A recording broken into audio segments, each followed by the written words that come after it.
Oh my goodness. Wow. He might call. Wow. Oh, he folded.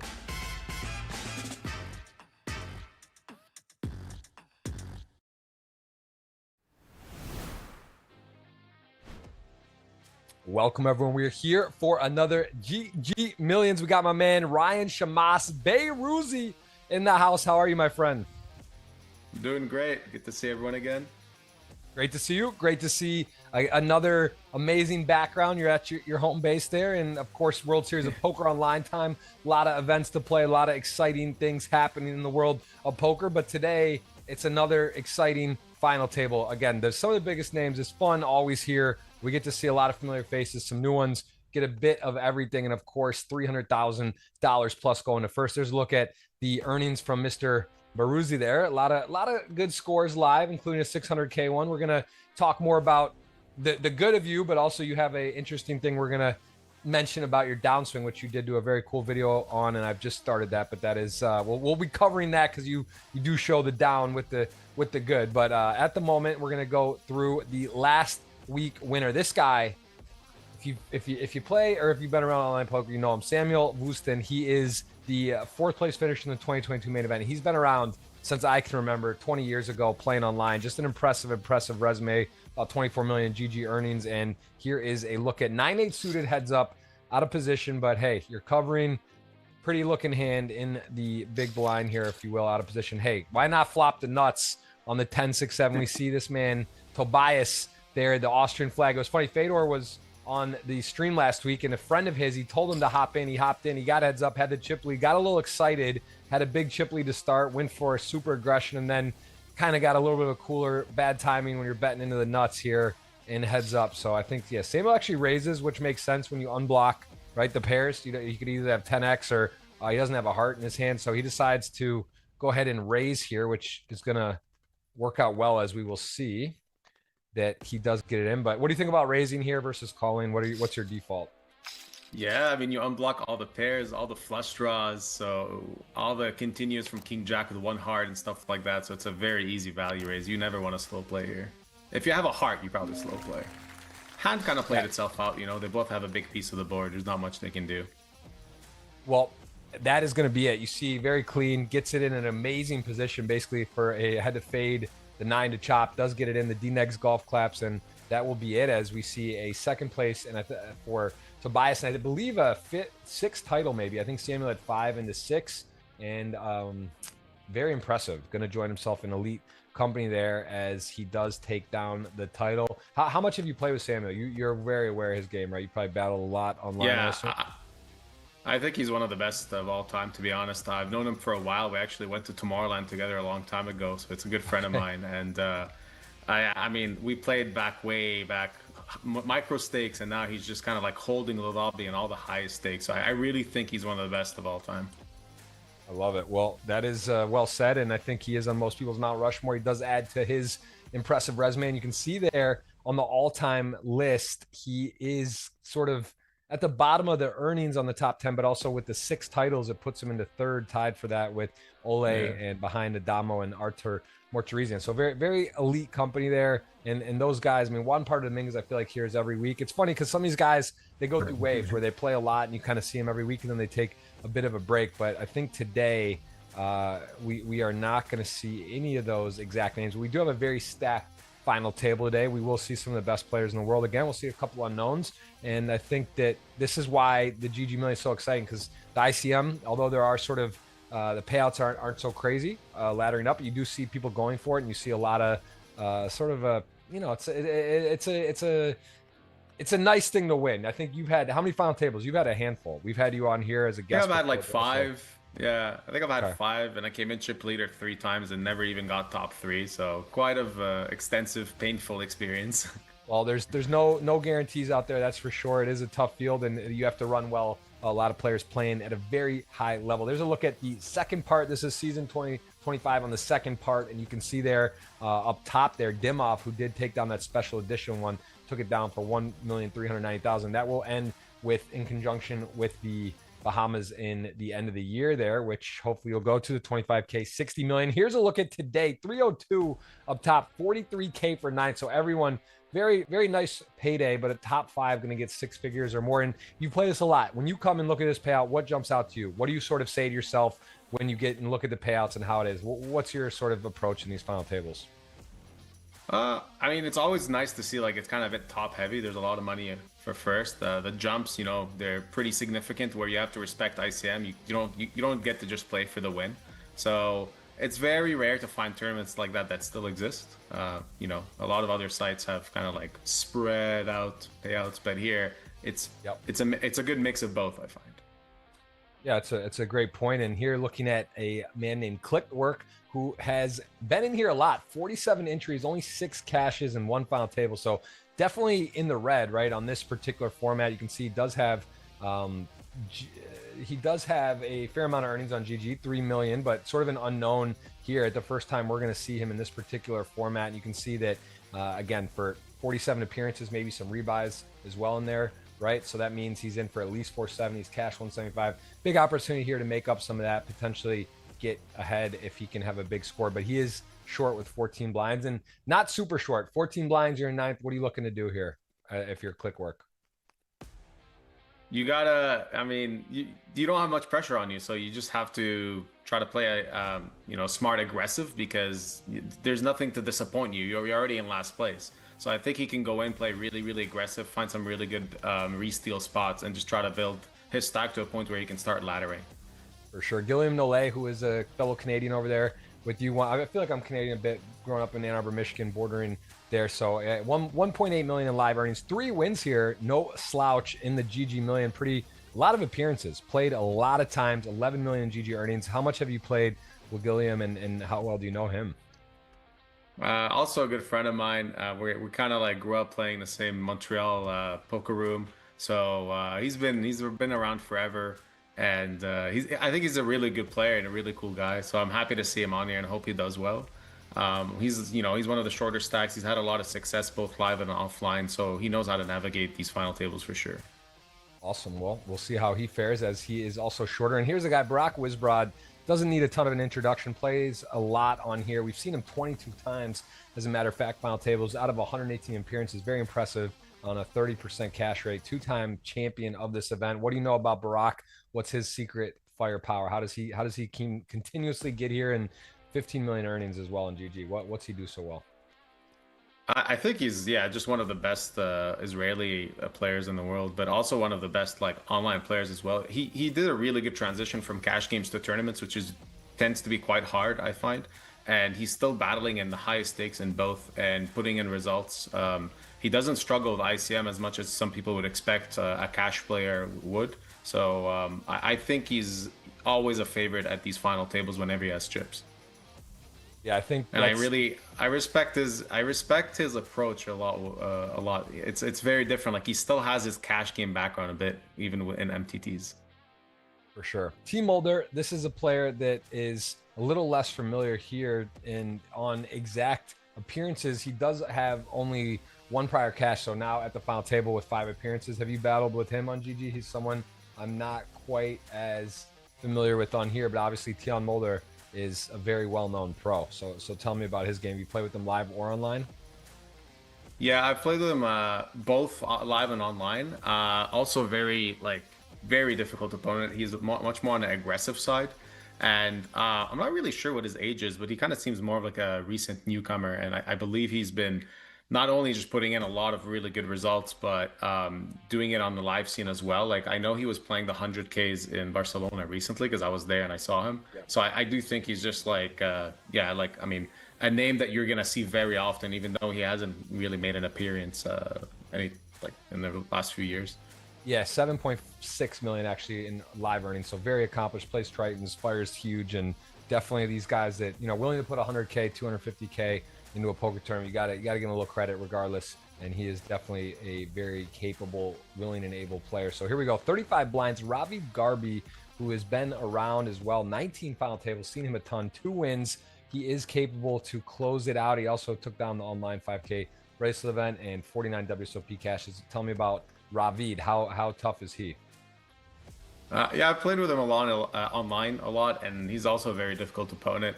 They kind of come. A lot of these Israeli players come from like a good background of like aggression, and they like to, put a lot of players to the test. And I really respect the way they play.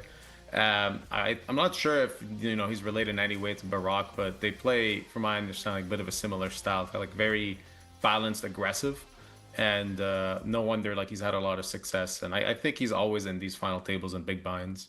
Yeah, 14.5 millions in the GG arena, which is very impressive, of course. And here we go.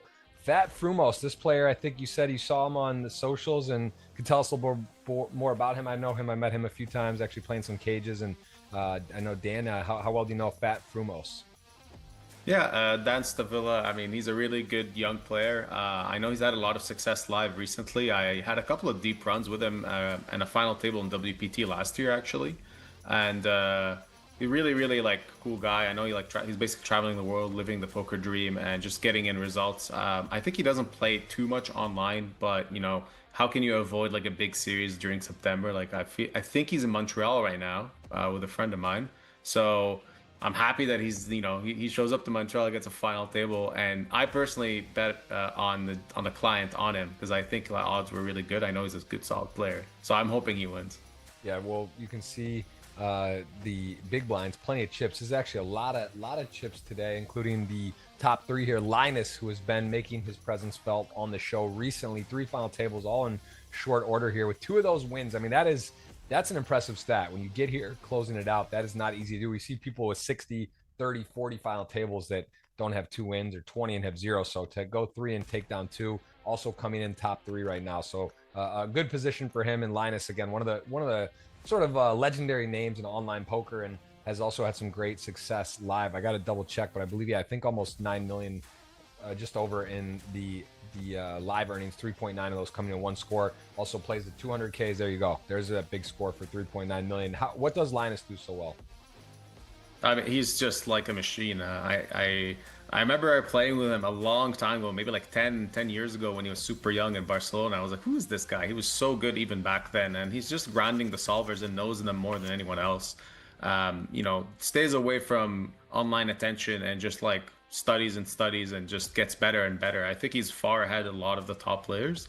And he's still battling like super high stakes cash games on other sites, and he still finds time to play like 10K tournaments. Like it's just, it's wild. This guy is the embodiment of poker. Like he just, he's like in my opinion, probably gonna be like the Doyle Brunson of our era, because he's just always crushing and playing all the time. Well, here he's got 9s, and we see again top 3 stacking to see how he plays these. Kind of it's cut off 9s so far folded to him, pretty straightforward. Gonna open, see if he gets put in a tough spot. There's Dan on the button, and Pascal LaFrancois, another Canadian in the area, very legendary player, and see him here frequently. Also has a World Series of Poker bracelet winner photo with his shirt off. And yeah, tough player. I actually had one of my best moments my poker career was with him. Final 3 WPT Montreal 2012 with Jonathan Waugh, crazy Canadian rail. I felt like it was 2v1, in the sense it was everyone rooting for them. They're Canadian at home, and I'm this on the road. And we actually played one of the craziest pots I ever lost in my life on run out wise, like a dramatic flip. Anyway, he's in the big line. Looks like we're gonna see these guys get to play. And A6-4 has 9s with the spade. Tell me strategy here. When you cover by this much, you're gonna have the best hand a lot, but the aces out there, this is definitely can do different things here. I think it goes more into betting often because you're opening from late position. LaFrancois is supposed to reshove a lot of his like weak ace X and strong ones as well. So you want to bet both for protection and value here. You're going to get called by a lot of worse hands. You have a spade, which is really nice. You can still like realize equity on spade turn. And you block some of the check raises, like something like 9-5, 9-7, 9-8 of spades is going to be a very high check raise, frequency check raise here. But, you block that, so that's good. You fold out some hands like Jack 10, no spade, which has a bit of equity against you, 2 overs. And yeah, like I think pretty standard bet. He gets the check raise, which is, yeah, this is the high stakes, tricky spots. I think here you are obliged to really continue. Just too strong. You still beat a lot of his bluffs, which come from the like 8-7, 7-5 region. A lot of some backdoor hands. Oh, okay. This is spicy. Wow. This is a bit too advanced for my level. Looks like. I mean, I think actually the really interesting thing is that the ace X that flats the most pre-flop from LaFrancois is going to be hands like ace 8, ace 9. So when you have two nines, you just block the ace 9 check raises. So I wonder if this is why he like reclicks it. Pretty sick that, you know, LaFrancois just has a flop 2 pair. And wow, I mean, this is a spot that I know I'm gonna rewatch after the stream ends and then go check it out, because to see Linus do something like this, I gotta understand where it comes from. I think it's like some advanced stuff, because I would personally just go for a call against the check raise. Yeah. But I see a bit of the logic behind clicking it back. Very interesting hand. I mean, he does get there. He does have the backdoor spades, which I guess like it can go either way. Either he's against maybe a draw, spade draw, he blocks it, or if he's against something like this. I guess that's your point. One of the key things that hand is he doesn't really have many aces ever, right? That's so he's now you take that very away. few. Yeah. Still has some, but very few. Yeah. Yeah. So that's one of the key parts of the hand, and then also you can always get a little lucky and get there. We do see a very interesting hand in high level from Linus, and here we go. Jinx 34, one final table, one win before. So again, batting a nice average and wins it, I guess, for 311 or 300. Maybe it was like 250, right? Because he has three other cashes other than the win, and we don't know a lot. But in July 9th, that was capitalizing maybe during the WSOP main, one of the smaller ones, right? Not as many runners did come in, did pick it up. I do remember this name. I can't. Would be lying if I said I remember who was all at the final table or how he took it down and what his style was specifically, but pretty impressive to come and win. And here we go. And also coming in again healthy, not short, not limping in. He's going to have a nice stack. Does this name stand out? Hasn't played a ton on here. Have you ever played with Jinx on GG? I don't really remember his name. I don't know who this is, but it's pretty sick, you know, to come in and just win it on your first final table in the past. So seems like this is basically like someone I should get coaching from, because I've come in as chip leader so many times and never closed it out. So, you know, this is the guy you want to learn from. Maybe I should look up his previous final tables and try to understand, like, what exactly did he do that worked so well? Well, let's see how he fares today. Here we go. King 10, the taxi, early stages with already 900,000. You know, sitting pretty nice. There's Leon Sturm just took down the 100K at the EPT. Linus there on the left in a Austrian sandwich. Tough table. I mean, that's one thing I will say. This isn't for the faint of heart. If you're looking to get in, play a 10K, that's a tough field. There's this table, João Vieira. I mean, Dominic Niche. This is very, very, very, very elite company, as he does open the King 10 off, and see how this hand will play out. Either going to be covering the big blind significantly or playing a big pot here against the small blind. Okay, so small blind goes away. Now, nothing crazy. 27 blinds effective against this. Good point, though, that he has a lot of chips already early on. Like, he already has like 10 starting stacks, and late registration probably just closed. So curious if he just plays this super aggressive, loose style that allows him to build these stacks. Yeah.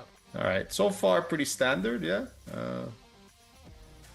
40% pot-ish, a bit less. Top pair, you know, I mean, you want to put money in the pot against a very wide big blind range.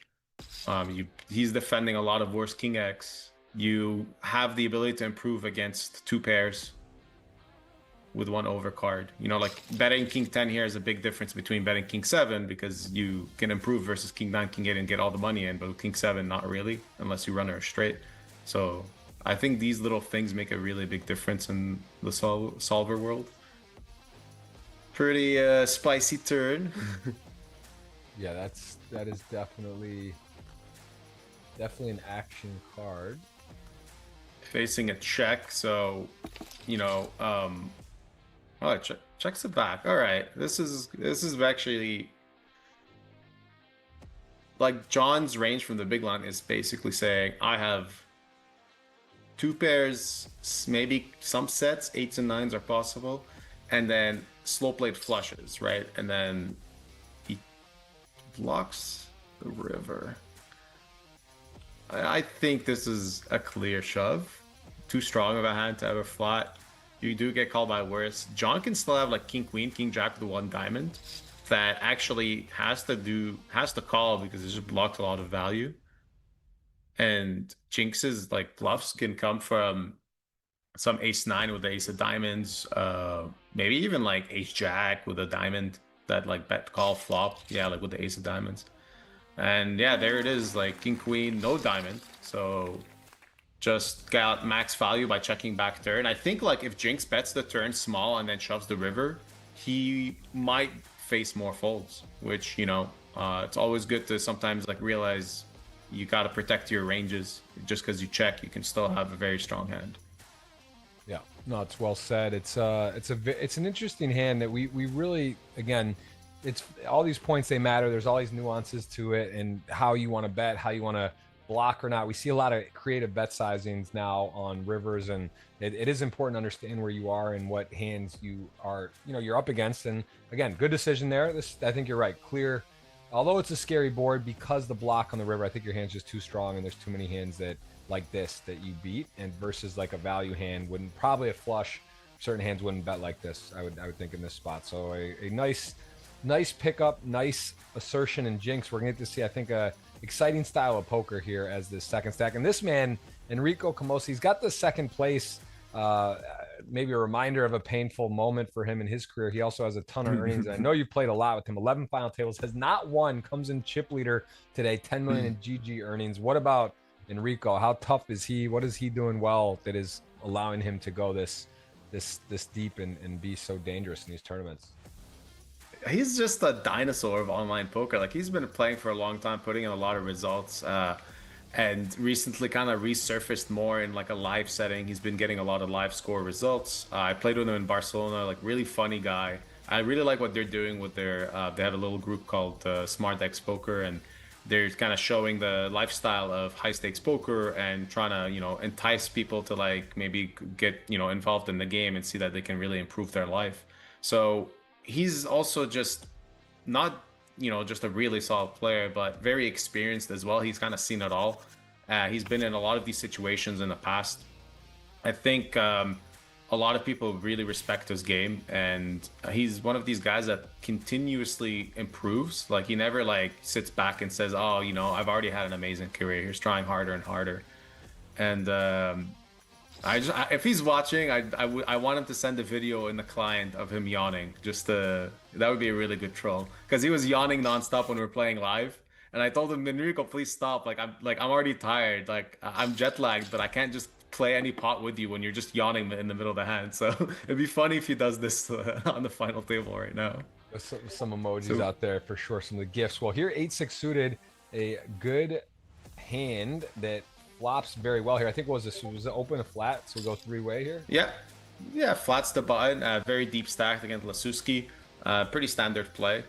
And yeah, I mean, great flop. No reason for him to do anything but call. I mean, what else can you ask for? You asked for a good flop and you get an even better turn. I think this is actually one of like the nicer turns, because a lot of the bluffs that come from Lasuski's range are going to be something like ace-5 offsuit with the ace of diamonds, maybe ace-3 if he's opening that wide. It goes check on a turn. Pretty interesting, again, similar like the Jinx had. He's protecting his turn range by still having like some flush draws that don't really want to play like a super massive pot, because let's say he bets the turn, gets check raised, and then faces a shove on the river. He's just like, oh, what the hell? They're really deep, right? So goes check. Now Lasuski might value bet like a overpair for value with a diamond, maybe even like I had like ace-10 with a diamond. So I think these spots are pretty wild sometimes, because you under-repped your hand so much. Enrico is going to shove for value, but he might shove into a better hand sometimes. But in reality, like, as long as people know that Enrico's capable of bluffing here with some hands, they're going to call him with good blocking hands. Maybe even like a set, possibly. I'm curious what ends up happening. Obviously, if it's not a snap call. We do see a fast forward, couple fast forwards throughout the hand. So this looks like this took a lot of time making a real long hand. Lasuski really may be in the blender here. You see it double the little fast forward thing. So I mean, he took a lot of time on this particular hand. He's still in there thinking, and yeah, I mean, I guess is it a set? Does he make the ace-5? Maybe that's the hand, how strong it is that he. Yeah, it could be ace-5, ace-5 of hearts. A set makes the most sense. Like, I'm wondering if sometimes you have like Oh wow, just Wow. pure Kings no diamond. I was gonna say kings with a diamond is like a really interesting one, but kings no diamond is like, this is the, if you see this call from a really good high stakes reg like Lasuski, it just means that he really expects Enrico to be able to bluff here. Enrico could have like sevens, sixes, fives, one diamond, just says screw it, let's go. I'm gonna represent a flush. I'm gonna represent a slow played flush, because you have to remember he checked back the turn. That's what really changed everything in this hand. So this is the beauty of high stakes poker. You'll put this hand in a solver. It's gonna be like you gotta bet like nearly all your flushes on the turn, and then someone just develops a strategy where like, no, I don't want to do that. I'm just gonna maybe check back, protect my range, and maybe overbluff sometimes in these spots on the river, and get the results that I want. Yeah, it is cool how you go from sort of pot controlled deception, but then still find a way to go for the jugular. It wasn't like, oh, I'm scared, I'm beat. It's let me just call the river. It's okay. Now I'm gonna put him in a tough spot. He did that, and he did get a big pot with a knockout there. As we take a look at the odds to win, this is brought to you by GGPoker, the GGMillion. This is in the client. I think you said you bet on your friend Dan there, who's decent odds there. He's under almost 10-1. It's a nice return. He's got a lot of chips and maybe one of the more unknowns, so in this field at least. So that's could be to his advantage. And I will let you kick off the betting round. You get to pick first, and a dinner will put on 100 units for fun, so the audience can kind of sweat at home. Imagine you're betting $100 and you want to turn a profit. So let's start. You break it into 3 picks, and your first pick, how many units and who do you got? I'm going for Fat Frumos. That's the Villa. I bet on him the max amount I could, so I really believe in him. I think he has good odds too. Okay, so what do you want to bet out of your 100 units? You got to make 3 picks. So I'll go for 40 units. 40 units, okay. Man, because it's a real money dinner on the line, the strategy is to go chip leader, but you went down the line there. All right, I'll go with Linus, man. He's just three times 2 wins. He's too strong. I'm gonna put 40 units on him. Try to get 240 back for my 40 with the 6.2, almost a little more than that actually, almost 250 coming my way. I feel good on that pick. Who's your second pick? I'll do 30 on Enrico. I think coming in as big chip leader, a lot of experience. You got to go for him. Okay, fair enough. I think if I didn't take, it was either with that or that. It was going to come. One of us was going to have Linus. One was going to have Enrico. All right, I will go with. I'm going to go with Mulder, Tion Mulder. He's a very tough player. I met him live. Cool dude.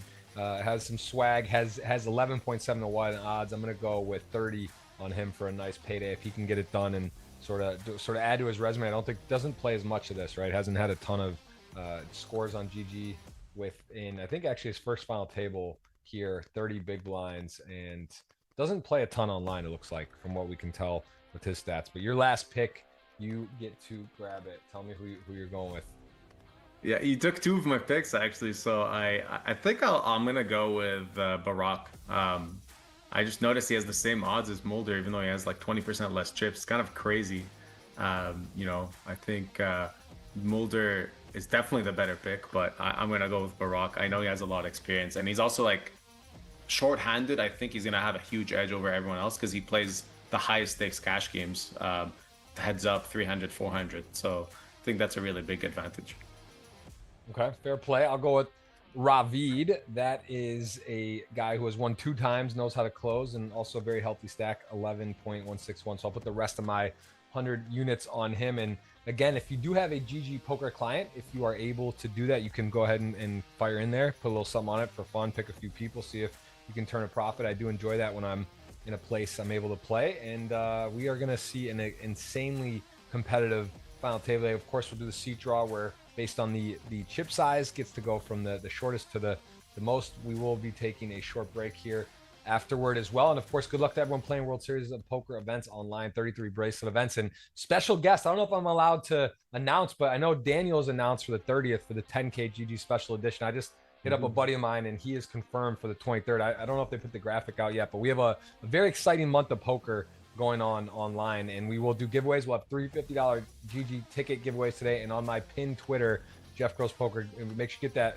tweet out there, Ryan, if you haven't, and that is going to be 50 cash in your pocket to someone if they retweet and guess who wins. So I'll put that link in there in a second.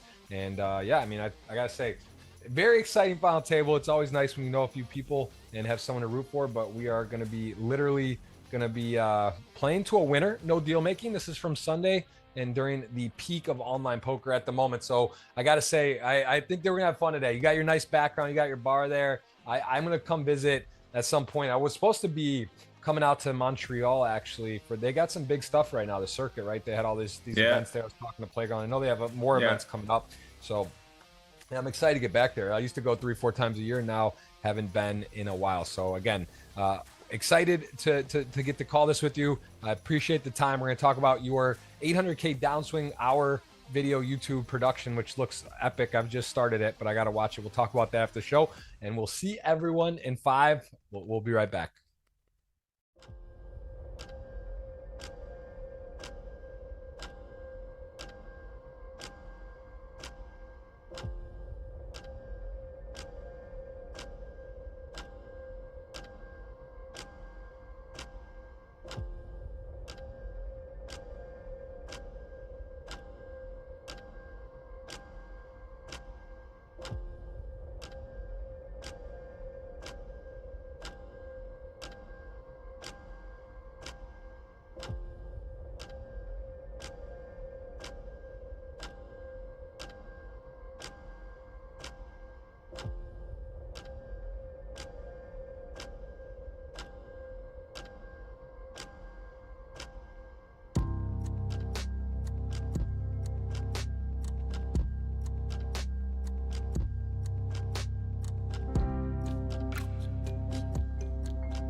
Welcome back, everyone. This is the GG Millions. It is Tuesday, September 2nd. Jeff Gross alongside Ryan Chamas, Beyrouzi in the building. We have got ourselves an epic final table with a truly special lineup, 300,000 plus going to first. And we'll get to see the seat order, which is always fun. And considering you've been chip leader 3 times here and you get to choose last, has your strategy changed over any of these final tables? Do you have any insights on what to do as the short stack you don't have much experience with, or the chip leader? What are you aiming for right now if you're the shortest?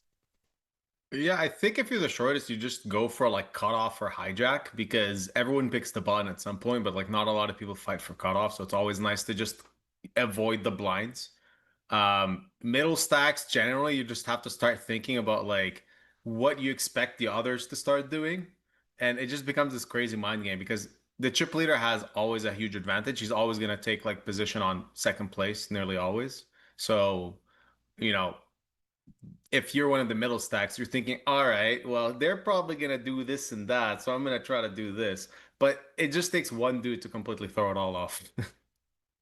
So, okay, so it is hard. I mean, the truth is, it is a big advantage to be one of the bigger stacks, and obviously, you get to pick last. And what as the chip leader, though, is there a time where you're ever not just going directly to the next biggest stack on the left, or what have you done historically? I think I nearly always like took position on second place. I think it's just a pretty big and important advantage. But yeah, I think sometimes you might want to like take position on someone that is really aggressive that you know is going to put you in a lot of different difficult situations. And that might be more valuable than just having position on second place.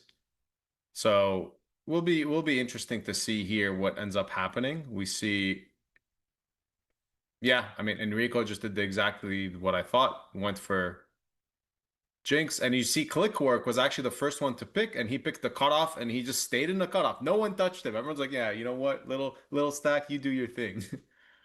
That's how it worked out. And the click work actually did get the cutoff, which is nice with that stack. And he is pretty short, but no one here critical. We've seen 3, 4, 5 big blinds sometimes. No one in that state. 14 blinds the shortest. So plenty of play still. And ace 10. This is a tricky one. Ace 10. Not everyone's going to open this with this stack in this position, right? Under the gun plus 1/9 hand. I think it's actually a little bit out of line, but not crazy. Definitely close. And he's going to run into a annoying spot because Jinx, we've seen someone willing to play big pots, go for thin value, does just call, and it's almost worse than getting 3-bet, right? Because you're almost now like trapped in here with potentially some bad situations. Yeah, exactly. I think flatting's pretty good. It keeps a lot of the worst hands in. So I think that's a pretty good play. The open, like you said, is pretty close. Like ace jack's definitely an open. Ace 9 is definitely a fold. So like it's really, really, really close.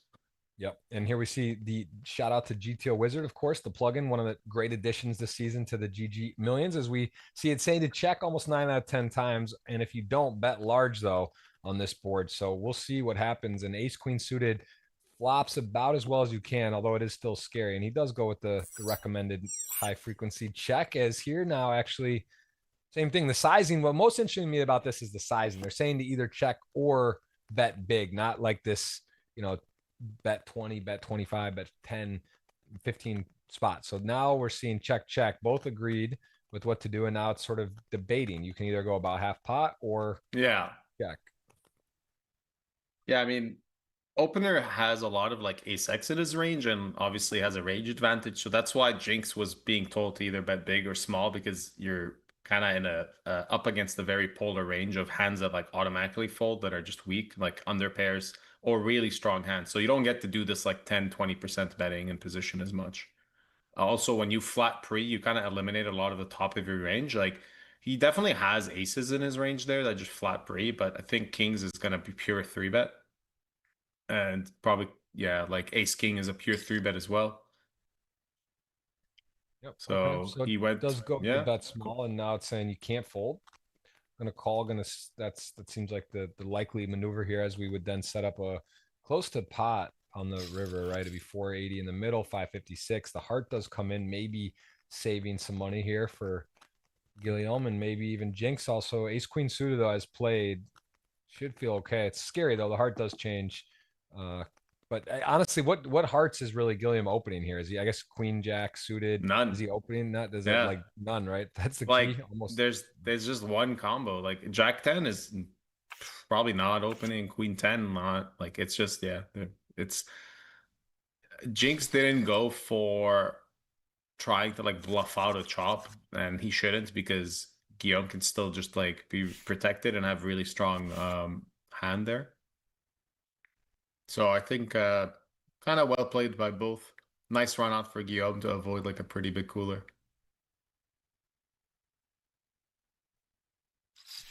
You see Enrico has a really nice spot and seat. He's away from Linus, so they're not going to battle against each other a lot. It's not for sure something that Enrico was considering at first. Like he's like, well, I want position on the one of the toughest players, and there's multiple of them here. There's Mulder, there's that have chips that can do pressure. Like Linus has enough chips that he can play more pots. So Enrico's probably considering like maybe I'll try to take a seat that has position on him. But he kind of got this like perfect scenario. He gets position on the second place and is far enough from everyone else. A bit of a nothing flop, but everyone has a little piece, Yeah, everyone's kind of dominating. Ace 10 suited actually winds up in the best shape here, dominating the spades and Yeah. dominating the ace, but no one makes connectivity. And Linus does have a bunch of back doors here. Small bet, probably going to Yeah. continue. 10 years ago, we'd say this is like a nothing flop, but like nowadays, like, yes, he has this backdoor and he has this other backdoor and he has that backdoor, and everyone's like excited, like, oh yeah, what if the turn is this? Yep. And he also just has the best hand sometimes, knows he does beat suited broadways, also knows Enrico's going to have a wider range, such as the Queen 8 suited or other hands. He doesn't necessarily just have premiums where some of the middling Yeah. or shorter stacks are going to have better hands than him. So I think that's kind of interesting. Also, no backdoor does turn for any possibility. It does see looks like a shutdown. And this is kind of a weird one because ace 10 suited, you're sort of in no man's land. Like, yes, you have the best hand, but it's close. And I think he does understand he does have showdown against a decent amount of hands, but maybe wanting to avoid getting bluffed could put out some sort of bet here. Let's see if he does. Just check. And Enrico has played. Also, guy, I feel like Linus kind of has that star power, right? It's a little bit scarier to bluff. You just know he's like really versed in all spots, and it's not easy to come at a guy like this. And let's see if Enrico does as played with the bet check line. Does I'm go for curious. big bet. Yeah. I think that's the right answer, right? I think small bet it'd be you're gonna get looked up a little too often. And he is gonna put a hand such as ace 10, ace jack suited, ace 10 suited in a tough spot.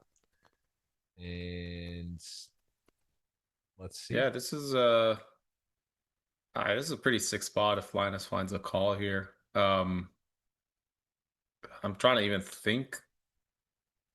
Like you definitely have technically better hands. You have a lot of pairs that can call here, but I feel like having ace 10 is probably better than having ace queen here, because Enrico's going to open a bit more like queen jack, queen 10s that take this line as a bluff. So he gets the bluff through. And we know that Enrico, we saw from the pregame show, like he's capable of checking back turn with very strong hands, right? So it's not like Linus can be like, oh, this is always a bluff. So nice bluff. Linus gave it a little thought and it was like, not really worth it. Well, I What will was say interesting though, if he calls, he doesn't change his ICM spot way too much. Like he definitely has less chips if he calls and he's wrong, right? But if he calls and he's right, he also doesn't change his ICM situation at all. He's still clear third place, right? So these are like little things sometimes in ICM that like play a bit of a factor. It's not like a spot where if he calls there, he can like all of a sudden like start playing a lot more pots or something. Like no, it actually doesn't change too much. yeah, Tiam Mulder just with an aggressive play there, covering barely and does go for an aggressive maneuver. I will say that maybe a little bit of gamesmanship. Enrico, did you see the emoji while he was bluffing? He says, "I want to call." If you remember in the pregame, which I don't know what Linus is doing, how many screens he's playing, if he's paying attention or looking at anything. But in the pregame, we saw Enrico with the check back turn and then all in flush. He said, "I want to call." Like he put some Yeah. emojis. So maybe he's just balanced. Maybe he uses that all the time. Maybe he saw that was earlier today, and who knows what level these guys Gotta are on. bounce But here it. we go. Oh, Ace Jack, and I mean, man, this is Seven's gonna look yeah, it up. this He's is covering. Gonna can't have fold. a Just flip. And we are going to see a so far so good. This is a big moment for you, Ryan. If you can fade that river, this is a big pot Yeah. in the tournament. You got some action in the client, and it is going to hold. Nice. And Dan going to do it. That is a big one. They're going to eliminate Gilliam, a friend of yours, but also you bet some money on that Frumos, and he's in a different position now. He does have a very tough ask with the two other big stacks on his direct left, but he is in third Exactly, now. yeah. And so Just the far, so worst good. seat. He actually just has the worst seat. Pretty tough spot to be in. Yeah, I think my bet on him is if I win, I think I'll get like literally a buy-in for the 10K next week. So it's like, I mean, this is pretty good. I get to commentate and maybe just free roll myself for next Sunday. I'll love it. That is nice. Yeah, I actually didn't play it this week because I knew I was doing the commentary. There's like, no, I don't want this situation again. It's happened like twice, I think, where I told you like, hey, let's do the commentary, and then I final table. They're like, sorry, I can't really do it. That's funny. That is true. That is exactly right. I got to get the link up. I'm having some issues with my, it's very strange why I'm having issues with my internet, but I'm able to stream, but trying to see why that could possibly be. But anyway, there's a link. Jeff Gross Poker pin tweet, $50. Retweet, guess who wins, and retweet. That's all you got to do.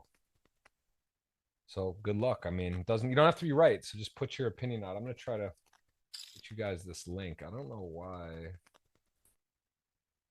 not working. It's very strange, right? I don't know how the internet's good, no problem. You don't see any problem. It seems clear to me here. I just can't get on my Twitter, my X, if you will. And it is so far so good. 8 deuce queen 6 6 is a winner if we can get to a showdown for Enrico. And 8 actually though, he doesn't want to have the hearts here to bluff, but he does have a 8. It is wide ranges blind on blind. 8 9's the nuts. So I mean, Yeah, there's merit to bet here. I think it's still not a terrible bluff. It's one of the worst hands you're gonna get to. I think it went check check flop bet turn. So Enrico still has a lot of like clubs that are gonna auto fold the river. And no, he doesn't go for it. So it looks like uh I think it's definitely a spot usually should be bluffing. But it does obviously suck kind of to block some hearts, but there's just so many, like there's a lot of hands that you value bet on a river. Limp pre, check flop, you have some ace X, you have some like strong 10X, two pairs, straights, all of them. So I think it was definitely a spot he can still go for it. But usually as second place and position is first, like the guy in position on you is first place. You don't really want to play these like big pots too much. So I can see why, he's like, maybe I'll pick another spot to bluff.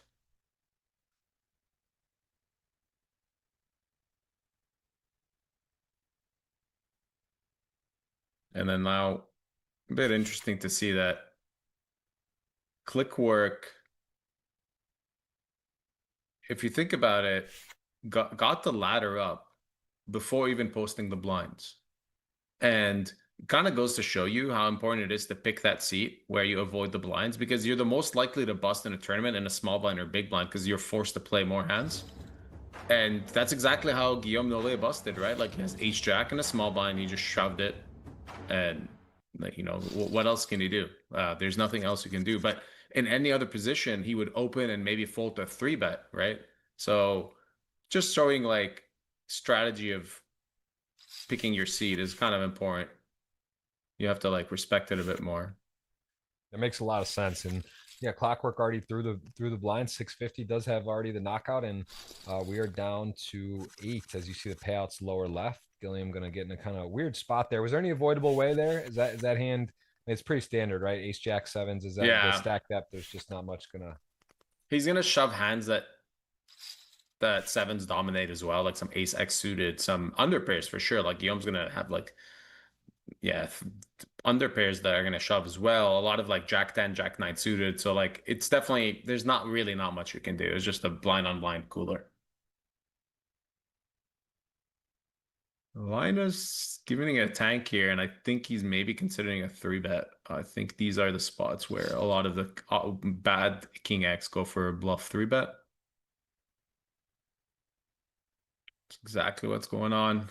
Ravid in a pretty tough spot, but generally like these spots are quite interesting. If people underbluff these spots, you hate having nines, but like against really good players, it's like such an easy like shove because they just have enough bluffs. And sometimes you're flipping against ace king and you just like win.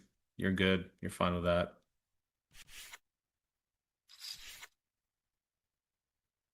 Enrico going for a pretty loose open, but you look at all the stacks and you kind of see it. You understand why. This is not, yeah, this is probably not going through. This is going to be. Yeah. This is going up top. Linus not afraid. It has the big hand here versus chip leader open, knowing opening stuff like this. Ravid flatting, of course, got to be aware of, but you still have queens and a very nice situation. Is for most of his chips. I mean, him and Ravid are very, very close stacked. Yeah. Not really a spot you want to flat too much as Ravid, so I'm wondering if 5 actually makes it in there. Like, I can see 8s, 7s for sure, but 5s might be a bit too loose.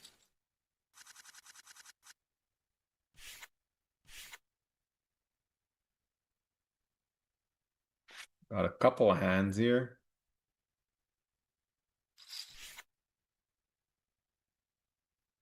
Nice suited combo to open.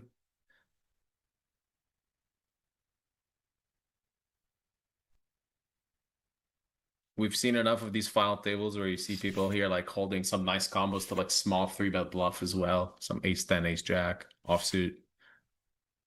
So aces here is quite balanced from Barak. And it would be wild if Clickwork rips it in here. I think it would be quite wild. Depends how deep into the meta he is because I think in the last year or so the meta has been like people really finding enough bluffs off these spots, that's for sure.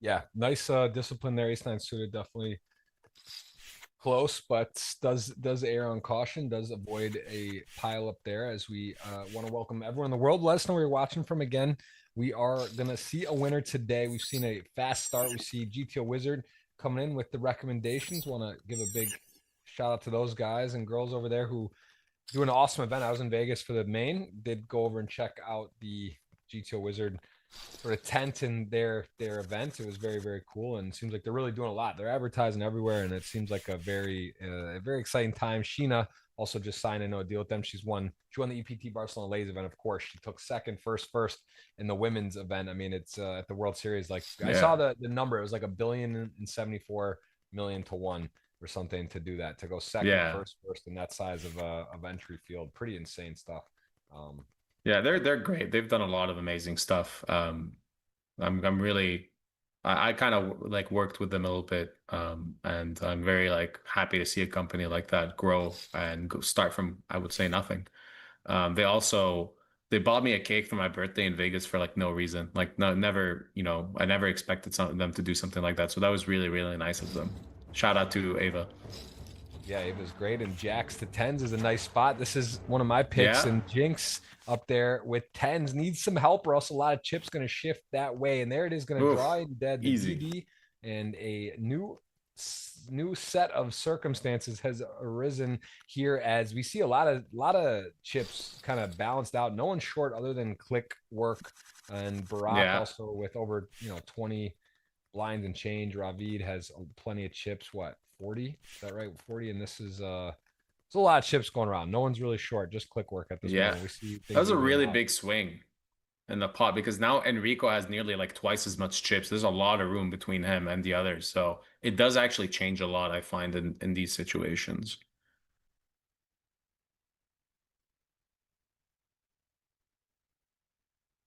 Jinx is thinking about opening here, so let's see. It's kind of interesting.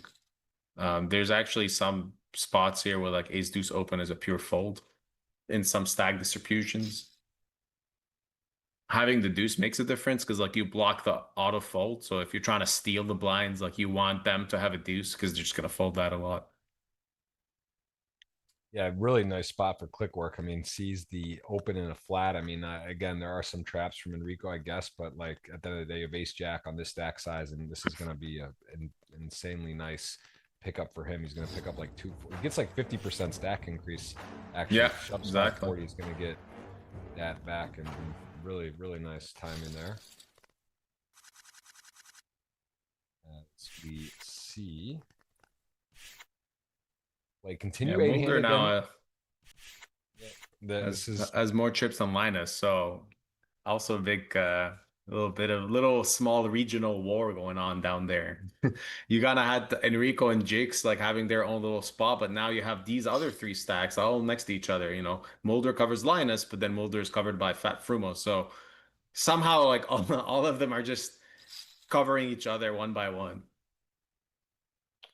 there's an example, blind on blind. Some of the hands you want to be raising aggressive with, your worst hands, and it is the shortest stack in click work. And King Deuce suited actually, an interesting one. If you're gonna limp call King Deuce suited, that is one of the flops you would like against a hand that is one Yeah. of the like hands. It's either a very strong hand or an airball hand. So you against a strong hand, you're fine because you know you're gonna be having a very good amount of outs most likely. And if you're behind, and then if you're ahead, you could be so ahead like this. Although the 8-3 does find life, one of the only ways was this to hit a 3. It needs a 3-8 or 3-3 or 8-8 or running straight. Running threes would be nasty. Yeah, would be pretty sick.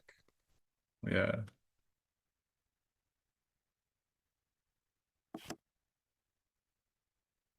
Well, I think it's just gonna be. I mean, it's actually like not the most lovely spot for King Deuce because Ravit still has some Jack X in his range.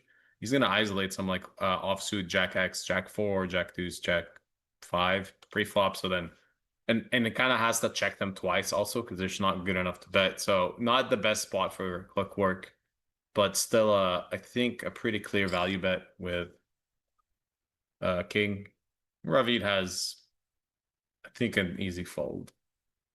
To be fair, that's nice. He has the King Deuce of hearts too when he bets here with the top pair because he misses the flush draw. He has those hearts in his hand. So, I don't know. Ravi does make the right fold, and I could have seen a world where he calls for that size, probably not, but that was he still had to consider it. It's blind on blind, wide ranges. He made a pair, and the board's double, paired. So, Yeah, interesting. I mean, limp call from small blind in that spot as one of the shortest stacks is gonna have a lot of mid-range cards. So on King Jack 9, that's like as mid as you can think of, because like he's not gonna limp call like 7-5 suited, but he's gonna call every suited King X, a lot of like Queen 10, Queen Jack. So when it comes to King Jack 9, you're just like, all right, like I mean, like that's his board.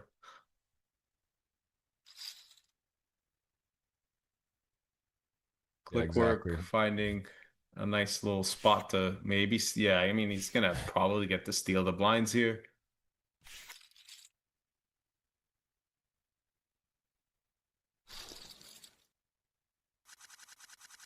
All the little stacks just like, playing very careful against each other because they see they can easily like ladder with this like setup. Okay. We got a bit of things going on here.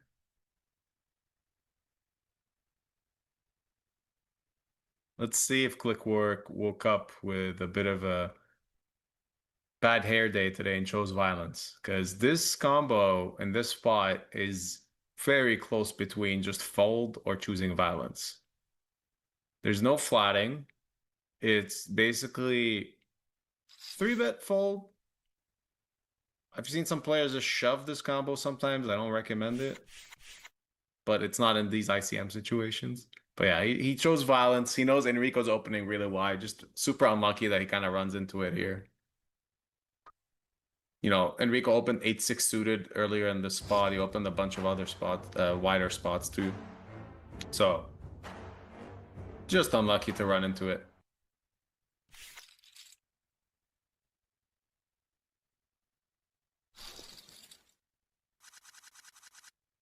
Yep, this is again, so far things evening out a bit chip wise. So whenever the top look stacks, at that. This is King Deuce suited. So just just getting with the amount of space he has between him and the others, he gets to just like open really wide.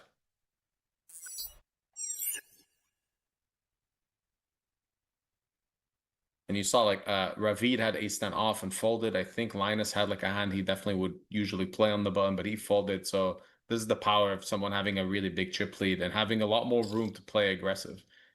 If Enrico loses like 500k chips here, he's still big chip leader. It doesn't matter too much.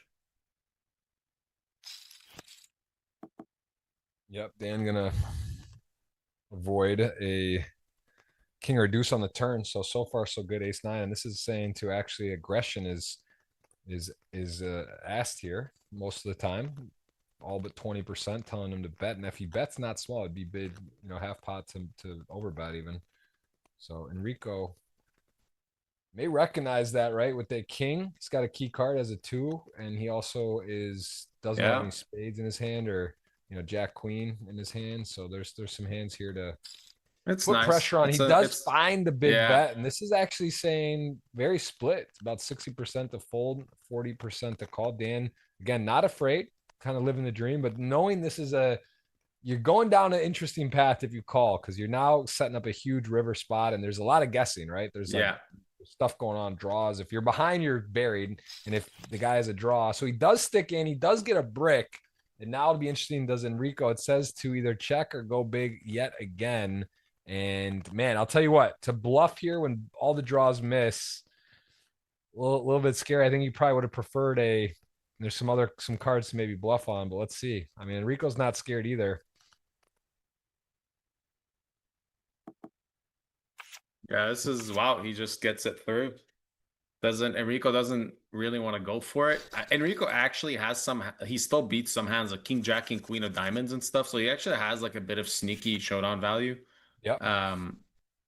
So I think that's kind of one of the reasons you go big on a turn, because you definitely fold out like 10x, king 10, queen 10 and stuff. Some ace X's just already wants to fold the turn, to be honest. Well, yeah, and then exactly all the draws missed. There maybe is some of those exactly hands you're mentioning that you beat now. So yeah, I think that does make sense. He does show very few, but some. Yeah, there's a couple. That's a very wet board. A lot of draws there, as we will see a few real hands here. Brock with king queen offsuit gonna be coming in. What's he got? 20 blinds exactly, just shy of 20. And Jinx with a sort of being upstuck, the Phil Lock term coined there. He's got, you know, still 2.2 million, but he started out with a huge stack, so he's got to kind of bounce back here. An important time for him.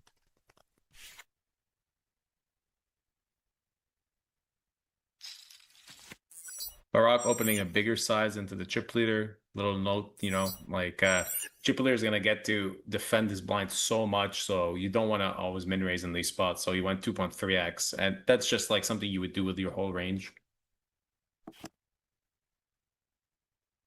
Pretty nice turn, you know, probably the best turn you want. Yeah, checking into after checking back. Okay, so it's saying now to bet big if you're going to bet the size. Checking not recommended often, but sometimes, and I can't imagine Brock will do that. I think he will bet probably big. So he doesn't go for the over bet, but he does go half pot. Yeah, just a lot of worse hands are going to continue. He definitely has some king jack, king 10 suited as bluffs there too. Oh, look at that. Bit of an interaction again here. Yeah. Baroque has had aces twice, I think, and both of them he was facing like someone opening. So that's you know, I mean, such a nice spot to pick up aces when you're guaranteed to make a bit of chips versus like, you know, you just open and steal the blinds.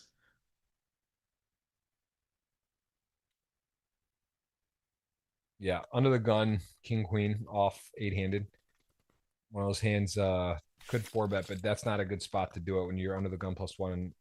When you're open under the gun and under the gun +1, 3-bets you. So representing strength, happen to have the tier 1 of strength, the aces, as Mulder going to go to work with ace queen off.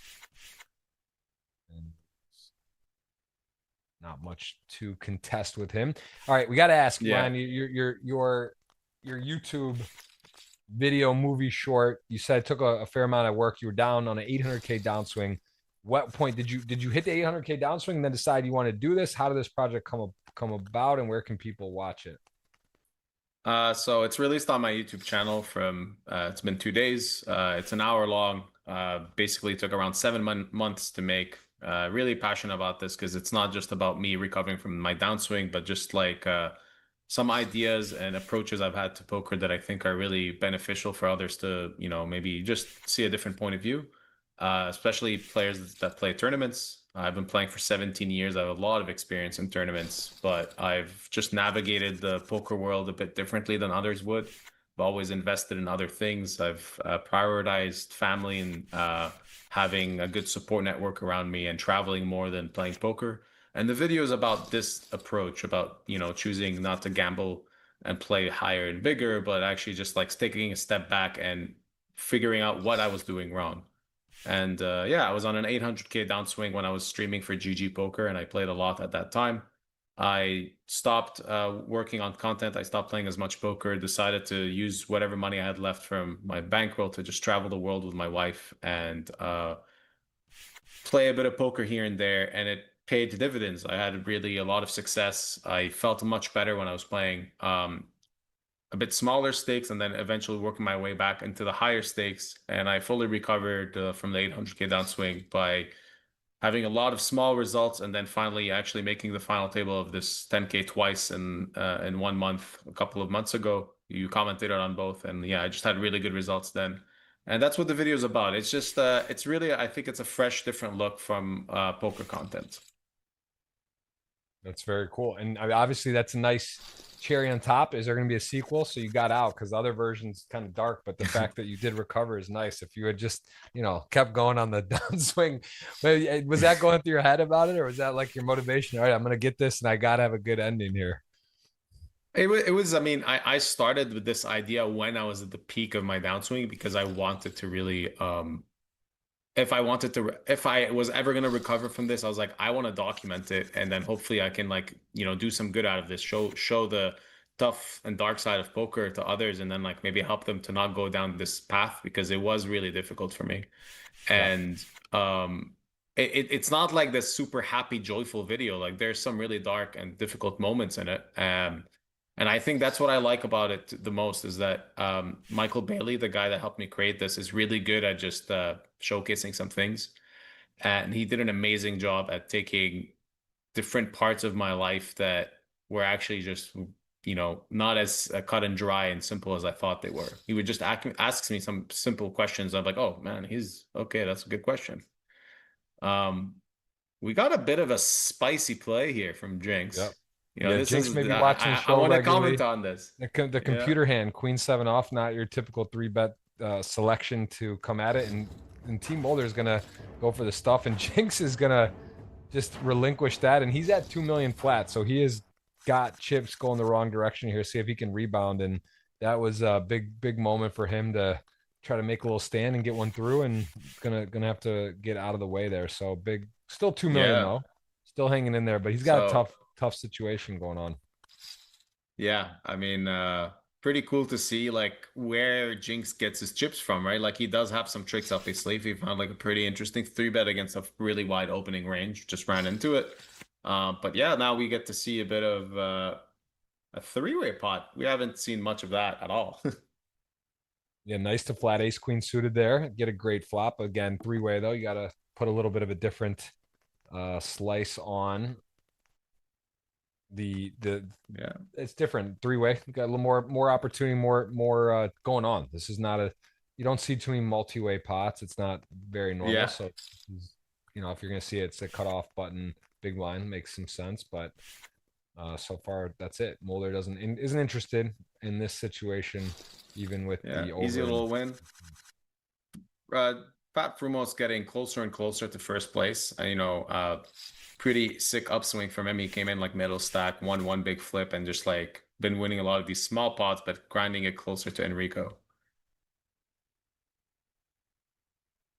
I just see people in chat asking about like the name of my channel. It's literally written right here, just they're Uzi. That's the name of my Twitch channel, YouTube channel, my name. If you want to say that as well. And I'm in chat just posting there. You can just press on my profile and you'll see the video. All right, we got Big ace, queen, king, all-ins. queen. Needs runner. There's one of Oof. them. Needs the running kings that you just don't want to believe it's possible. But the river, oh, almost Oh, I nasty, thought. nasty cooler there Well, though to make king, queen, yeah. busting with queens full of kings versus ace, queen. Dominating hand does win. Dramatic run out, but that will be all she wrote down to 7. Again, stacks consolidating. Now we officially have no short stacks, and one of the million stacks gobbled the short stack. So yeah, very, very much so wide open. We have a lot of play left, and what, 30 blinds? Is that our short stack almost? 20, yeah, 30 blinds, right? This Yeah. is very, very deep, very wide open. And 8-3, ace-6, and fours in the lead. A lot of stacks evened it out. Quite rare, but you know, there's no clear yeah, there's just like no clear last place or anything like that. And ooh, we got a mystery hand. That's really cool. Mystery hand, rockets, mystery. You're gonna be in charge. You bet money on this man, Dan. Fat Frumos aces. And if it's a mystery hand, I got news for you. I think it's gonna be exciting. We may see a tough decision for someone here as Jinx is feels like he's unraveling. Is he gonna be in the mix here? Is he gonna tell me he's gonna 3-bet? Tell me Jinx is just gonna come in and blast. Let's see. He's thinking, Ryan. What could go wrong? Aces. What could go wrong? A little clock being used pre-flop. Oh, shout out to my man Beggs Clutch if he's watching. He used to use time bank specialist. So he's time banking. What a dream. What a dream. You got 3 million. You got a guy ready to just absolutely melt down, 3-betting you. And normally, I guess a default play would be a small 4-bet sizing, but could you flat ever here covering, or is it too cute? I think, I mean, no, it goes for the click. I think, you know, a bit too deep. There's definitely enough bluff 4-bets in these spots where you probably just want to try to put a bit more money in. Like people are gonna have a really hard time folding the stronger part of their 3-bet range here because there's the meta just has a lot of clicking. And I think also like flatting, the downside of flatting there sometimes is that Jinx is gonna play really passive in this ICM scenario in position. Oh my lord, Wow. what is going on? Well, I will say this. Oh Jinx my just god. stepped out with queen 7 off. We saw him snap fold that big size. So like it feels like he's got to have some. Does he just have kings here? Is it really just like that nasty of a day for Jinx starting second? I think it, yeah, this has to be like kings or aces. I can't, I don't think ace king is ever doing this. Like not even ace king suited is doing. Can ace king suited? Like no, there's just no way. This is insane. I mean, what a spot to be in for aces. He's You're doing the loving high life right five. now. He's doing the deep breathing, preparing himself for anything. But let's see. Yeah, I mean, it's so much in there now. I mean, at this point, do you ever just click, or is it? It's rare people are going to put the 850 and fold. I don't think you can flat. Like it's you have to. No, I mean, I what agree. do you have that 4-bets and flats? Right. That's what I'm saying. I think it's just too. But then the question is, do you shove or do you? Oh, GTO's involved now. Oh God. King 8-4, and this is what we said. It's My always lord. that small, and I gotta. This is you got the ace of diamonds, so. I mean, man, is it queen? It feels like queens are kings, right? So it's kind of sick that in a 50-50 scenario, and this is saying call or all in. He does have the ace of diamonds. I mean, interesting.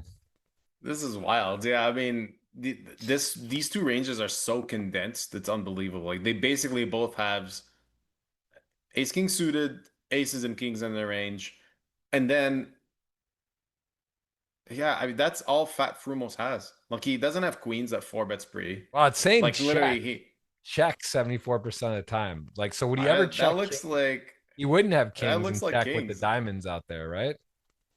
Yeah, like king of diamonds, king of hearts, something like this. That seems like the only thing. I It's mean, small. I can't see if I see some wild hand like 5-4 suited or something. I'll that would be just insane. That would be just so insane.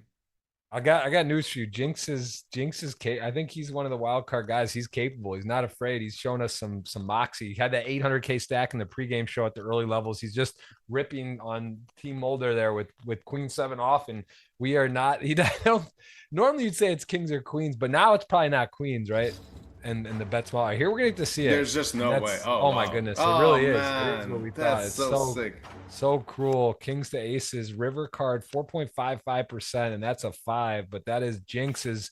What a sick moment. Linus just getting involved. Little troll action gonna drop the ace out there. But yeah, that's nasty work, Dan. Man, so cruel. Kings to aces. Jinx is ready to rocket ship off there. As we see, so wait, what happened? He did just call the 850. It wouldn't have mattered, but did he just call? He did call. I mean, he just called the 5-bet with aces and flop game king high. There's really nothing you can do. I mean, like, sick stuff. It's sick. It's just if he shoved, Jinx was not gonna fold. It's insane that like second and third place there ran into these spots, and I think like there's no clear short stacks. I'm wondering if like Jinx could have played it any difference, but no, I mean I think they kind of just both fell. It was just a cooler. There's really nothing you can do about it. Like you can't ever look back at that spot and be like, oh, I should do things differently. You know, like that's just the disgusting part of poker sometimes. Nothing you can do about those spots. The guy could literally type in chat, I have kings. And then you're still like, mine. You know, like flash him really like Jamie Gold, turn it over a little bit. Yeah, there's nothing you're doing there. That's nasty, and still a million though. Still in it. 20 bigs. Got to shake that one off as Jack 8 just drills the gut shot. Does put out a flush possible, but still confident betting the Broadway there as we will go on. 7-handed at 4. We'll do the giveaways. $350 GG tickets. Must be subscribed. Must hit the thumbs up. Let us know where you're watching from in the world. We are going to see a winner today. 302,000 going to first. No deals available. Wide open. Appreciate everyone in the chat. Got over 1,500 of you out. My computer's acting up, but I will put the link again on the Twitter. That's 50 as well. If you win, Ryan, the random $50 tweet, I will run it back for a double as well. And we do have GTO Wizard recommending us a check here. And threes always says to continue, bet small. Gonna do that. Yeah. And the gut shot with the backdoor heart draw, okay. No one improves. 3 still good. And bet mid. That makes sense, right? You got the bigger range advantage. You're under the gun. You're gonna fold, fade flush draws here, even boards paired. And yeah, Frumos is not gonna have many deuce, like actually any deuce X, like very few, maybe like ace deuce suited. But he's not defending like queen deuce suited and stuff, so maybe king deuce. That's about it. But he's gonna have also 5s and 4s with 1 heart, and they're just like cry folding. Even if he has like king X, tough spot, you know. No matter what, it's just like a really nice 2-barrel with 3s.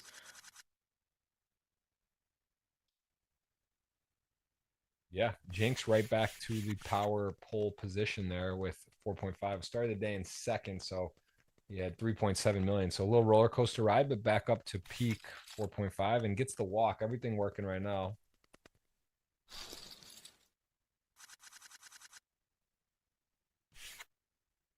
Really tough spot for Frumos to just like have so much equity with a big stack, and there's just nothing you can do about it. And that's like, you know, that's the real downside of poker sometimes here.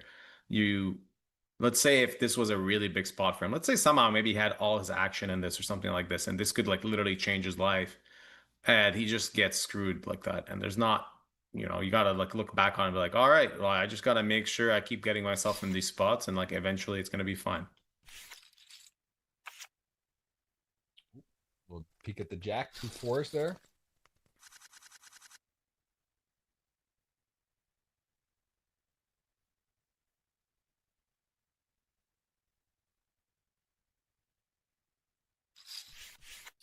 King queen off again, and ace jack. These are sort of the 2 of the trickier hands to play. Sort of queen king even a little easier.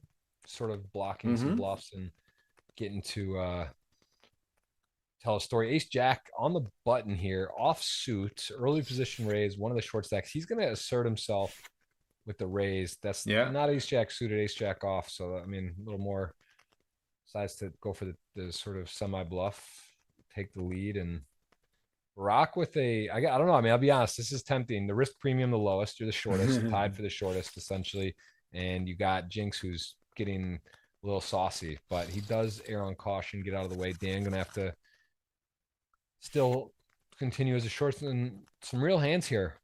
4 playable hands in a row. King, queen off, ace 3 suited, sevens, and ace king suited. So, Dan with an ace 3 suited, vulnerable stack, 20 blinds. Ooh, I feel like he might. Yeah, if I had a feeling he might go for it, but I think Sevens get out of the way. But this spot is close. You sometimes you can just muck it easily with ace 3 suited, but like when things don't go your way and you just get cooled for a really big pot, I find like players are a bit more likely to like just start going for these spots because they're like, well, what else can I do? Like I waited for aces and I got screwed, right? And it makes sense. Like you you know you deviate a bit just because of emotions. I'm not saying this is what he's doing here. Like it's definitely a fine play. It's gonna be profitable in the long run.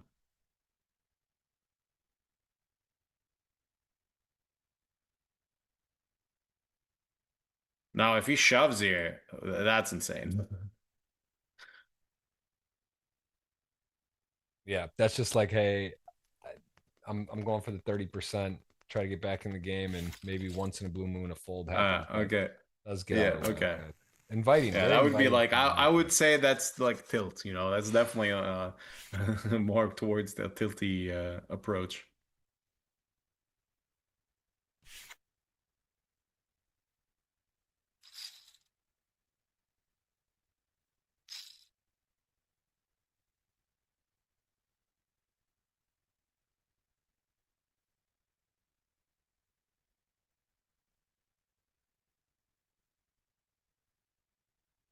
Jinx, now he's kind of going the strategy that Enrico had at the start of this final table. He was opening pretty wide, able to like expand his range. Jinx realizes like, all right, like Enrico has position on me, but like I don't care. Generally, like even though you're first in chips, like Enrico still has 80 bigs and he can still flat really wide and play a lot of pots and doesn't allow you to start opening, too wide. Pretty good flop for Enrico. Has the ace of spades too.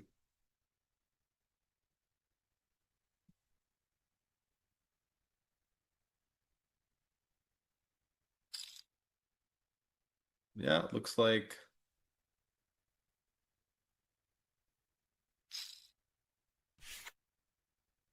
interesting. This is okay. I think like continuing with nines with the nine of spade is like definitely mandatory. I think that just nines is pretty close four-way because Enrico can still have like Enrico's supposed to flat queens pre-flop in that spot. First against second in chips, you don't actually want to play really big pots. Jinx is using a time bank where, it looks like he's gonna be a bit spicy. All right, he let go. He let go. But that was a bit of an interesting tank. You can tell back in his head, he's like, some evil little thoughts. Like, oh, what if the turn is a 6 and I can, if I check raise and then barrel it off, like, but yeah, no, he just folds. He was in the think long, think wrong category there. He almost stepped into it, but ace 10 now, actually, phenomenally, almost too much hand here, but is gonna give a chance. If Ravid hits that unfortunate 9, he would get the money. I mean, this is, oh my goodness. Oh my God. Just talk. They say energy is powerful. Just kind of put it out there, and this is that one spot where, yeah, you want your opponent to maybe make a flush or somehow if they have a pair, this is like that's a 2-outer for this scenario. But he is gonna get it. And honestly, Ravid has played though, kind of as big a cooler as you get, right? But like, is there a version? It's also against Enrico, who's going to have the widest range. So I think this is very problematic, right? You could argue maybe against the middle stacker, but against Jinx, against Enrico, these guys that are playing, opening a lot of hands, and you make nines full in the river with this action, you're going to be hard pressed not to think you have the best hand. It's also, Enrico does have Jack 8 suited. He does have 8-6 suited. He's opening these type of hands. So his range is not just, you lose to what? You lose to ace 10 and aces. 10-9 suited, but you block. That's not a thing. So like, yeah, you have really high up in the nuts range here. You lose to aces and ace 10, beat sevens, beat other straights, beat bluffs. Enrico, Do you think Ravi gets stacked here? It depends if he bets like a huge size. I I mean, really depends. Yeah, I mean, like Enrico could build like a different strategies here. You can just go for like a small, like a block bet and shove on top. He could check shove, but I think, yeah, I mean, I don't, I still see a world where it doesn't go in. well, if he bets like 600 or 800 or something or 850, something crazy, he probably just get called. If he goes Yeah, for like the small bet, then he's gonna get induced, and then I don't know if he gets that line through. So okay, so this is, yeah, this yeah, is just this is like gonna tiny be block bet. very tough here because now Ravid's gonna go. I mean, I guess there's a world where he makes a big bet and gets raised, but I don't know, man. This is a very interesting hand. I can't believe the 9 rolled off as I said that. That's just nasty Blocks. work. That is nasty. Yeah, he also blocks like 10-9 of diamonds. And I'm trying like so he only loses really to ace 10 suited, ace 10 off, which sometimes might 3-bet free, but some with how wide Jinx is opening, it's fine to also flat. Yeah, I mean, I'll be really, really impressed if Ravid finds the fold here. Because it's gonna be so hard for Enrico to really find a bluff. This is crazy. What do you think, audience? I I can't mean, see my chat. I can't pull you up right now, but tell me one if you think Ravid's going to get away from this. Two, if you think he's going to stack off, and also there is, I guess, a world where Enrico doesn't go all in, right? He might make it like 980 or a million or 1.1, and then no, Ravid just I think it's goes always all all in. in. Yeah. Wow. Oh my God, this is insane. I mean, I really Well, he did this earlier with the I bluff, so he is balanced. He just loves to say, "I want to call." That's sick stuff, man. This is sick. I this think is a I nasty. for a million left in Fat Fumo, and there's no one like I think it would actually if Fat Frumos had like 320 or 250, something really small, and there's this extra thing, but there's no one that short. What do you think, man? I think, man, this is sick. I don't know. He's losing to ace 10 or aces, and it's like, does Enrico really have aces? The guy's opening 6-8 suited in all these hands. Would he I guess the Yeah. question too, he's just got a Oh call, right? He man, does have 6-8 that's suited. insane. He has Yeah, other things. that's I just he wonder what just can't. Enrico's Yeah. really bluffing with there, though. Like, that's the thing. Or like, what does he raise with the straight there? Probably not. 6-8 or Jack No, 8. no. I was trying to think of bluffs too, and it's really hard. Like maybe thing is like you want to bluff with a 9, so maybe like 9-8. Yeah, like 9-8 suited or something. Because Ravid can still have ace 10 suited, I guess. So yeah, if Enrico wants to bluff something, he wants to bluff something in blocks calling range, which is going to be 9s and ace 10. So is Enrico going to bluff like ace 9? No, I don't know. I don't think he would play it that way. He doesn't have many ace 9s that like lead flop also. So that was just a wild hand. I mean, I'm probably gonna rewatch his final table after my session, go open up GTO Wizard, go through all these spots, and just like try to figure out like what could bluff because it is pretty wild. Like I don't think Enrico. Wondering if Enrico wants to bluff a 7 there, but I think Ravid was supposed to bet all his 7s on the turn. Like if he has pocket 7s, he's just betting turn for value.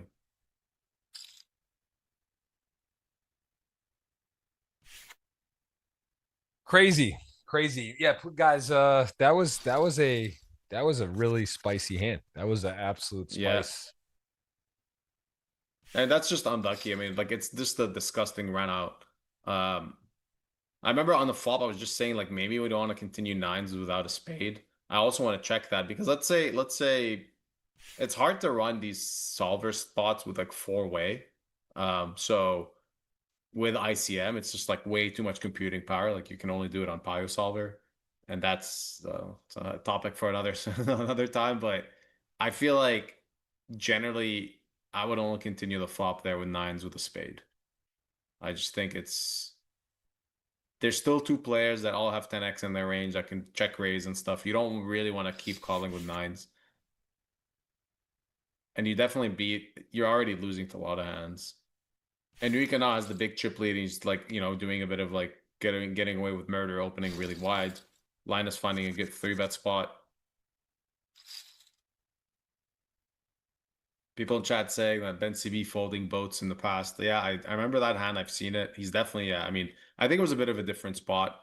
Also, different opponent. Like Enrico's definitely capable of finding a bluff there, but I can't even think of what it could be. Like maybe, only maybe like Jack 9 suited or like 9-8 suited. That's the only two combos that really make a lot of sense. Because those would both lead the flop with a bit of equity. They both would check the turn, and then they both would like maybe do this block shove line.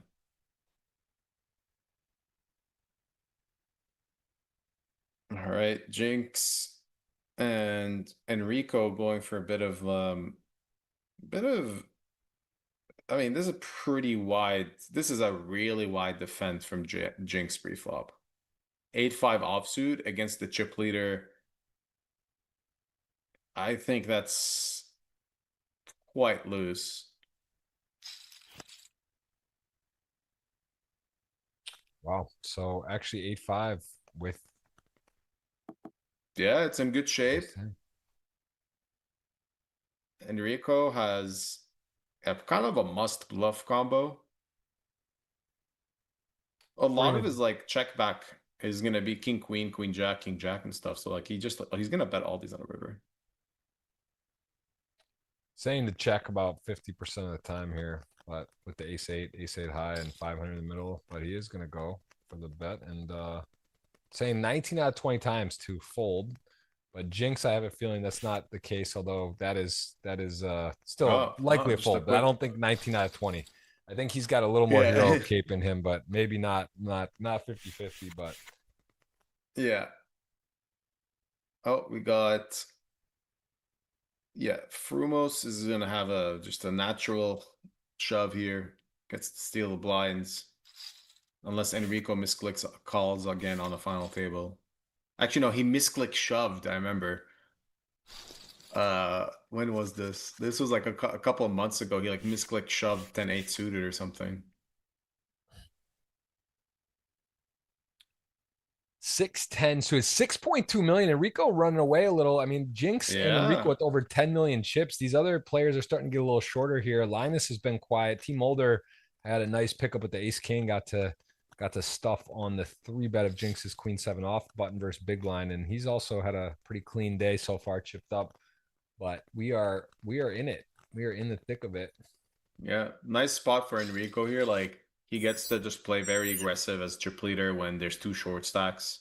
So makes sense for him to just like build a opening range because he's also gonna be opening so wide that he's supposed to also like induce like 7-8s plus 7s. I think goes in a shove. A lot of suited ace X are all inducing.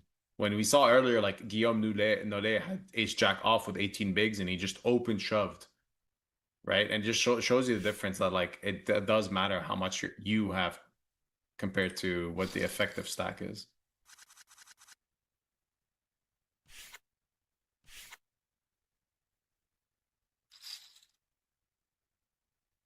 It's ace king again. We saw aces like 15 to 17 times last week. I think it was. It was something insane. As Wow. today we haven't seen many of them. We've seen ace king a few times. There was aces handed out, but Twice. so far, yeah. Barack got it twice, I think.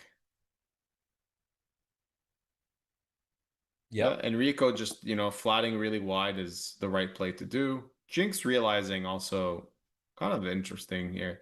Checking ace king makes a bit of sense because, again, like ICM, there's so much risk premium on you. You really don't want to build big pots. So you can just start your general strategist be like, let's keep the small. Let's not have to make really big, tough decisions. Even though ace king is a very, very strong hand. What's with the check raise? That's kind of interesting.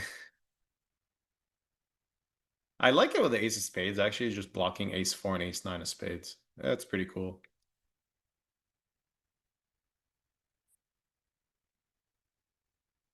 Bit more polar of a line also. Enrico's gonna have a hard time. I mean, Enrico's just gonna be like b-bet calling a lot of ace x, maybe like 9x of clubs, 5-4 of clubs. But you'd expect usually if someone checks ace king there, they would only call a bet or something like that because they're like, oh, I don't want to play big pot. But Jinx just like snap check raises, like, let's go. Big pots. Yeah, exactly.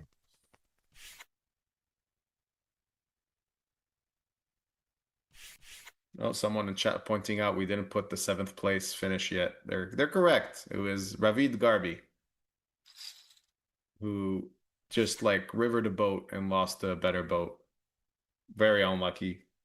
Really nothing they can do.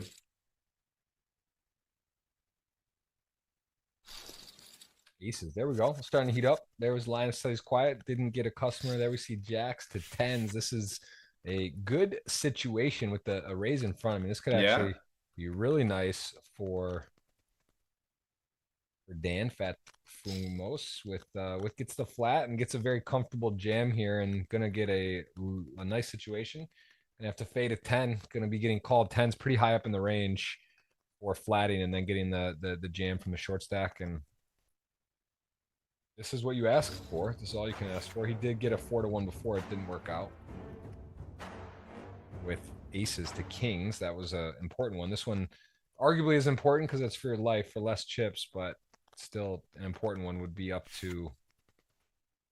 Yeah, I mean, what a just a really nice. Jacks the tens, your final table, and that is nasty. Oh my god! And high, and he does not have a diamond. He's gonna need a jack. We saw there's one left because we saw the king jack open. That's so unlucky, man. He's just really like brutal. Brutal. Yeah, get it in 4-1 twice. Final table. It's hard to find a spot to get your money in pre like that. And Team Old are going to give the GG and move along as they, dirty for you, dirty for Dan. And again, he is going to get a decent score, but definitely going to feel sick about that one. So nothing to really say there. Pretty dirty stuff, man. To lose 2 4-1s back to back at a final table of this caliber is, not cool, not fun, and unfortunate, obviously. Trying to find my message, Dan. We chatted a while ago. I was trying to think where we. I feel like that's really rough to come in this final table and lose. I mean, the aces obviously is a lot worse, but like that's such a good spot to get back into it. Just unreal. Poor guy. I think we'll see more of him. He just has to like get over this type of phase where you just like you do everything right and you get screwed. I mean, he came in like 5th in chips and was chip leading with that aces hand. He was the chip leader during that hand, so it's just a really tough situation to be in. We got a bit of spiciness here.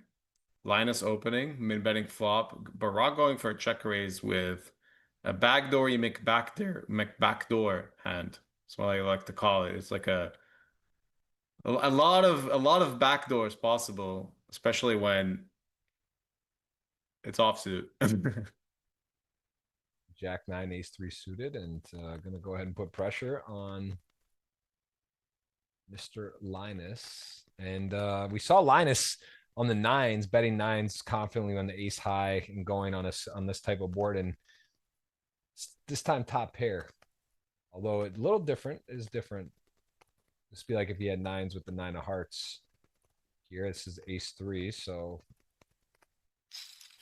he is going to just call, not raise, and none of those backdoors or improved equity going to come in. Yeah. And now, I mean, when you check raise with hands like this that are just, they have no direct equity, only backdoors. You're just like, all right. I mean, what else can I do? This is a bit of a strange check raise. I don't really think it's a thing. I wonder. Like, I'll be honest, like, I remember on a couple of my final tables, when I was the short stacks, I just did, like, some nonsense plays because I was, like, the shortest. I'm like, well, you gotta do something. And, he's really short here, and it kind of feels like this is exactly what's going on. It's just like, I gotta do something.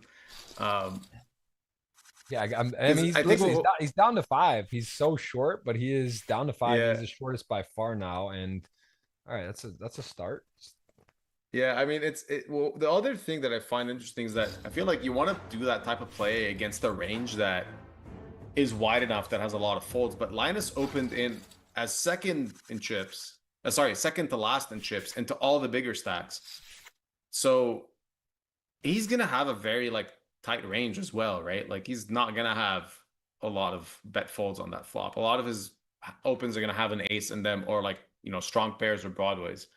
So Barack was just targeting basically like Broadway opening range, like some king 10 that just like bet folds and stuff. But like when you have the jack and the 9, like you kind of block that, I find. Oh, yeah. Mulder going for a huge 3-bet here. This is a thing in solver land just because you don't get the 3-bet much for value here. You're super polar. And just Enrico just living the life that everyone wants in these situations, just snap binking it.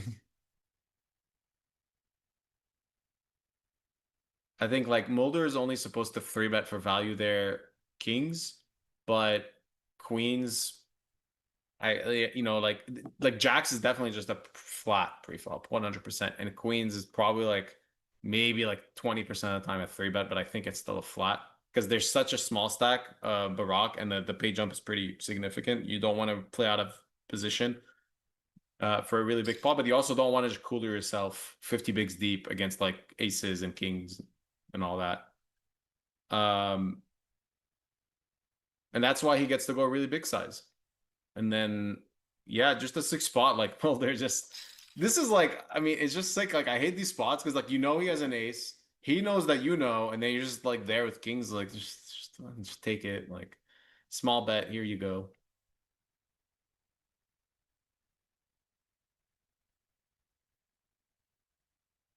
I think, yeah,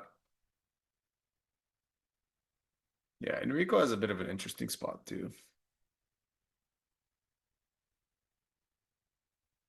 I think Mulder is like some offsuit ace X and some, yeah, 3-bet pre, ace 3, ace 4 off. And then ace king only. Never ace queen, never ace jack. So Enrico's like, I'm surprised Enrico's going for 2 bets, to be honest.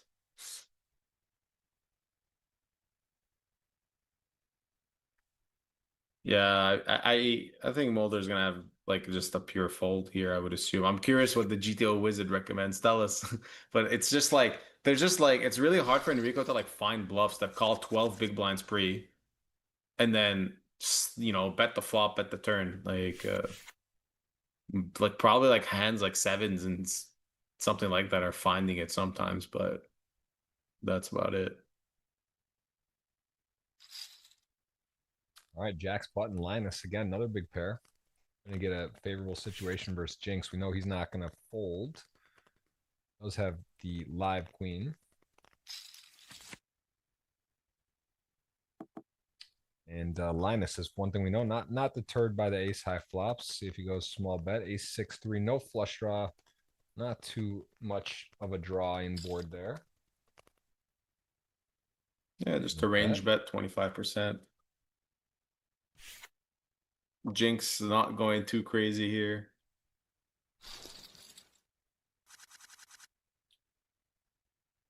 So, Ryan, if you want to drop in the chat, you have a link. You can do that or put in it for your. You call it documentary. It's a special. What would you classify it as? It's a 1 hour. Yeah, a bit of like I don't know. We kind of wanted to call it documentary, and then we just decided like, all right, let's call it like just a movie. Yeah, I mean, it's a bit more of a documentary since it follows like the progress of my downswing from my previous streaming clips that I was doing for GG in 2023 for a year. So it is a nice progression. It goes from kind of month by month periods for 2 years. Oh, we got an all-in and a Queen call. 6 suited, jamming, fair fight, king 9 ahead for life. The 9 comes, looks dangerous though. There's a lot of turns. That does pick up some more outs. Pure 3-1 favorite. River card is clean. We will continue on 5-handed. 4-handed, we'll do the first $50 giveaway. I do want to point out, I have been working on this for a while. I'm a bit obsessed. I found a new sort of, I don't want to say social media, but a different type of content thing. Are you familiar with Substack, Ryan? Have you heard of this or no? Have you ever used it? Yeah. All right. Yeah, So long story. The point is I've been writing a newsletter I have every week, which is focused around the GGMillion. So like today, my newsletter focused you. You were a prior podcast guest, number 177. So, it puts you, it shows you, talks about you as the guest, it also showcased the prize money. It shows who's at the final table. It's basically that. But I've been trying to move it over, and I've learned more about Substack. So today was the first day I got set up on Substack. Had the team move everything over. There's a bunch of, I think, cooler and better functionality with that. So I would like to invite everyone to do that. It's free. My stuff is all free, but I just dropped that in the chat, and that is a weekly newsletter, and it really does showcase primarily the final table. So that's a sort of preview of that and the guest coming on. But yeah, check that out if you haven't. And I didn't realize how big Substack was. Like there's a few people I follow in there, and I heard some wild numbers how much that has grown. So if you guys are interested to know who's at the final table and get a little bit of a preview as well as the guest, and that is going to be every Tuesday, and I've moved that from where it used to be. So please check that out. Let me know your thoughts. And again, give Ryan, he will put the link for his documentary there, if you will, his 1 hour special in there. I look forward to seeing that. I do want to watch that and check it out, because that's I'd love cool. to know what you think. I'm gonna watch it. I'm gonna watch it. It's ace queen queen eight. This is a good spot for Linus. Has the ace of clubs as well. Top pair, top kicker against an Check back inferior flop, top yeah. pair. Drawing very Pretty thin. cool check back. Jinx is, yeah. Pretty cool check back. Very balanced, keeping really his range in a way a bit uncapped. Like he doesn't have a flush, but he has such a strong high equity hand, and now he's just gonna get to like bet big twice, I guess.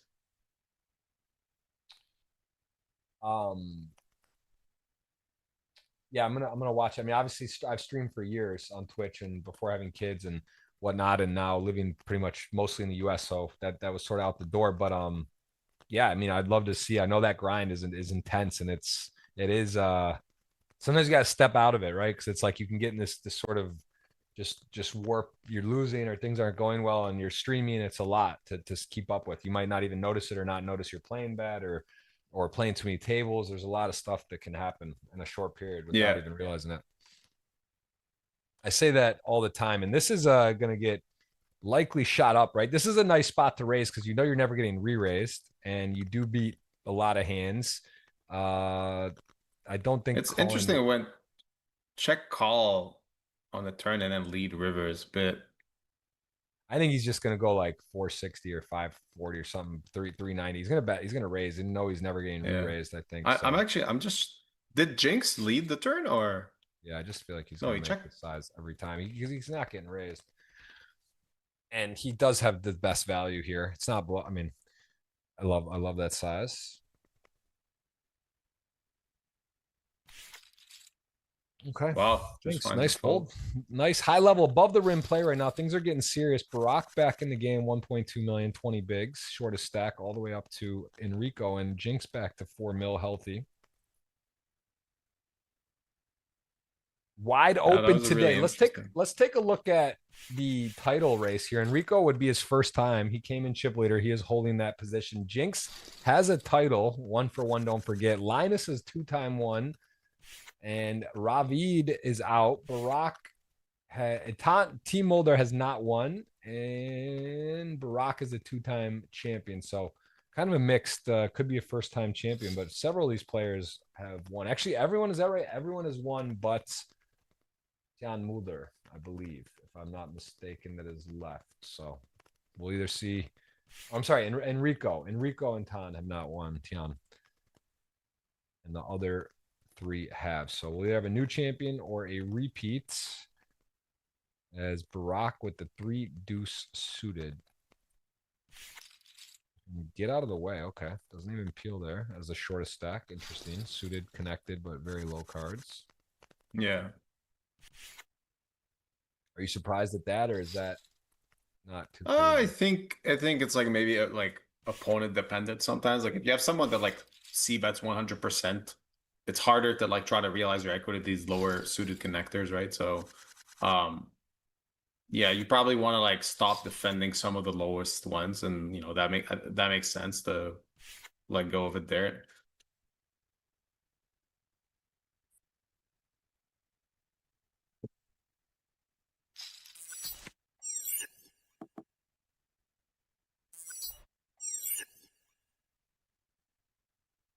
Pretty spicy flop from Mulder. Has some equity, but not really a spot he's gonna like get to do too much.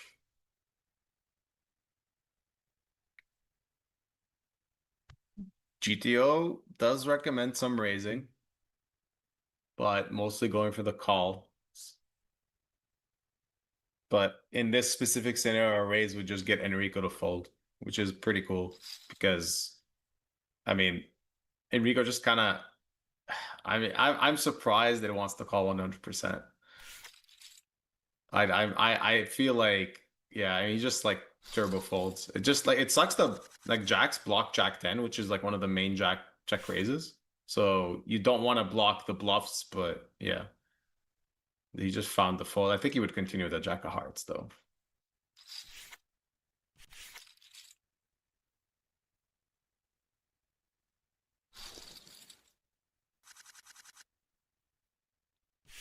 All right, I'm having trouble. It's super weird, man. I just thought of no idea. That makes no sense. My internet doesn't work, but my Yeah, I posted my link too, and you posted it and it was like clickable. I was curious, like how'd you do that? Because I don't know how to do that.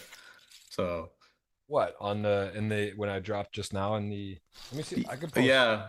Let me see. I just copy pasted, but I wonder if it's because I'm Oh, it might be because you're a mod. Yeah, actually, that's. I remember YouTube's a bit weird with like how it does. It gives more powers to you, special moderators. I'll I try. didn't get Let me that see. status yet. I can look. Let me see on I'm gonna look at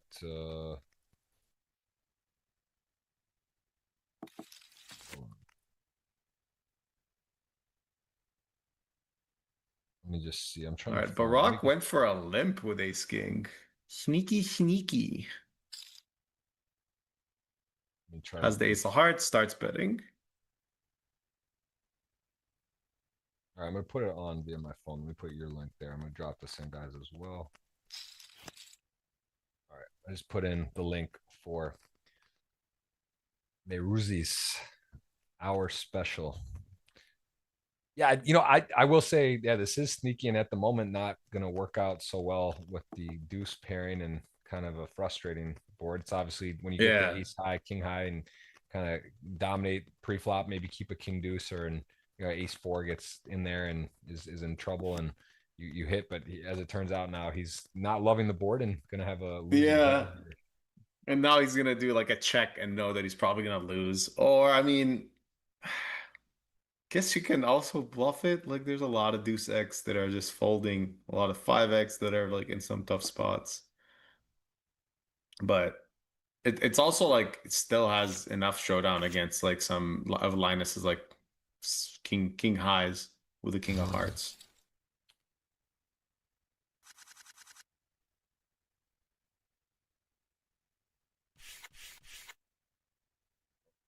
This is really confusing me, but all right, we did get that out there at least.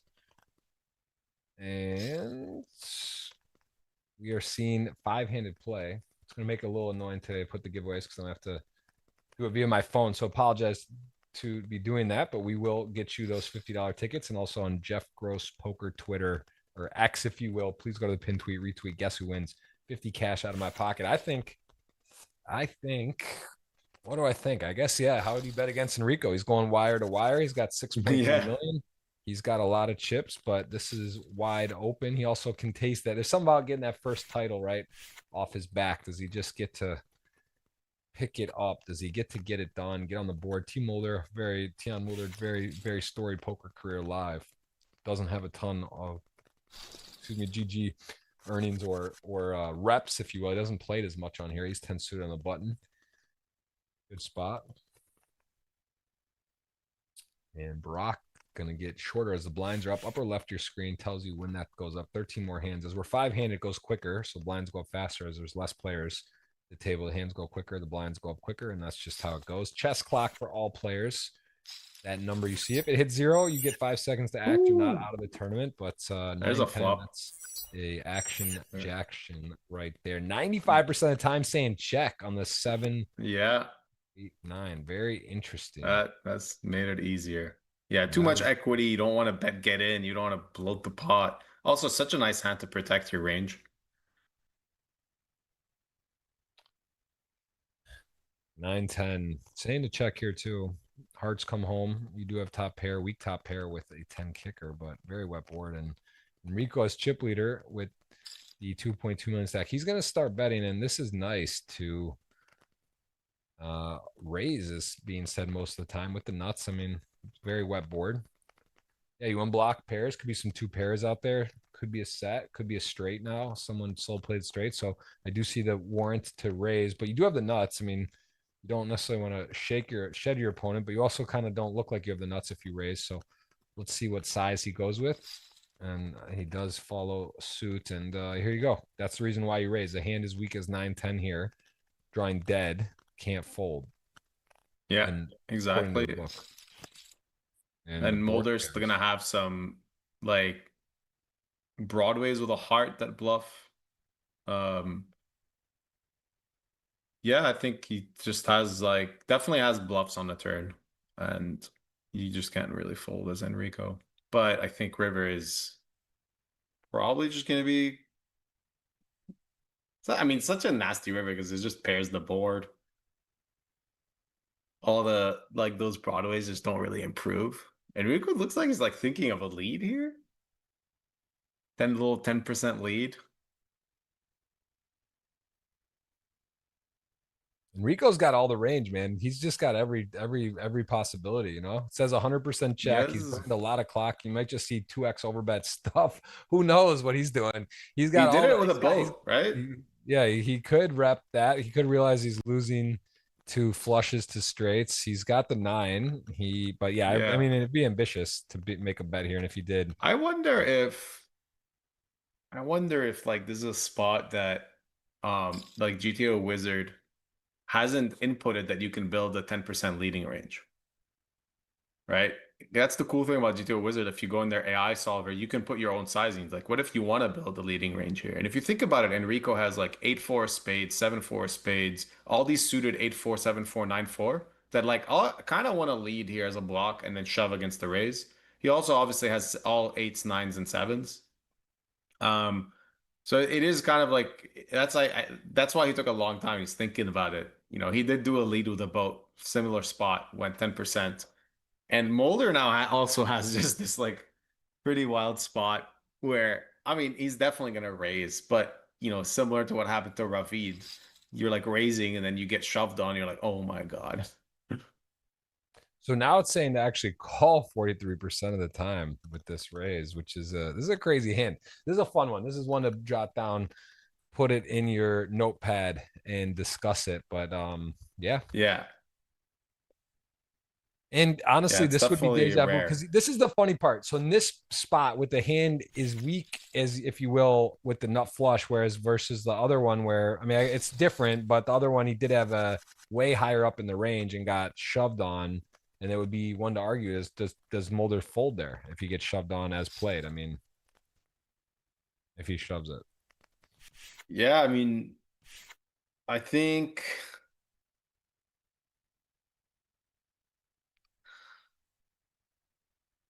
I feel like maybe because Enrico's value range is only boats, right? And then his bluffs might come from the ace of hearts.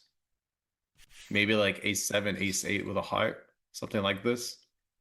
So I wonder. I'm not sure. I have to. This is like one of those I'm gonna go put in a solver after and like try to figure out because it is definitely a unique spot. So like when you have ace 10 of hearts, you're like, oh well, I kind of blocked some of the bluffs. But yeah, just cool to see that it didn't even like factor in leading, and then Enrico just decided like, yo, I'm gonna build a leading range here. Obviously, like not everyone's playing exactly according to what GTO Wizard suggests because everyone has their own, you know, little tactics and strategies. And that's the beauty of a tool like GTO Wizard. You can use when you use their AI solver, you can just really mess around with so many different strategies and then create your own style. I really like to do that, especially on airplanes.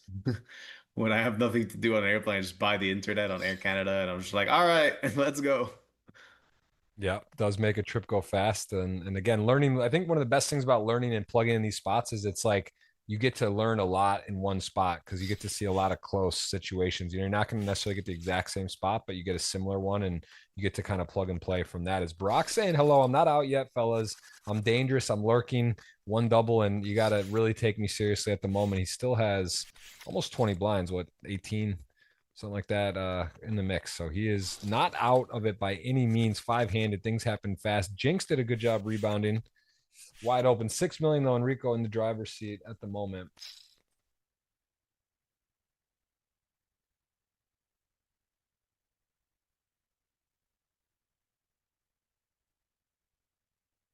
Yeah, it looks like Enrico's gonna choose his one of his most polar weak hands to isolate. Jinx snap calls, flops, pretty strong hand.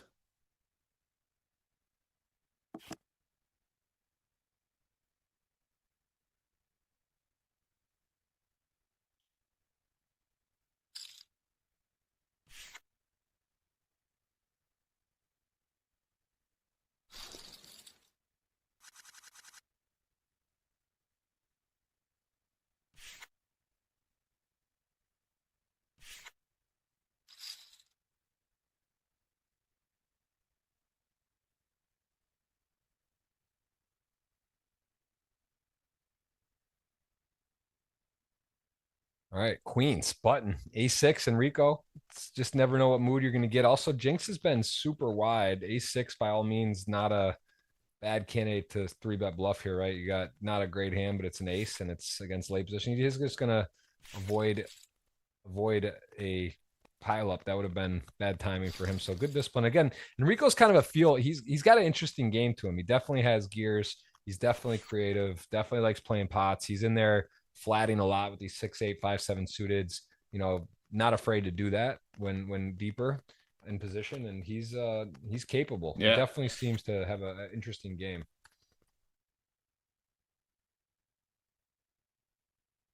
Yeah, I agree. We got, let's see, Barak limped Ace King O earlier in the spot. I think this is like a different hand class. Yeah.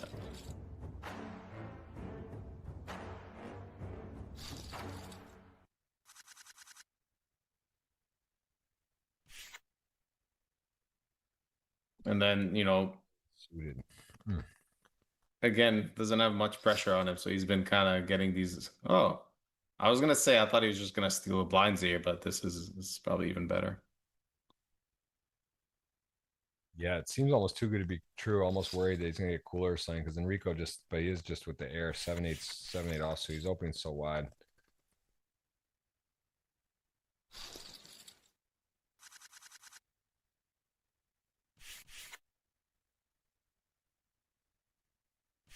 Yeah, the two guys that started first and second still basically getting away with winning whenever they don't really confront each other. They haven't really had any big situations between each other. Seems like they mostly just avoided their most dangerous opponent. Their risk premiums against each other are pretty high. Like Enrico also like probably doesn't really want to play so much big pots against Jinx because like he's a bit of an unknown. You don't know if maybe he just like goes for crazy bluffs and big call downs and stuff like that. And that's where ICM gets kind of murky. Like sometimes if you have 9 guys on the final table, 8 of them are playing exactly perfect ICM strategies, and one guy is just completely losing his mind. That guy is all of a sudden going to have a huge edge because he's doing, he's like he gets to get away with so much. And Jinx could be that guy sometimes. Yeah, I've seen a ton of. All There's just an right. insane amount of hands here. It's interesting hand Yeah. slate as always. So fun to watch, and hope everyone's enjoying. We are literally watching a new champion potentially crowned in Enrico. Jinx would be a second-time winner. Tian Mulder would be first. Linus, I think, 3, and Barak would be 3 if they were to get it done. Gilliam went out early. He's a 3-time winner as well. 10 total titles, 60 million in earnings amongst these player on GG alone. And again, this is, how old are you? You're like young 30s. I forget. Is that right? Yeah, 33. So you started what? You started playing like 18 years ago or 16? You've been around for Yeah. We'll say when I was 18. 18. I Okay. started then. Yeah, years ago. So okay. Yeah, you've been around. I mean, some of these a lot like Enrico's. He's been around. You say he's a dinosaur. He's been around forever. Linus, one of the younger guys. There he goes. Ace deuce, timing, tempo, hand selection, all working. Knowing when to push, when to sit back. Does find a good spot. Blinds are up 40-80. And a couple of suited aces here. And Enrico gonna be happily calling, although he is dominated. Yeah.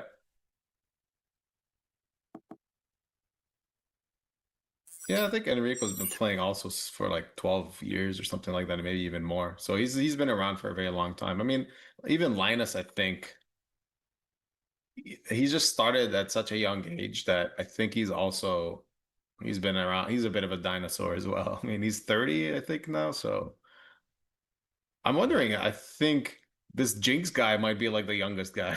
We don't know anything about him.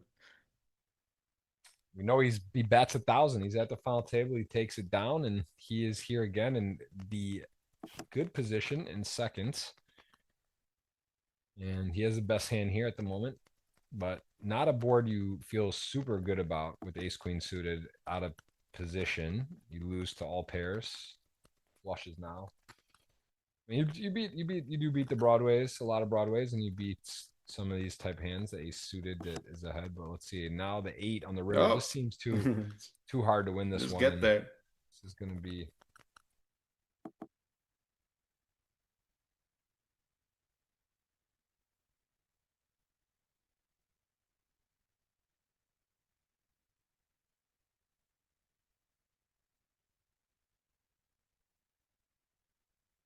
Yeah, I feel like this spot, he's gonna value bet. Jinx is probably just gonna fold.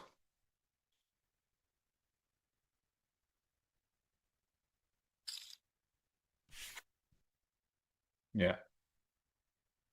All right. Well, picks it up 5.2 up to 5.7 as Barack is slowly chipping up. He's at 20 blinds as the blinds have gone up, and a couple of kings here for Linus on the button. I will say, I'll tell you what, Linus doesn't get too many big pairs often, but when he does, he has been on the button. He's at aces, he's at kings, he's at jacks, he's been in position. And Enrico, at some point, this is one of those stacks you could pick on. 2.5. T Mulder has 2.5. Barack's shorter than him, so one stack he could put some pressure on. Ace 9 suited. That's a big 3-bet though. I think Enrico's been kind of comfortably picking up pots. I don't know. I mean, he's a little wild card. He kind of goes with his gut on stuff. So I'm not saying he won't continue, but that is not a. Oh my. Okay. Oh, well, hey, hello. wow. The sizing. Linus might have leveled him. Though still not a guarantee. Ace 9 to hello. Looks like he trapped him. We're in a flip all of a sudden. Going to the river, fades it. A jack is good as well. Many Needs outs. a lot of outs, but too many against Linus, man. You mess with the bull, you get the horns, and there is D-Neg's confusion. OMG, WTF, all the emojis, all the things. And Linus, man, what a hand. That's a pretty sick hand right there. What a flop. 50-50. Enrico, was it the sizing? Is that what happened? He just tripped him up. I mean, he went big. We generally see a smaller 3-bet sizing there. Yeah, it looks like I mean, you don't generally always see like a smaller sizing, but maybe you can have different sizings. But I mean, in reality, like, yeah, Barack is short. You're supposed to be a bit more polar there. Maybe Enrico just fell for that or played his own image. Like he's been opening really wide, so he just expects he's gonna get 3-bet a lot more. But I feel like you want to like it's probably definitely better to shove like ace 5 suited than ace 4 suited than like the 9 doesn't really interact that much with like blocking 3-bet folds from Linus. But that's a really big difference. Yeah, he's chip leading. Yeah, chip leader. And he is going to work all of a sudden. 10s. Getting a lot of pairs.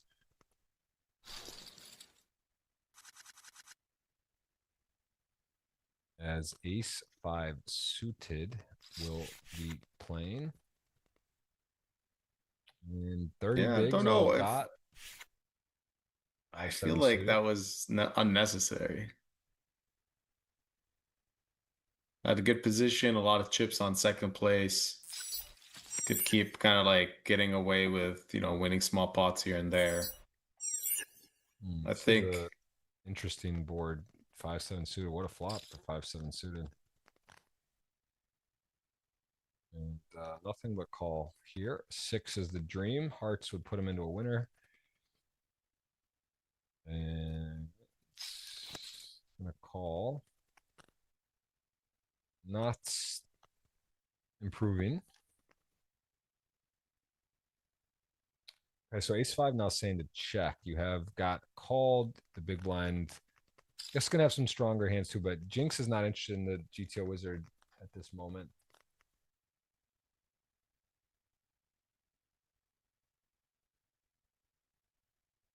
Interesting spot here for Mulder. I mean, just has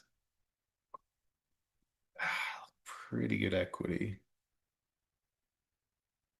But and he's getting like a nice price. 6 is kind of a clean out. I don't think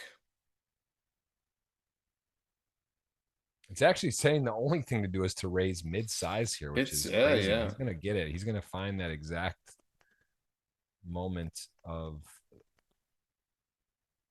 exact size, the exact thing. And now it's saying to fold almost always. And this is a problem when you bet. And as played, this is like one of those things. GTO Wizard recommended to check on the turn. Now you bet, you got blown off potentially here. But will Jinx go away? Maybe we're just going to see a non-approved GTO Wizard hand all around, because we saw check, and then now the Tom Mulder playing that way. But Jinx has played. Will he now get rid of it? Or since he's already down a different path, is he going to call? It's kind of tough to bet here and then get. It's hard to continue the ace-5 and like 5 of diamonds. Honestly, it's just like you could easily be dead here against obviously sets against Wow. 2 pairs. Wow. So we get that dream sort of fun scenario. We see the continue and then the miss, and Tian is with the worst hand he can have, basically with the 7 high and missing the hearts. And he does actually have a 7, which some sort of wrap around the heart. I mean, it just blocks 7-6 of hearts, which would play the same way from Jinx. That's like about it. But like, oh my Jinx goodness. is probably not. I mean, Jinx Wow. fold as played. So Wow, Mulder just went for it. How to get the max? He misses and gets the max and puts it on the line there. 3.7 million. What a hand. That was sick. That was crazy. Yeah, I think that's a really interesting one. I wonder if something with timing played into it or sizing, because it went like 50% on the turn. I'm not really sure. I think that's a pretty like that that's when like high stakes poker is really interesting. Obviously, there's something that made him step out and play the hand a bit different, but I mean it's also how he's gonna play ace-9 and ace-8 purely the same exact way. I think he's just gonna do literally the same thing. And then Jinx on the river 10.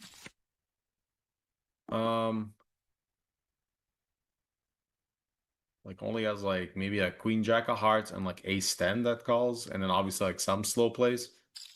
Maybe like pocket eights, nines as well. That's just like, all right, like I want to let you bluff the river. But you know, there's not many hands that Team Mulder like check calls flop, check raises turn, and then shoves river as bluff, except maybe that. Like he's not check raising turn with just like no equity. You know, he's not gonna have just like 5 deuce, that like little gut shot. He's like, all right, let's bluff it. Sick. But a lot of people not understanding why the river fold. I mean, it's just like you have to construct the range, and you're gonna have better calls than ace-5. You can't call all your ace-x.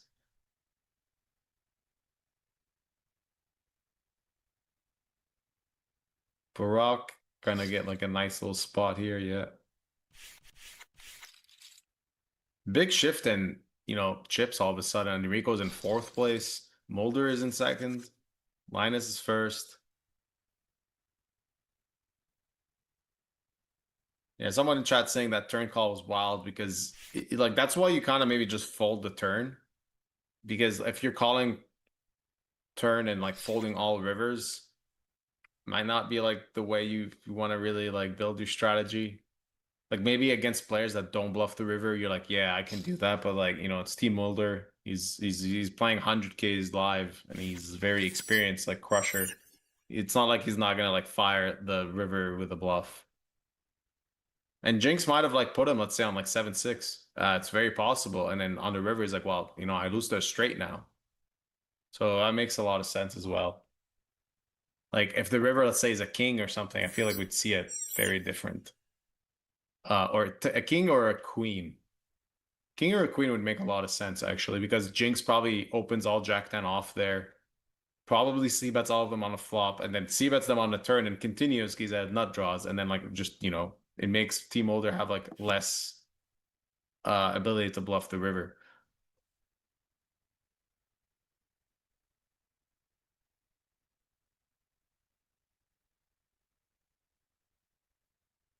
Ace queen, ace 10, ace queen, a lead. And Enrico, let's see how he can rebound. He's at a pretty smooth final table. He did sort of step out. And honestly, ace 9 suited, we saw the power of the suit, got the flop. I mean, 30% roughly versus kings. He did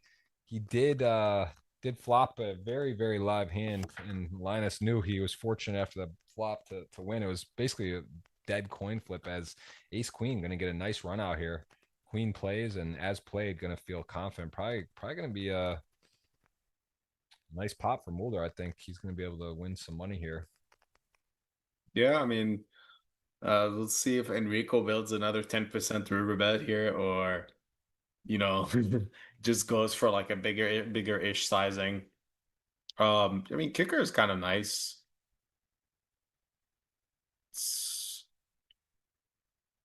one of those like really close ones.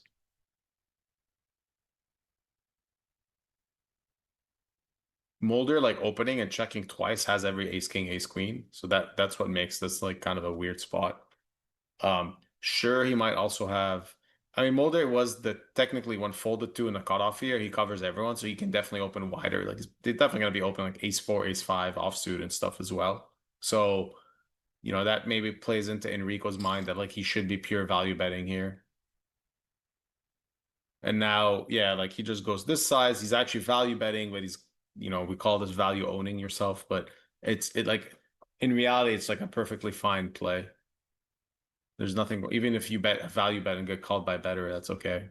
Because Mulder's gonna have enough worse hands. But Mulder may be thinking of a raise here, which is interesting.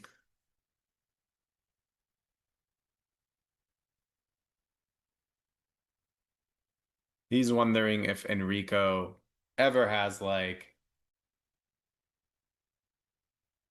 never has ace king. Yeah, it goes for this. He never has ace king, and he never has.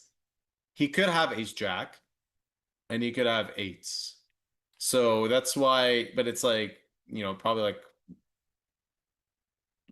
It's a great point. It's exactly right. This is just the best hand as played almost always. You know, it's just never ace Yeah. king, which is huge to note. And then the rest of it is you know, it's actually saying to fold this all the time as played. So interesting. Yeah, I mean it's he calls, so Mulder just finding really nice spot, going against what GTO Wizard suggests, and just like, no, I think I'm gonna raise and get called here, right? Like, and Enrico, no one can blame him. Like, you have a strong hand. His line could be like some nonsense. Like, it's possible Mulder has like king queen and goes for a bluff there.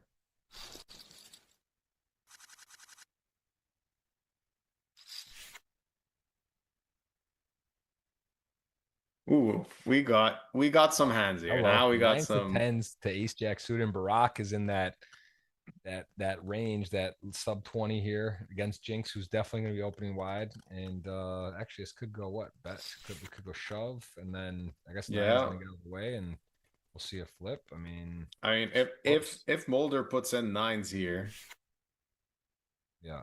no, just folded. Yeah, if he I mean, put this in is nines, for sure, Jinx was gonna fold. Yeah, just yeah. a huge flip here.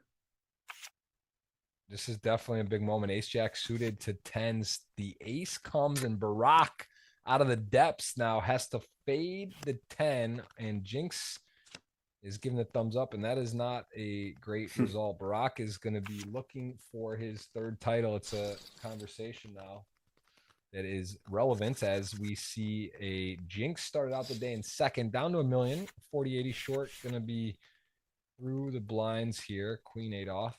Yeah, I mean, what a Like this just reminds me of the multiple times I made the final table as chip leader, where when we got 4 or 5 handed, I went from super big chip leader to like being in last place or second to last. And you see it here.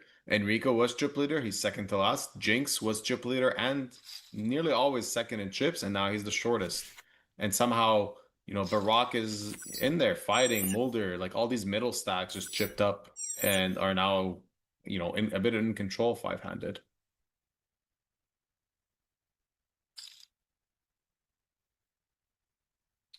Okay, Jack 9, King Queen.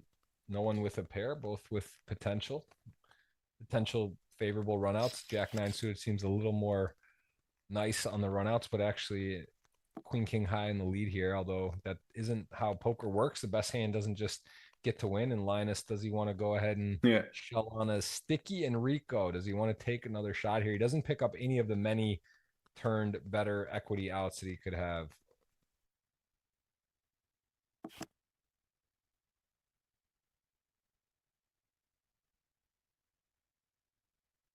Rivers it, and now Enrico kind of has like a bit of an interesting spot. I feel like when things really don't go your way, Enrico's like gonna like go for a bluff here more. There's a lot of ace highs that just muck also. What do you check call the flop on a flush improver that, yeah, I mean, I think his hand is a bit too good to bluff. That's why that's recommend just checking. But I kind of have a feeling Enrico's just like when he takes this long, just feels like he might go for it.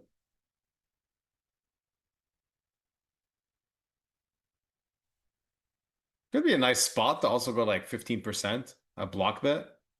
I mean, let's say you're Linus and you have like ace seven of spades and you're facing a 75K bet here and just like, oh god, yeah, he's milking me or whatever, I fold. So interesting when the Enrico really does kind of take away from it's actually saying to call most of the time, considering that's the case and that Enrico seems a bit steamed. I think Linus will find it, although it is not the most appealing river with the diamonds coming. But I love how Enrico just has no diamond and no F's given. He just says, you know what, a king queen, I gotta have some bluffs. I'm gonna bluff here. And Linus, who gets it right so frequently, will he align with the GTO wizard recommendation? Says call 7 out of 10. And no. Enrico, little in-game flow gets to get one through it. It's just not afraid. Yeah. Linus improves on the river, and it's just still like, no, he has too many 10x in his range. He has too many flushes. Every ace three that river to straight. I think that's the main thing as well. Like the river completes a lot of the hands that had to bluff most rivers, but now improved to a pair. Let's say like if Enrico had like 6-4 suited, 4-3, ace-4, like he's not gonna bet it on the river. So then that's probably what Linus' thing is like. Well, you just don't have many of these like absolute airball bluffs, except clearly like some king queen. But like Enrico's not gonna have like ace-9 or the ace of diamonds and bluff the river. Or sorry, ace-8, let's say ace-8 with the ace of diamonds and bluff the river. Because it's just a bit too good. But king queen makes like I can see the logic from Enrico's side. He's like, it really sucks to check here, and then like Linus checks back like ace-7 and just wins with ace high.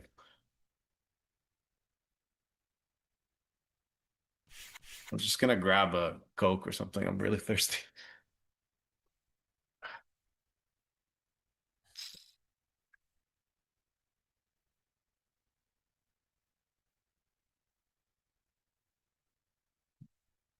Yeah, we're good. We have got the King Queen 910. Bear's going to take a quick break. Make sure you check that documentary, if you will, from the 800K downswing that he put on display and then kind of turned it all around. I don't want to spoil it, and I haven't even seen it all yet, but you guys can watch that. Link was put there before. As we are playing to a winner here, we are still 5-handed, and I am very much so excited to see how this plays out. It's wide open, and there's some great players here. Man, that Austrian flag's so tough, although these players I don't believe are from Austria originally. I think Tian's from Netherlands originally, and Linus not mistaken, I think he's from Switzerland or no, but yeah, a lot of them move there.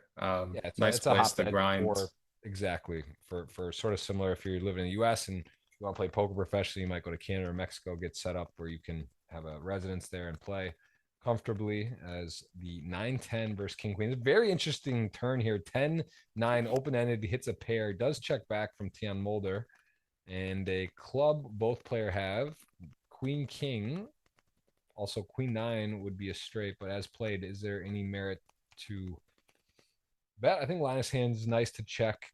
Decide probably don't know if he wants to be blocker bet. I guess he could blocker bet, and he does.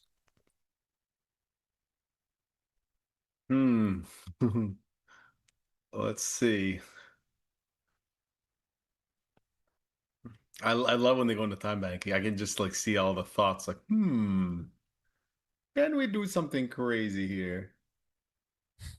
I mean, pretty good hand to bluff with, right? Like king, queen high, you're not going to be good, almost very much so. It is small blind, big blind, but then you also just have the club and you have the queen, and the queen 9 is the nuts. Like, I think definitely merits to be bluffing to fold out a one pair hand, such as the 10-9 or the 8x or 8-9 or 8 whatever. But let's see what he goes with. Mulder has shown that he like does raise thin for value, right? Like kind of against GTO. Oh wow. I really I feel like Linus is gonna call this. It's I mean, to be fair, exactly. He has a key 9 and he has a key club and he has as played. yeah. So it's like he's basically repping a flush or queen 9. And then you have to think credibly, would he have checked queen 9 on the turn when checked to at the gutter? Would he have checked the No, flush no, draw? there's So Queen 9 is like a pure bet on a turn just because you unblock all the pairs that continue, especially like a lot of draws. yeah. Um Yeah, so I I'm I saying you I start talking about the value hands here, and you also have a 9 and a club, and then I don't know, you're yeah. right. The size is big, real big. Linus did get bluffed in a spot that GTO Wizard said to call. Would be curious what GTO W has to say here, but Linus is Yeah. in his tank. He is a wizard of his own right, and he is gonna get it right often. But it's hard. Poker's hard. We got the cards face up. It's fun to watch and predict. You have a little bias, of course, when have these cards, but I don't know, man. I don't know. This one, the other one I thought I he might mean, call. This one is a big ask from Mulder. the other one was I think a bit different because you can find less bluffs, like natural bluffs, while here I feel like this wow, it just folds again. I mean, this is a really interesting one. If you don't call this, then I guess you only call with yeah, I don't know. I think Linus knows more. I can't even get into his brain. You know, he's like way better than me at any of these spots. So I'm not gonna like try to really figure it out. But I felt like it is a nice combo to call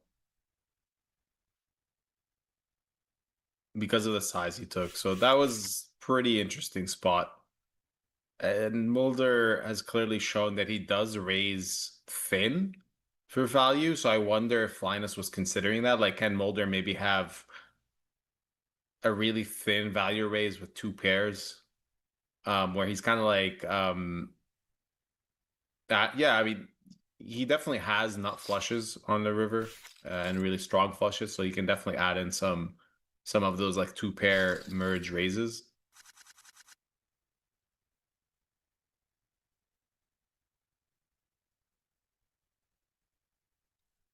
Let's see. Most likely we see a flop here. 8 of clubs showing up would be nearly always interesting.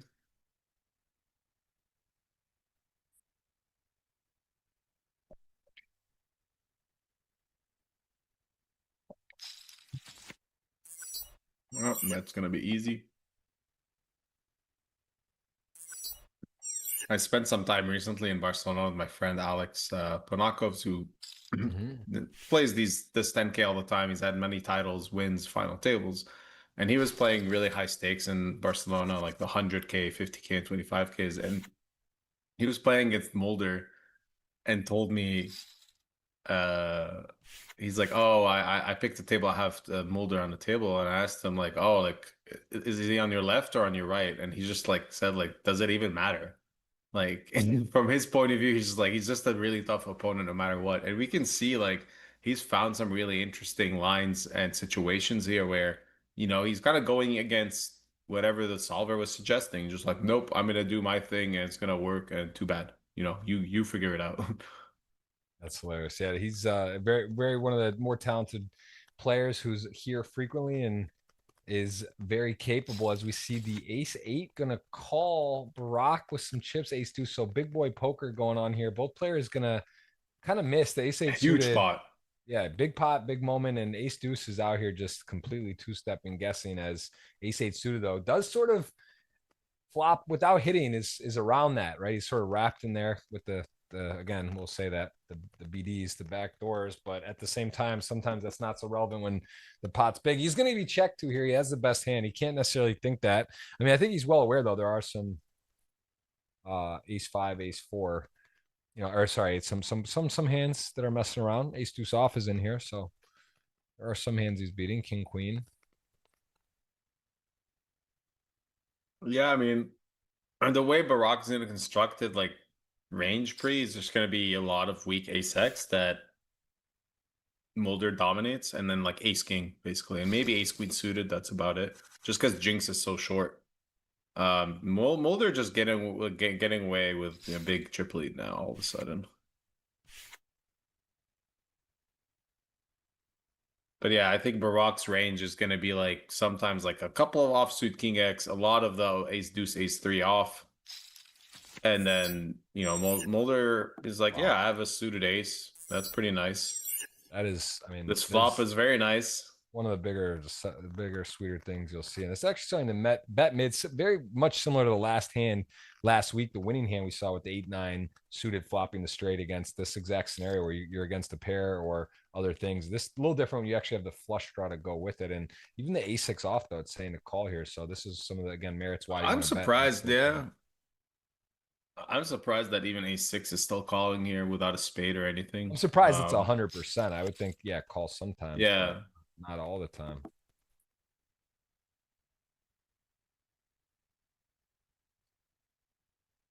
And now very much so wet board here. We got two double flush draw board.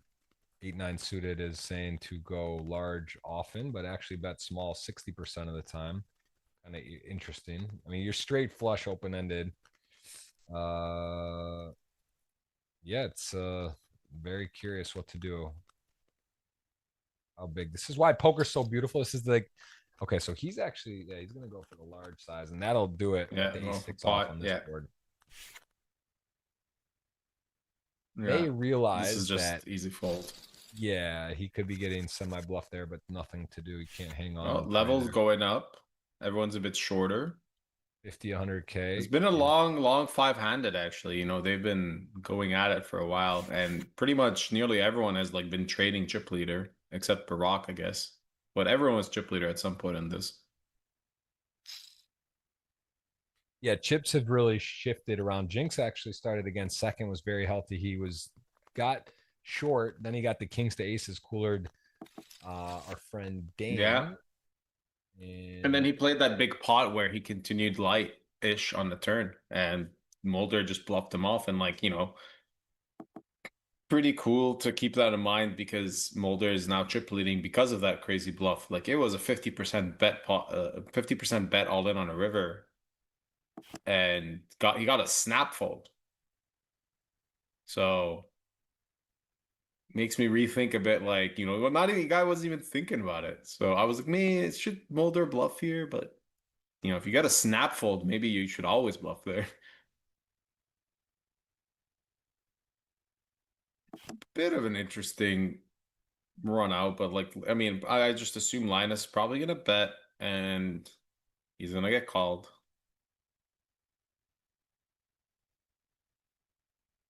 Depending on, went check, yeah, check, all the way down. Linus probably going 180, yeah, 190.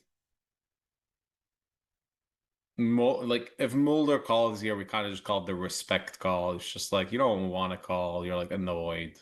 But Linus is capable of finding bluffs here. Now, is Jack 3 like the best spot? Like, not really, but like, you can't fold it. It's still, ranges are wide. Linus is gonna have just like some queen highs or some even, yeah, just like complete air balls of bluff there.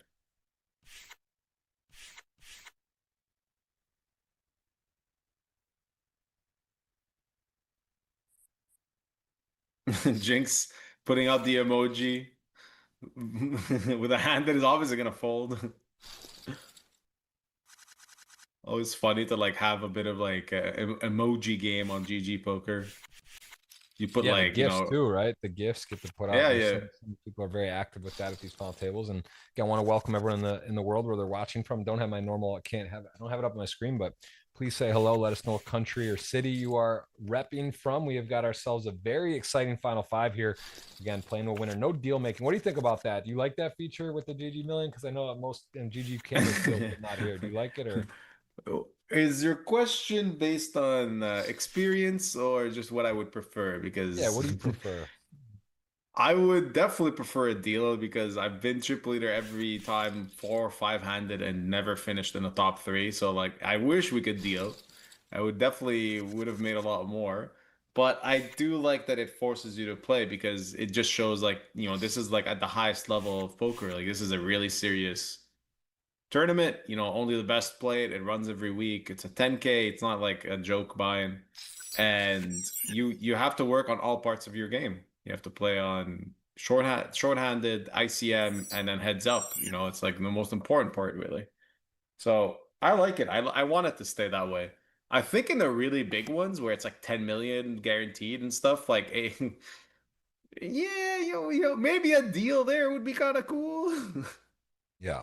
Yeah, it would be. It is nice, right? When there's that much out there, make a three-way, four-way, five-way, even five-way could lock up like 6, 7, 800K, that Yeah. type of return. But yeah, here we go. Overbet makes perfect sense as played. He's got the Yeah. 8 in there, 6-8. He's semi-bluffing with the potential and gonna shed a hand such as Ace Jack high, even put some other Exactly. hands in a really tough spot as a pickup. Linus showing cards, having fun today. Jack 7 suited on the button, even though here a little interesting because Jinx is down to 10 blinds. So does he really want to be putting money in the middle? And he is going to go ahead and min raise.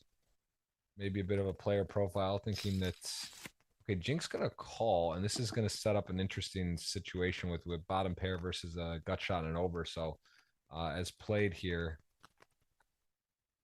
see if Linus is just going to put the pressure. Does not, and a 10 pairing. Jinx has to like Yeah. that when checked on the 10-3-8. This may work out poorly for Linus because now the king 3, which would have felt dicey, is now going to feel much more confident that a hand strong as a 8 or above 3s was there, like 4s plus or something, might not, whatever. But Jack 7 is going to really check back the fold, probably not. Yeah, I mean, I get why you don't really want to bet the flop because you can get check shoved on, you lose your For sure. equity. So Yeah. you definitely prefer betting like Jack 5 or something. Oh wow! So King High is actually really good, although it Oh. does counterfeit Jinx, and he's probably going to be frustrated with that, thinking he does lose to some ace highs that call him here as played. So what to do? That's appears to be a bad card, although it's actually not bad, just a bit scary. And this is a weird hand, Yeah, you know, this because is if he somehow checks it Jack high, then he's thinking, what did Jinx call pre? I guess, like, yeah, this is very interesting. And Jinx now, I mean, this is a peculiar spot. Jinx does seem to value tournament life, which makes sense. Most of us do, but he is going to leave himself with a 7 chip. why would you leave yourself with 7 chips? If you disconnect there, like that's a really interesting. Is he trying to fold out a chop? I feel like Linus would not fold an ace.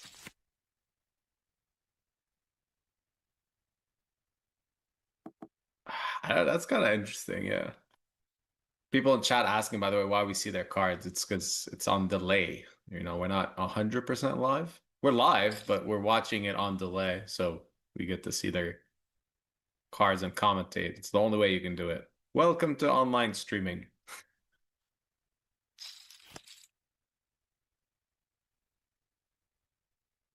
Okay, Jinx is still, that was a pretty nice pickup where actually if he like doubles up, he like jumps up 3 positions.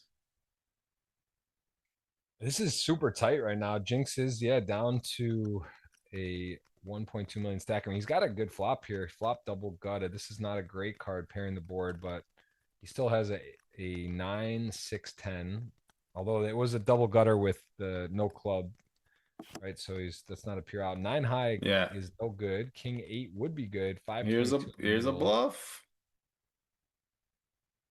He's just like as played, 100% has the bluff here. I know it, you know it, Enrico knows it, everyone knows it, and then like Enrico still can't really do much because I think he doesn't have the right blockers. It's not really great.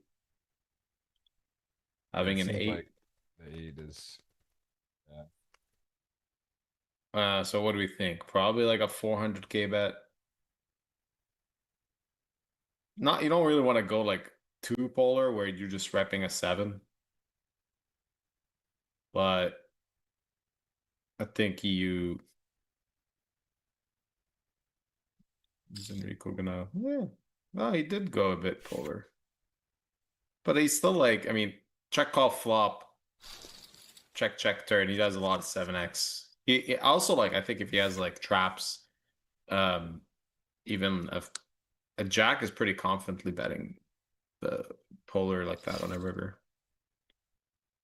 All right, Mulder as chip leader gets to open a lot here.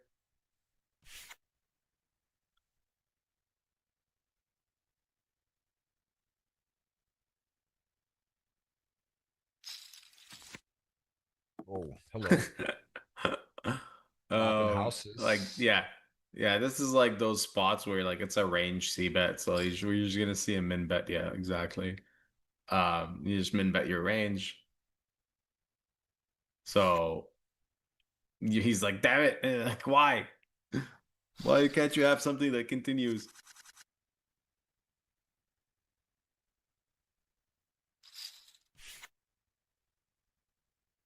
We're gonna see some fireworks here.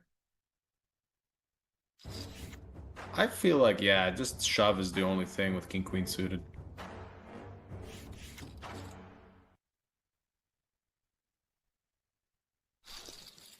That, however, is interesting. He puts the I want to call spot there.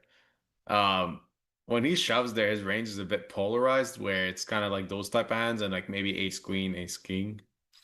You don't have many hands that actually want the call. He never has like queens plus there. Enrico coming in with a 2.6 open. It's really interesting. And this is like, yeah, I mean, this is definitely a bit more different from what we usually see. So he's building a very big open range here because he's opening it to chip leader and understands that like chip leader gets to defend a lot, gets to start leading a lot of boards, and he's going to put a lot of pressure on him. He's like, I don't want any of that pressure. I want to force you to a tough decision, and I have a range that is protected when I do that. Yeah. He's definitely not going to open this. We might have an all-in and a call. No. All right. I was wondering if Linus maybe skips it. But it's a bit too good.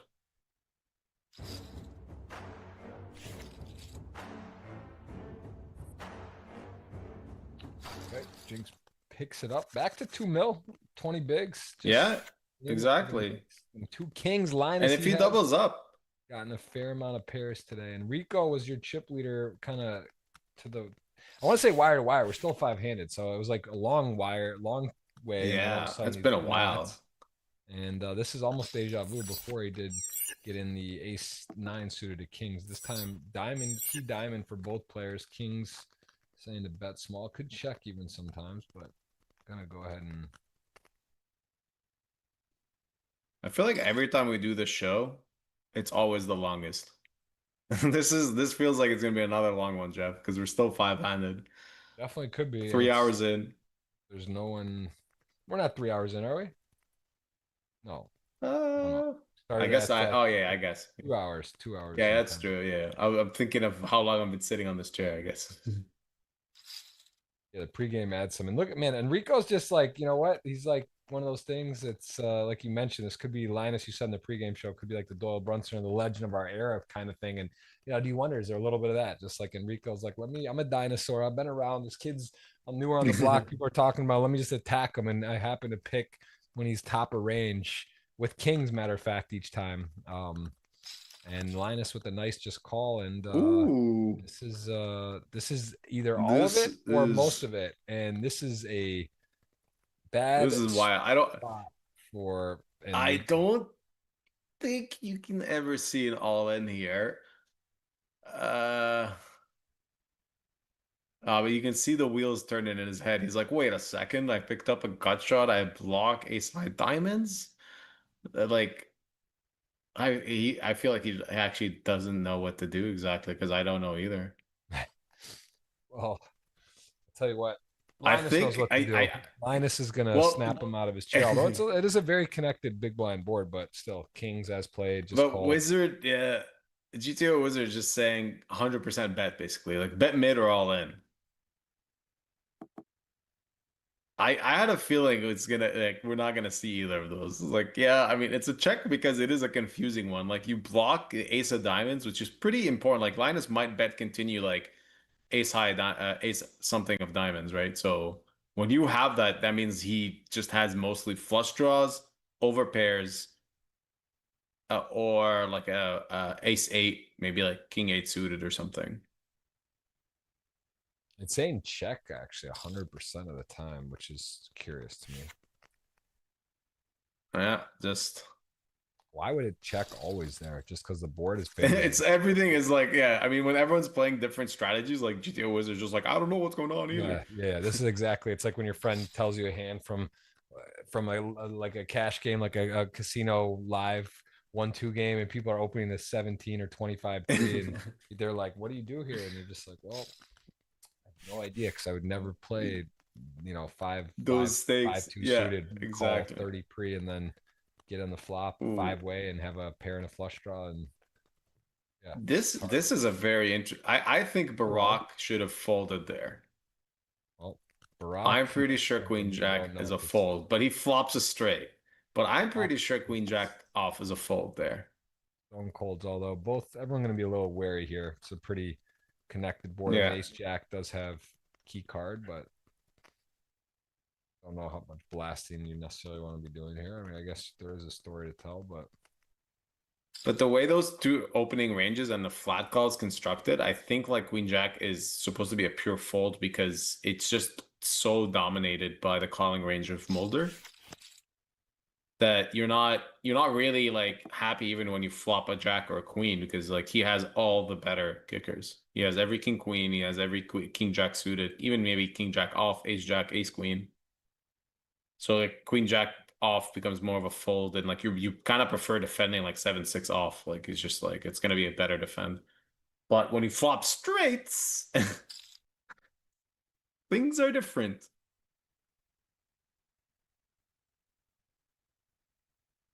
well, Tian Mulder does have sort of, he's got a reasonable bluff, semi bluff hand. He's got no heart, and maybe his opponent could have some sort of heart draw, combo draw, and he's got a gut shot to the better nuts, but he's betting right into it. And I guess Barack's question is, does he have a real hand? Does he not? You unblock the pairs. This would be the downside to make a hand like this fold, but you just get called here frequently. Do you think he could have just Yeah. called one more? I mean, obviously we see his hand. We'd like. I think I was wondering, I feel like with the queen of hearts, you might want to like yeah, like with a queen of hearts, I feel like it's okay to just call and just like we know Mulder can still find bluffs, right? On some runouts.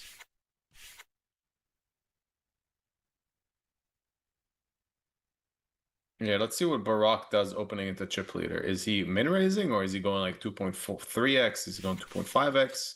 He's just folding. And that's the power of ICM in these spots. Right? He's just like, I don't want to mess with the chip leader. There's two shorter stacks. It's a nice pay jump of 70k if they both bust.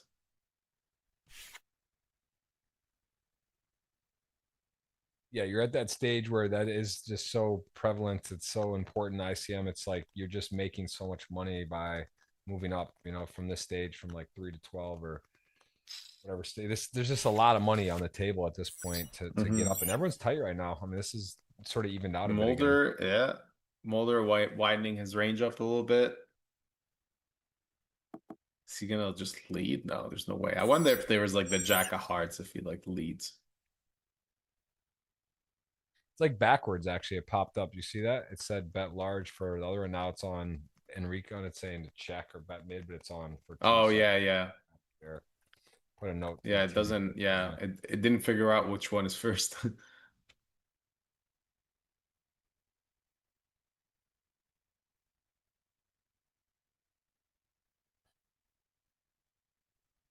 Enrico is losing a lot of his time bank in a lot of these spots.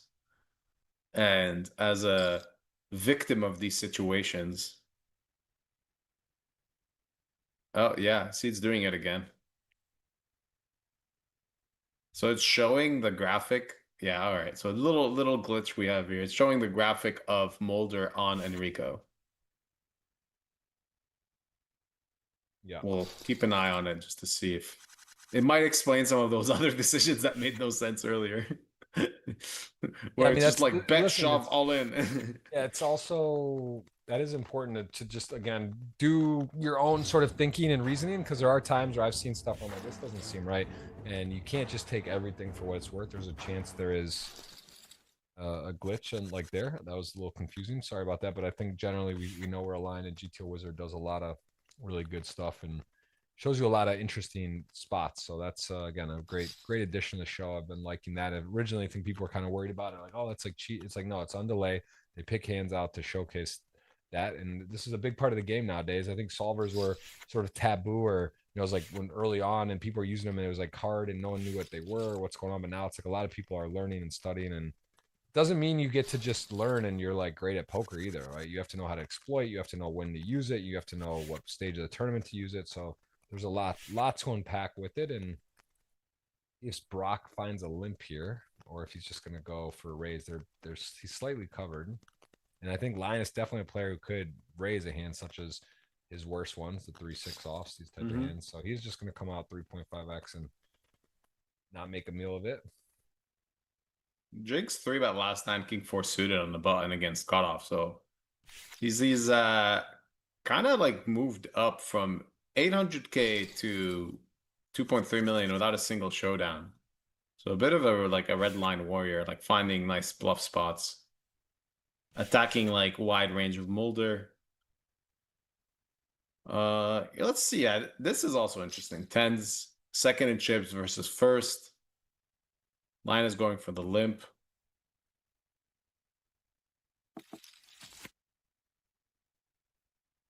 Barack opened that spot that you just talked about when he was also covered. So, you know, if Linus had jacks here, it would have been cool to see back-to-back hands, see what different opponent does in the same exact scenario when the risk premium is really high.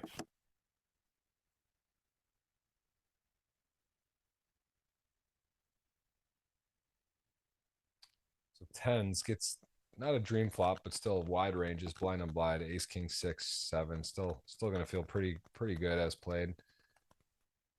He's got the best hand, and 5-7 does pair up, and even less exciting the queen now, although it has to feel okay. Yeah, wondering if he's gonna go for a small bluff. Sorry, small value bet here, but I think like the queen is bad because it just allowed a lot of Mulder's double, like checking back twice is gonna be like queen of high hands.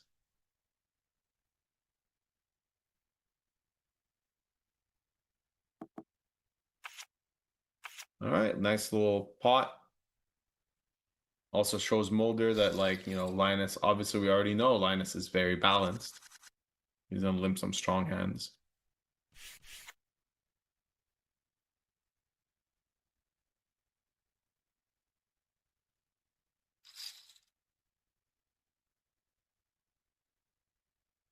Okay. This could get quite interesting.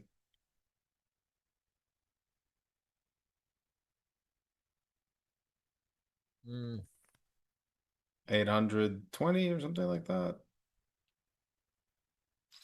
likely just takes it Maybe, down. yeah. No? Yeah, I mean, usually it's just like pure fold. Some combos that want to 4-bet bluff there are gonna be those type of hands sometimes, but in different situations, different setups. Because you want to unblock all the offsuit ace that 3-bet. But that's more on like a not when there's a lot of ICM. In ICM, mostly you're just like picking good blockers, like an offsuit ace or something. The one thing on this final table I've noticed is that like there hasn't been a lot of these like clicky war battles pre-flop, except with only like when we saw aces versus kings.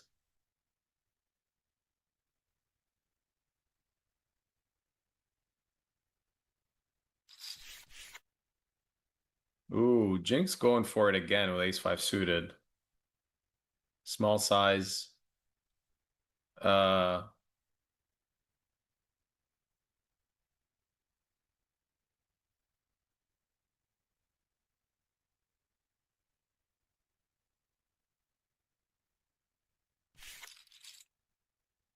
Mulder was thinking about it. He's like, Yeah, good discipline. Could peel there, but not a great spot to be peeling. Against that handy live. All right, sevens in the big blind. Ace 8 off, going to open. Seven's gonna play.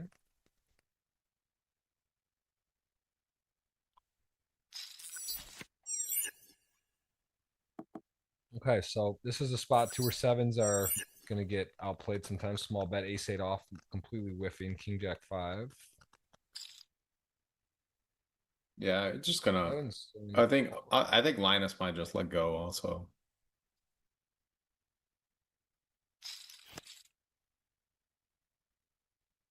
I wouldn't be surprised if sometimes like people just like go a bit more for fold in some spots, but I find that's like we want to do that type of fold if maybe like there's like a weak player at the final table or something. But here everyone's like really good player. You're not gonna like start skipping some things that GTO suggests. Ooh. Yeah. Someone's asking how many entries in this tournament. I think it was like 150. Maybe like 151 or something like that. Yep, sounds right. It's in that range generally, and say 300,000, 302 to first. Payouts lower left. Hand info upper left. We've been five-handed for a That's while. been a that I may be a record. We're still a ways away from record territory. I I don't know think what it's that 3 full levels. No, it's 4 full levels because Fat Frumos busted at level 30, 30K, 60K. I remember that. So they played that out. They played 40, 80, 50, 100, and now they're 60, 120. So it's definitely 3 full levels and a half. That's long for no one to bust.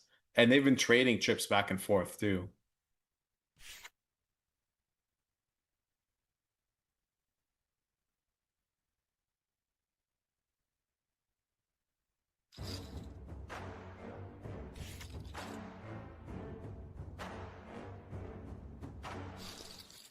I haven't seen many big open shoves yet.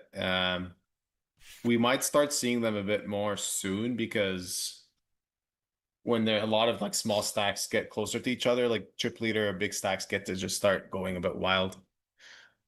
Like let's say if Linus folded here for whatever reason, like Mulder could technically start shoving like Queen 7 suited on the button, just open shoving it.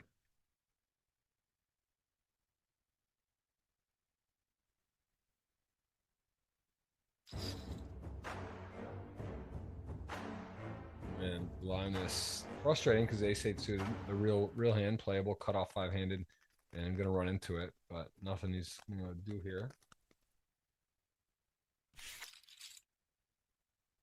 Yeah, not strong enough. Like ace 9 suited, it gets a bit interesting, but still a fold, and ace 10 suited will definitely be a call.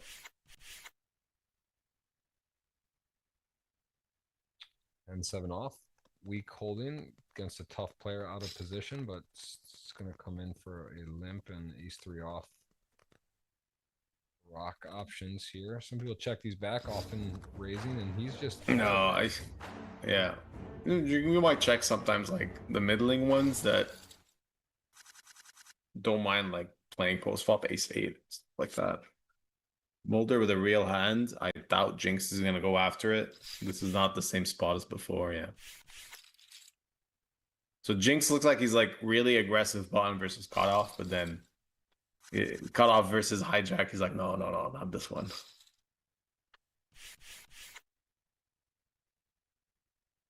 So this is actually interesting. Jinx just been raising here, but everyone else has been opening into Mulder's big blind as like 2.3 to 2.5x. So just a little subtle thing to pay attention to. It does make a bit of a difference. It kind of just means, you know, I don't know. Maybe. Ooh. Wow, Queen Mulder six going for it off. with queen six Finds off. one of the big little and Jinx. I mean, this is in that wheelhouse of the one you want to stuff if you're going to be aggressive, but it's just that right time. Wow. Team Mulder Yeah. gonna find the good leaning there with Enrico also around the same stack and gets it through. Well played. Yeah. Played. And then Jinx like just yeah, I mean, snap opens min raise, I think in a spot where like you should definitely be thinking about opening bigger. It's like you're opening to chip leader, and there is some risk premium against you. I mean, you and Enrico have similar stacks. The pay jump is 35,000. And also, it's so shallow between everyone that like you can easily even get the heads up with Jinx's stack. Like we've seen a heads up where someone just has like 12 million versus 2 million. It's not out of the question. But that's pretty sick 3-bet from Mulder. I think he might have picked up on that min raise. Just seems like min raise is kind of like, ooh, I want to play a hand. I want to play a hand. Let's see a turn. Let's see a flop. Let me open, you know. And then I'm surprised Jinx didn't even like really think about shoving ace five suited. It is kind of a nice combo. I did get a question from Annie Dog, about stop playing. So I play a lot less than I used to. I do have 2 young children. I love poker, play cash games a little more often in tournaments like, of course, Bahamas. You know, I love going down for those type of events, series, big guarantees. There's a 25K, 60 million. I did play the main this year, had a good run. I went into Vegas for that. Got like real place. I think I got 500 something. So, you know, it's a deep run and I enjoy it, but I'm not playing as regular. And I think Rayan can relate. Sometimes it's nice too when you play less or you take a step back and chill out and then you really appreciate playing and play your best and sometimes can get in this rut, which I'm sure you touch on in your video of sort of just going through the motions on stuff and can get in a weird spot. So that's exactly my video. So yeah, you said it so well. Yeah, and I think streaming too, it's easy to I meant to say this earlier. One of the big regrets that I had streaming is playing too many tables, trying to force it too much at times where I play like 12, 10 tables when really I should play 2 or 1 or 4, maybe max instead of like 6 should be crazy. I don't know what your table count is, but I do feel streaming and playing a lot of tables is really kind of chaotic because you're then not really on the chat and then you're also not playing your best. And here we go, ace queen sixes. This is a big one. Yeah. Can Enrico, the start of the day chip leader, get back, or will we be four-handed? Team Mulder are going to pair that queen. Sixes has running heart straights and a 6 on the turn into drawing dead. Oh, how long? What how a moment! Long is this 5-handed? Everyone now that is it would have been 8.6 million four-handed. Now we see 4 million, 3 million, 3 million, 4 million, 2 million, and wow, might have to get the pot of coffee on. Yeah, I mean, this is PTSD at this point. I've done this commentary with you like 3 times, I think, and every time was just like absurdly long. But this feels like we're gonna beat that. Like we're gonna beat all those other times. It's funny. Every time I do this, also my wife asks me like, when are you gonna be finished? I'm like, 6 p.m. max. Don't worry. Like 6 p.m. We'll have dinner together. It's 5:20 now. We're like 40 minutes away. We're still 5-handed. I'm like, oh man. Yeah, exactly. The thing is, I love it. I love doing the work and watching and learning. And it's like you're in here and you're ingrained into it. But it's the same thing, right? It's like such a wild difference. There's been hour and 30-minute shows. There's been 3 hour 50-minute shows. But generally, I'd say it's like 2.5. We're kind of right on the over under of the show length. But to be 5-handed with everyone healthy is like wild. Yeah. Wow, we got over 2,000 watching. Stay with us, stay alert, stay ready at 4-handed. We do the $50 giveaways. Jeff Gross Poker as well. The tweet, there's a 50 there. We got 200 giveaways. And again, my Substack, I do have an article now for basically Tuesdays focused on this. I will put the link one more time. You guys can also just search Substack, Jeff Gross Poker. So that is moved from my regular newsletter on SendGrid to there. And stay tuned for that. Phil Hellmuth also started a Substack article, and it's cool. I just didn't realize really how that worked, but I think it's an awesome service. So pretty. I think Sam Greenwood, he uses that as well. I don't know if you've seen that. He's got punt of the day. Yeah, I did. He does. So there's a few people getting into it in poker and putting out some cool content on there. As yeah, I mean, I do. How many hours you streamed for how many years? Like, what was your peak amount? Like, were you streaming weekly or hours in a month and stuff? And you were really. I started in 2021, and then I did it up until 2023, so 2 years. But the last year I was signed by GG. I was definitely streaming a lot more. Maybe like 4 times a week is what I did at like pretty good consistent couple of months. But yeah, like you were saying, like at some point, like your brain just loses it, and you're playing. I was playing 8 to 10 tables, streaming 4 times a week. All my sessions were at least 8 to 10 hours, and then the main problem was that I talk a lot during my streams. I'm very like focused on entertainment. I don't just sit there and play poker. Like I make a show out of it. So I would be really fried at the end of all of my streams. Ooh, we got 2 real hands here. Enrico may get the last word in this battle. I guess he was really tangling with Linus the most, but this is a pretty big cooler. King Queen to Ace Queen suited, like button here. Enrico showing the willingness to get aggressive. Wow. Doesn't 3-bet in, as it turns out. He may end up, and he's got 3 seconds on the shot clock. It's interesting, yeah. So he tanks. He uses all of his time bank. And he's just like, man, Enrico's just screwed if he gets the heads up. But he gets out flopped. I mean, it was probably very close between 3-bet, call it off, or actually all options are just absurd. Shove is a thing, 3-bet call is a thing, and then just flat is a thing. Yeah, he just has to fold now. Yeah, there's a chance that could have worked out poorly for him too, because King Queen definitely could have taken offense to the 3-bet there and made an aggressive maneuver. I don't know if it would have got all in, but there's a chance that they just got on their backs. And as we saw, the King High could have been in trouble. Here's King Queen again, playing well for Mulderns. You want to 3-bet this? Is it 5-handed King Queen? Linus off 21, 22 bigs. Definitely could. He can. This is actually a shove sometimes too. Yeah. Suited would just like shove it. But the stacks are so close. Wow, Linus just mucking it, which also makes sense. Like it's really not a spot that Mulder's gonna attack too much. But Mulder's still kind of getting away with a couple of spots there, like King Queen just winning against Ace Queen.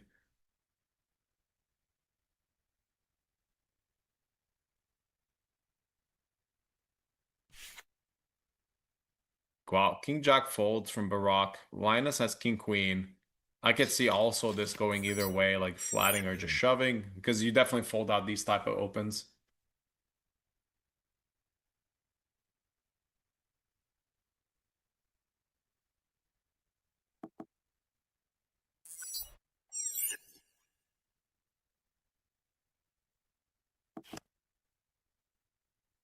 Ooh. Ooh. Makes his hand King Queen now with not a path to winning, as Ace-7 has got the lock on it, and King Queen going to come out. Does say to bet sometimes. I mean, I guess the range, not too many 7s that they'll be from Jinx here. Maybe that's part of the. Yeah, exactly. Like such a small amount of 7. Like, and Jinx is gonna have a lot of like Ace Jack, Ace Queen, Ace King off that like just have to fold the turn. That's why like it's really nice for Linus to bet a hand like King Queen. His range also just has so much more connectivity with this board. And like, yeah, I mean, Linus is just playing perfect poker.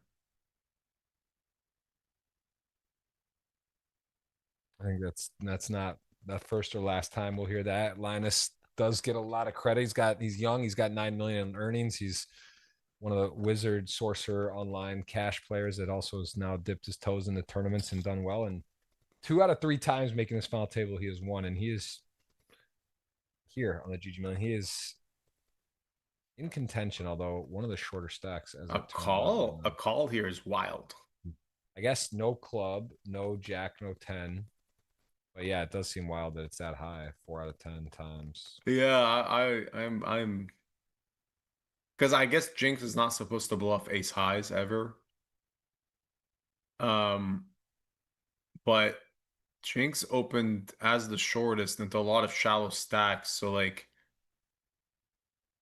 what does he have? Maybe he has like king 10 offsuit and queen 10, but like he doesn't have queen 10 offsuit. That's the thing.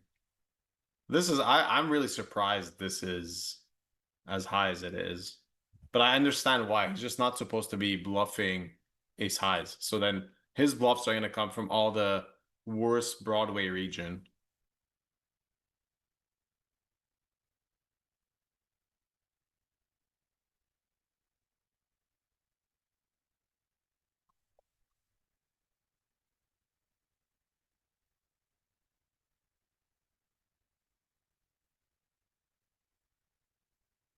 We actually,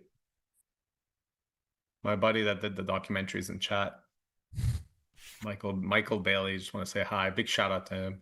What's All up, right, man? Linus takes a while and folds. Big yeah, Ben look, I'm gonna put, I already downloaded it. I've started watching it. I'm gonna watch that for sure. And I'd love to do something like that. That's cool. I did mean to ask you, how did that come about? How did you guys get in touch, and how did that work out where you got to do with him? Wait, let's see, because it's gonna be an all-in and a call here. So Nice limp from Linus. but I'll answer after that. Yeah. Linus has had a ton of big pairs. This one is going to be another spot, but hey, it's hard to win kings all in against ace X many times. Can he do it again? Last time he got his money's worth for a sweat. This time, Tan, pretty clean. Too clean, is it? The 3 outer 1 to come, or else we will go to 4 mil. Oh, My God. When you feel it, and when it's just two, everything's too right. It's just like you don't want to believe it though. On that run out that river, everyone welcomes that. We are down to 4. Lock the doors. T Mulder with a lightning strike on the river, and Linus, man, must have fell out his chair in that one. He was running pure and clean. He fades the too many outs and can't fade the 3 out 1 to come after that. That's rough. Mulder now in control. Yeah, you were asking how we started, like the idea about the documentary, and it was just something that I had in my mind for a while, and then I started recovering from the 800K downswing by winning small tournaments here and there, and I was like, all right, like I want to do this. How am I going to do it? And I reached out on Twitter and just asked some people, like, hey, does anyone know like someone that's really good at making movies? And someone, Tony Dunst, actually suggested Michael Bailey. I went over and checked his stuff, and he did a really good documentary on WPT Championship. And I watched the whole thing. It was really well made. I liked it. And I just decided, all right, like, let's start working together. And yeah, a lot of the footage in the movie is just stuff I filmed across my many years of traveling. And I just thought, like, it's something I've always wanted to kind of use as content. I have over like 500 hours of travel content from the last 12 years, I think. And I've always just been like, yeah, like, I don't know, I just like, I want to show this, like some places are really cool. And I think if it inspires people to travel and see the world and enjoy like the freedom that poker gives you, like, you know, I want people to go do that. I don't think anyone has ever traveled and been like, oh, that sucked. I hate trying new amazing foods and being on this beautiful beach. I hate it, you know. Yeah. No, it's exactly right. That's sick. So you but you spent a lot of time. Wow. Mulder shoving ace-5, getting Enrico to fold. It's sick. Yeah, sorry, you were saying? I mean, so you guys spent a bunch of time together then. Yeah, we filmed in Vegas earlier this year. We did like an interview, sit down talk. But the idea was, it started in late 2024 when I booked a 3-month Asia trip with my wife. It's just something we've always wanted to do. And then I started filming. Then I kind of collected all the content. Had already collected a lot of the, I guess, the recovery from the downswing and stuff, and then just reached out to Michael and we started talking together, and he put the story together because I wasn't exactly sure how to make this movie. He did a really good job of just kind of listening to what I was trying to do with it and then figure out like this storyline that makes sense. And there's not much poker in it, to be honest. Like it's one of those weird pieces of poker content that is clearly about poker but doesn't have any close to any poker in it. I think there's like one hand, maybe like two hands of poker in it, but it's 57 minutes long. So, what else is in there? I guess you have to watch it to sort of like figure it Molly's out. Game or something, like a cool thing that's like just a baseline. Like it's not about, you're not showing a lot. Yeah, it's clearly, I mean, it's a lot about my life and from playing poker, but also how I don't play poker. I do all these other things with my businesses and stuff like that. Hold on, this is a crazy hand here. This is a pause. I will stop talking because we have This is all absurd, four-way premium. literally, I've never seen like something like this absurd. So we have a shove from Mulder, a tank fold from Jinx, a tank fold from Enrico, and then this is I'm just like I'm saying what I think is gonna happen, but it's gonna be a tank fold, and then a tank call from Barack, I assume. And I do want to. This is insane. Good time to queue up that first giveaway. $50 GG ticket, 1 of 3. GGWSOP space Baruzzi. Insert your GG Poker username. That is your first 1 of 3 tickets on X as well. You guys can go pin tweet Jeff Goes Poker and do it. And hello, Ace Queen stepping up, putting it on the line. And Barack could folding. be on the podium. 10 Jack looks super dangerous. Ace Queen, you know what I say about that hand. Jinx started the day in second as the Queen's going to pair, and that looks pretty safe as a double up. And we will see 2 games going on here. We got 5.5 and 6.3 versus 2.3, 2.4 million. So that was quite a hand, and nines would have beaten Jack 10 suited. So Jinx put it on the line, held up, and there those nines and the ace jack. I mean, all right, chips are moving right now. That's the first giveaway. Yeah. Underway. Here we chips go. Another flying, flip. things are happening. If Enrico loses this, he's gonna be in last place. It's insane. All right, nines to ace third. Jack. Do we get to the final 3, or will we continue on and shuffle chips? Nines My goodness. And open-ended, though. Don't look now. Almost a little over 3-1 favorite. Gonna fade on. What is this final table? Runaway into now a new situation. 5, 5, 4, 2 are the stacks, and it is wide open. Woo! What a day. What a day. I mean, what is just like took 5 levels for one bust out, and now just like everyone's just gonna keep doubling up. Jinx opening 7-4 offsuit is, I don't know. This is nuts, I don't know man. what's What a going game. on. What a time to be alive. I mean, I love poker. I love what's happening. What just happened? Like what's going on here? I gotta say, pretty special stuff. We'll announce that first winner in a second, guys. 1 time you need to type it in, twice for luck, 3 times is overkill.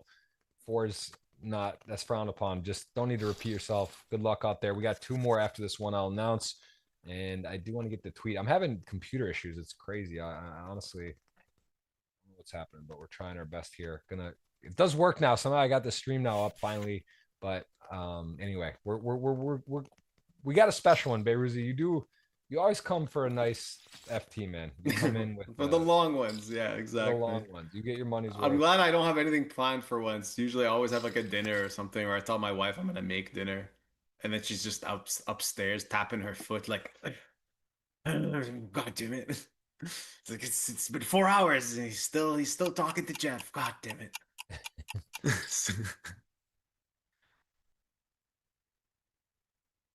So Jinx and Enrico went from being first and second 5-handed to being 4th and 5th, last in chips twice, both of them with like under 10 big blinds.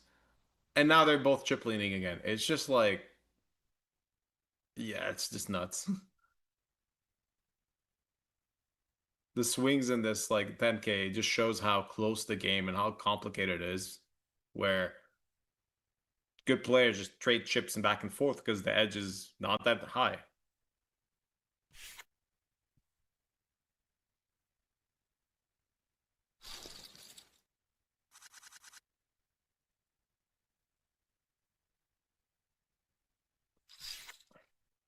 All right, let's see if Barack is gonna shove this.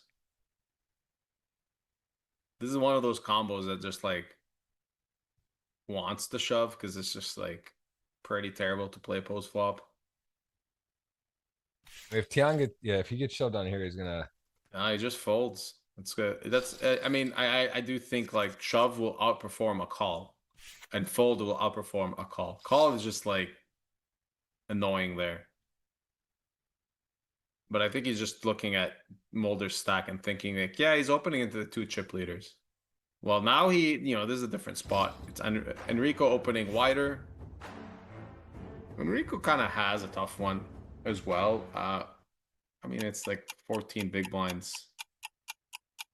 It's still pretty tough, and Enrico doesn't have enough time bank to put in the call. I think ace-9 is super close and is probably a call, but ace-8 is just perfectly fine to let go.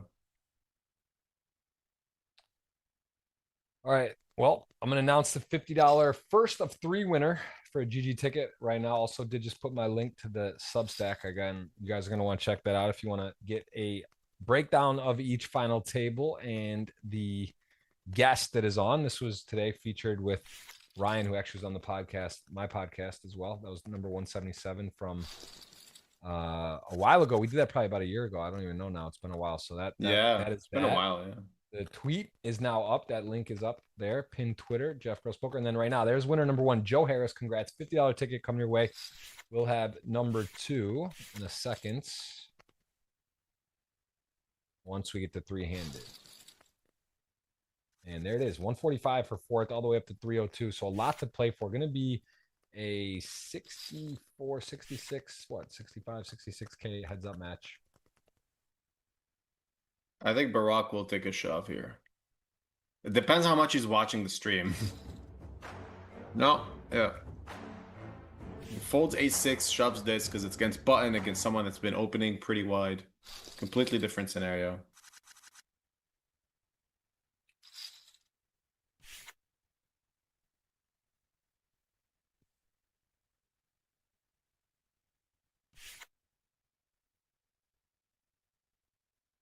Who's going to Bahamas? Anyone? Ryan, you're going to that? You're going to hit that 25K 60 mil when you make that? December? Yeah, I already got my package. I love to go just because I always go with my parents. I like to bring them along. It's like a beautiful place for them. They get to have some sun. It's, I get to see them every day and spend like 10 days just having breakfast or dinners with them and then play some poker. So it's always been a place I will probably like keep going forever. I just really like it. And then I always try to win another package to give him a free room, but we'll see. I don't know how that's going to work this time. Yeah, it's a little expensive, but a great place. Definitely a cool trip to go down. There's a bunch of cash game side events, and maybe you get the $50 Marcelo Aziz. He's been a guest on the show. He's won all the GG Millions. He did free roll a GG ticket into second place last year. He got for I believe 4 million or 6 million or 4.6 million. He got second place. So that was pretty cool. This is huge to see. And starts with the free roll, starts with a $50 ticket. You never know. Good luck. As we will go ahead and I'm going to announce, put the second. You must be subscribed, must hit the thumbs up. 2,000 watching. Appreciate everyone today. What a show. This has been a unique show. I got to say, it really has to be. We might set a record. We're coming up on 2 hours, 50 minutes, but 4-handed still is crazy. And it's really just, everyone's like kind of weird. Like there's some aggression, but it's sort of the breakouts of how it's gone. And there's been like sort of, I don't even know how to explain it. It's been a bit of a an abnormal FT, I would say. Yeah, and Mulder finding himself in a really interesting spot here. It's limp pot, and he just went bet, and now it's kind of like shows up with the pure bottom of his range, and it's like, oh well, yeah, I guess I might have to. It just goes for a cheap bluff. Doesn't work. Yep, 10-3 and big pot, Jack 9. Hello, 2.4. And look at this. Jinx is up to 6.2. You said you need to study. He's been here once. He's won it. Is he going to do it again? He's currently leading four-handed. Tian Mulder has had a little roller coaster ride. He was in the runaway formation. I will say on the GG Millions, it's very rare. You see that you get to just shove, and like only a few times it's ever been even three-handed where like two guys are very short and someone's just ripping it. So here we aren't going to see the runaway situation. Jinx, though, is separating a little bit, but still pretty even. 6.6 million, 4 million, 3 million, 2 million. So no one too hard ahead of it.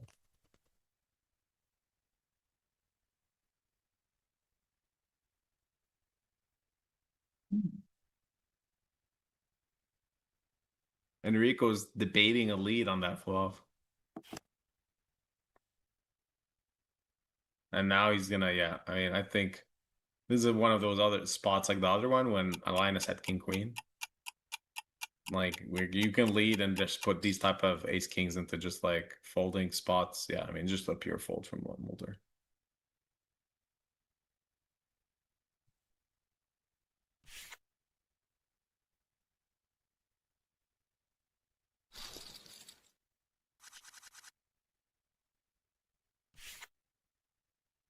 And usually like that ace king is a spot you get shoved on by King Jack sometimes, and then you just double up. But maybe Enrico having no time bank, he's like, I don't know if I want to shove a call, and then ends up winning the pot because it just comes this terrible board. Yep. All right, still four-handed. King 9, Jinx. Also, I think Jinx's guy, he had a little adversity. Then he had the cooler where he got their kings to aces on the flop. Yeah. He was going to go on pre, and then he kind of got run down again. But he didn't really get to go full foot on the gas. I think that's something he would be liking to do. We see how wide he's opening in spots. We saw also a highlight hand at the start of the pregame where he was, a huge stack early, playing. It's let's see now. Here we'll maybe have an opportunity. He's up to almost 7 million four-handed. Yeah. Here. He had 600K at five-handed. I remember he defended that king 3 offsuit and then went for like a king high bluff shove on a river. And against Linus, got it through, and then just kind of won a bunch of small pots, and then just really got away with murder. He's gonna get shoved on here though, that's for sure. And will work. Barack. Someone in chat. Zeros on the clock for Enrico. Barack looking for his third title. Tian looking for his first. Enrico looking for his first, and Jinx looking to go 2 for 2. So any storyline is interesting today. Always interesting. Barack. Winner, and Barack with 3, he's looking for his third title. Is he just gonna get after it here again? There it is. Barack surfs up. Good timing. Important skill set in life. Have good timing. He is gonna get the low pair through. Not even a flip. And Jinx says Greg goes all in tilt. Ace 5. Opening, no time. 6-9, covering, calling. 6-9. Someone in chat saying Jinx won the 25K on Sunday and Barack got second, so that's pretty interesting. I am glancing at the chat now. Morja Haber says I'm not reading the chat. To be fair, generally the chat is not part of the show I do keep an eye on it, but I'm not going to be calling out frequently the chat. But I do love the chat. I do love the show. I do love the energy and the amazing. We have 2,000 on today, and only less than 200 of you have hit the thumbs up, which is actually Beiruzi. I mean, you got some of your contingent here. We got to get that number up, man. We should at least be at 20%. We're at less than 10. And we do have to be, if you're going to win the giveaway, if you're going to take the time and type in the chat to be entered in the giveaway, you got to be subbed. You got to hit the thumbs up. So good luck to you. Good luck out there. And I see now, but it was before my time because I was streaming on Twitch and it was just Twitch. Now you can have YouTube and Twitch simultaneously. I know that that's like the norm now, I guess. This was a while ago, but I'm that's how far behind. I feel like I'm a dinosaur. I kind of am. Being 38 years old is on the older side, but I do miss it. I mean, I wish if I could just click it from my house and just go online and fire some bracelet events right now, WSOP, I would be doing it. But the timing's just off. I'm in Brazil in the summer, in August generally, so it's it would be nice to be there and be playing these. But oh man, it's fun. It's fun. Streaming is You're fun. Not missing much. Yeah, it's fun. Yeah, now you can stream on all the platforms. You can have multiple chats at the same time. Like a lot has changed, but I don't know. I'm gonna stream this month like once or twice because I do enjoy it. Sometimes it kind of motivates me to play a session. I'm only playing like once or twice a week, mostly Sundays. But like for me to kind of like care and be like, all right, let's play on Thursday or something like that. I'll do a few streams, especially just because I released the video and I want like a lot of my Twitch viewers to know that as well. Yep. We're gonna see an all in a call here, that's for sure. Wow, Greece is asking who would win in a tag team match, me and you or Nick and Ali in a tag team. What format? I mean, but I think, Beruzi's in the tournament streets. Schulman's an insane animal. Ali's more of like a mixed game guy. So I guess depends what games we're playing. But had you get in with the PLO8, Big O? Are you playing any of the other stuff at all? Or are you more just I PLO? mean I have I have two PLO titles, but I love I've never PLO. played PLO. Yeah, I played I accidentally entered in May. There was a big online series and I entered twice on PLO 5 what's it called? I don't even know how, the name. Gee, I won it. Hilo. Hilo. And I Big didn't know I O. was playing Big O. Hilo. Yeah. Yeah, like I five didn't know card what I Big was O. It's playing. an Yeah, amazing I thought I was game. playing regular and I ended up winning and it Amazing was like a game. field of like 300 or something.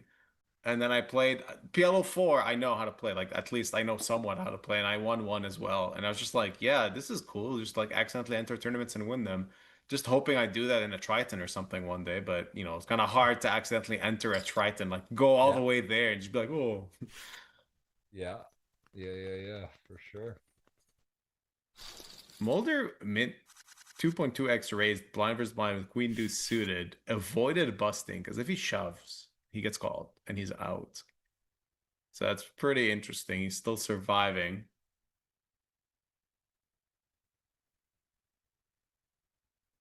Okay, we're down to he's in there. 5-10 off. Look at this. That is a healthy shove there. Hey, anyone see that? That's a sick shove, Yeah, man.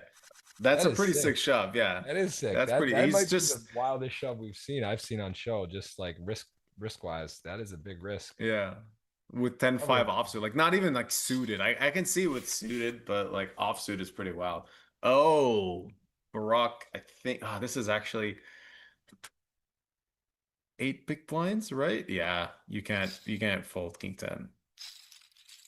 okay. He's gonna look him up. He's gonna be dominated. Doesn't mean you get to win though. Let's see. King Jack, King 10, clean. 4-ton.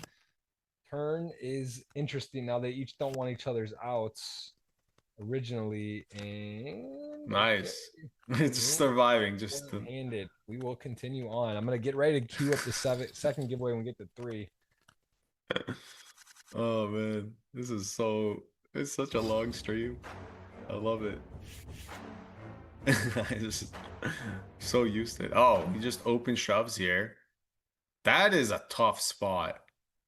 I think you got a call, but then you become second in chips. This is actually pretty wild. I feel like yeah, Mulder's probably just gonna I feel like he's gonna tank call. And then Jinx says misclick. What? What is this? That's funny. I mean, he's obviously trolling. He's got a decent hand. That's hilarious. Hey, Tom Mueller is. He's like he's trying to throw him off to like from like He's gonna I am call. so All right, here confused. we go. Jinx, Queen, Jack, to Ace 10, and it is again clean currently. Turn paint, but the wrong paint river.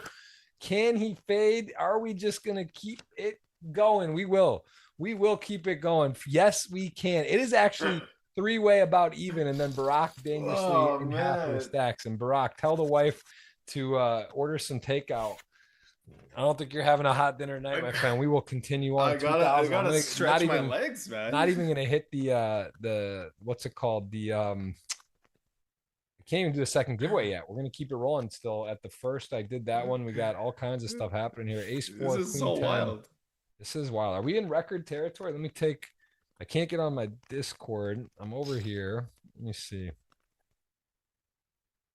I mean, I'm checking how long this stream is. We're at 3 hours 30 right now. And I feel like there's still another like 20, 30 minutes to go. But I don't think the longest one is goes above 4 hours. I'm gonna do some research right now. I'm curious. You had a long one with Fedor last week. Um, Yeah. yeah, no, we've had some long ones. I don't believe 4 hours. I'm gonna ask let me get the exact word. I should know. We should have, like on the craps table in Borgata, it's the world record on there. I don't know what the actual is. I don't know. They blend together. There's been some like 340s for sure. Let me ask. The last one we did was 4 hours 14, No. which is what. Yeah, yeah, yeah, yeah. No, It but was that's with long. okay, that's with the 30-minute pregame, probably. No, I don't. I think it was. Yeah, it's got to be, it but must still, have yeah, been. Yeah, still. still quite long. Yeah. I think we might be getting close to the record territory here. I'm No, we're I'm on three I'm hours hoping right for now. it. We're on 3 Yeah, 3 hours. hours 30. So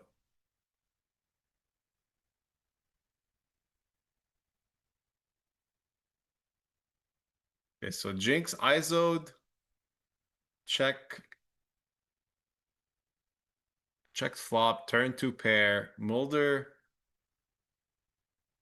is thinking about it. He did go for a sick check raise semi bluff with like 7 high flush draw and then bluff the river, but he's not doing it this time. Okay, no big hands. No one with an ace even here or a pair to the Jinx. Yeah, but we know Jinx is just going 560K like always. Yeah, this soul read I'm gonna queue up already. the second giveaway because this has been crazy. I'm gonna do it right now. You guys have been patient. There we go. Second giveaway keyword GGWSOP space Bahamas. Good luck if you are gonna be in the Bahamas.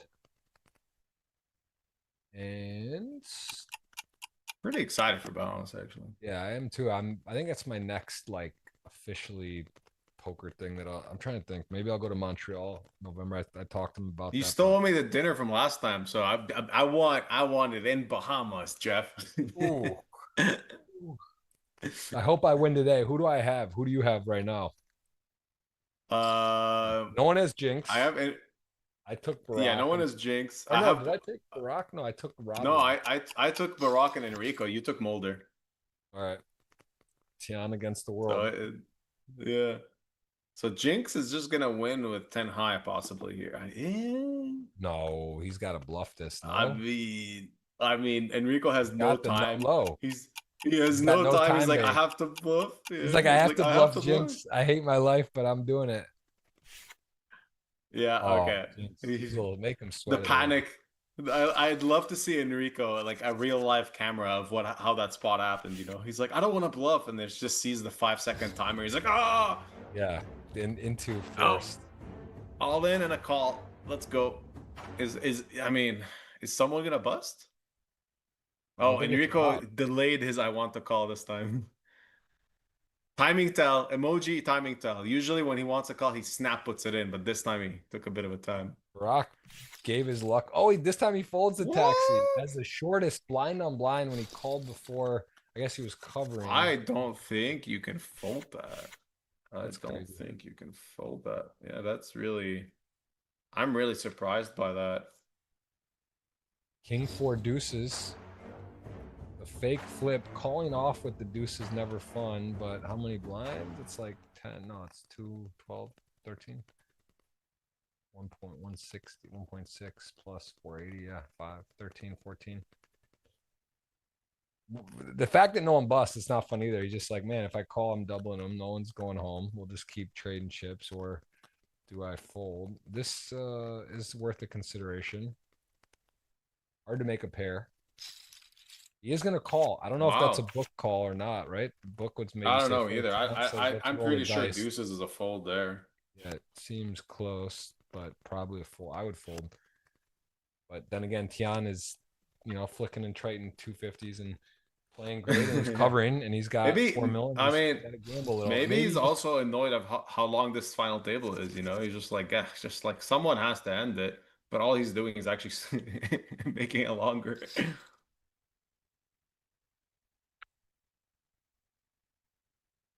Okay. Now Barack has a chance to become chip leader. Like really, we're just seeing it everything. I've never seen 5 people take the chip lead each multiple times. But It's Barack amazing. is gonna take Enrico the and chip Jinx lead started here. out first and second. Out of all this charades and musical chairs, they're back to 1 and 2, four-handed. It's like That this is just insanity. is insane. Yeah, All insane. Barack is technically a chip leader now because Jinx is gonna do some raise or not. Okay, hold on, hold on. Yeah, okay. Technically, Enrico is losing the spot nearly always.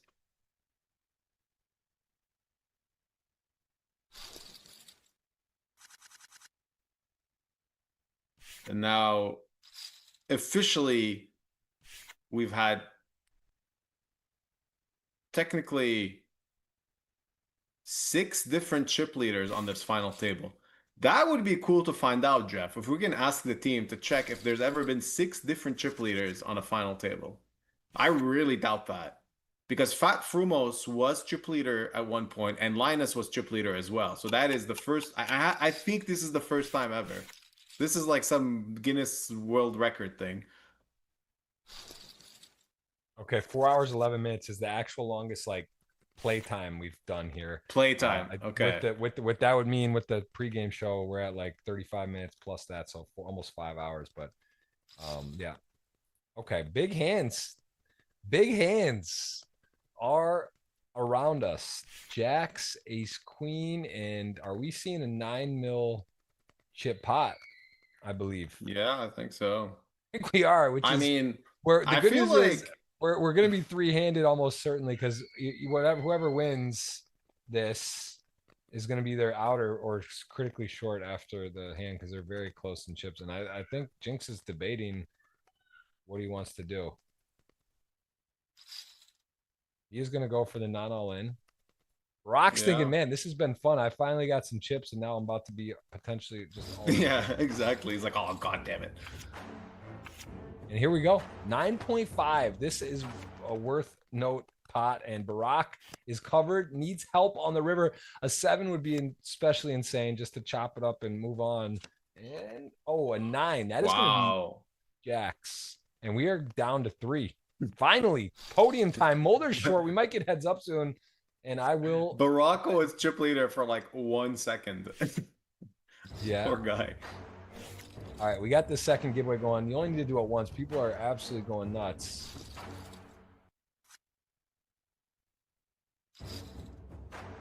Oh, wow. Yeah, I mean, Mulder's going to call. And then we might be heads up here. King 10, ace 9. It just feels powerful. King 10, but that is not the flop. Tian to the river with ace high versus king high. 6 outs, 1 to come. You see the percentages.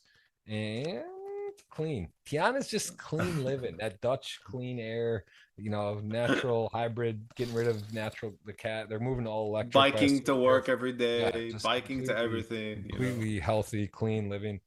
And we are still 3. We'll continue on 3. No time for Enrico. Things are moving quickly right now. Oh my God. Yeah. All right. Now they're like, they're fed up. This one feels tough. That is a lot to fade. I don't know if you're healthy living. That is healthy. And can he fade a crazy run out? He can do it. What is it? We're back to all. We got a new chip leader. Fair. What the hell is going on? All fair in love and war, and we are back to 6 What is going on? A lot. There's a lot happening right now. I need to pick a second winner. And the second winner, I'm gonna get it right now. You guys must hit thumbs up, must hit subscribe. And I have now. Yeah, Mulder just this is just insane. I don't even know how to respond to just like announcing every second hand. We have a new chip leader. We have a new chip leader again. Oh, it's been 17 all-ins where no one busted. Oh, yes, very nice. Welcome to the final table. It is a record. There's records today of some sort all over the place. There it is, 161 ORF. Congrats, $50 winner. Got the third giveaway coming up for you. And also, Jeff Gross Poker Twitter. Don't forget, hit the retweet. It's pinned. It's $50 cash. Cash is nice. In case you don't have a GG account, you could actually just win 50 in cash. Doesn't even matter where you're from. I'll send it to you however. And I am going to check on that. Yeah, but And you have to specify that you're gonna send it tomorrow because we have another 7 hours on this final table. that's Like true. It you might just gotta. be, might not be right now. It might not, but I will send it, and I'm gonna actually get the link out and put that in there as we wait for the third giveaway, and we wait till heads up. But now, I mean, we are. It is 6. Wow, it's 6 p.m. Eastern. This is nuts. Nuts. See, my wife would be like upstairs with a machete right now, just like I got making, my. Trust me. getting angry. I got my my 6 and 2-year-old. Yeah, this is asking a lot. They've been patient. We might have a double zero shot clock, which has only been once before that I've seen that either, I believe, if I'm not mistaken, possibly twice. Oh, Mulder.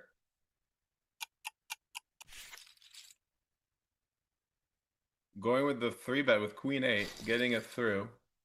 Taking advantage of the no time bank.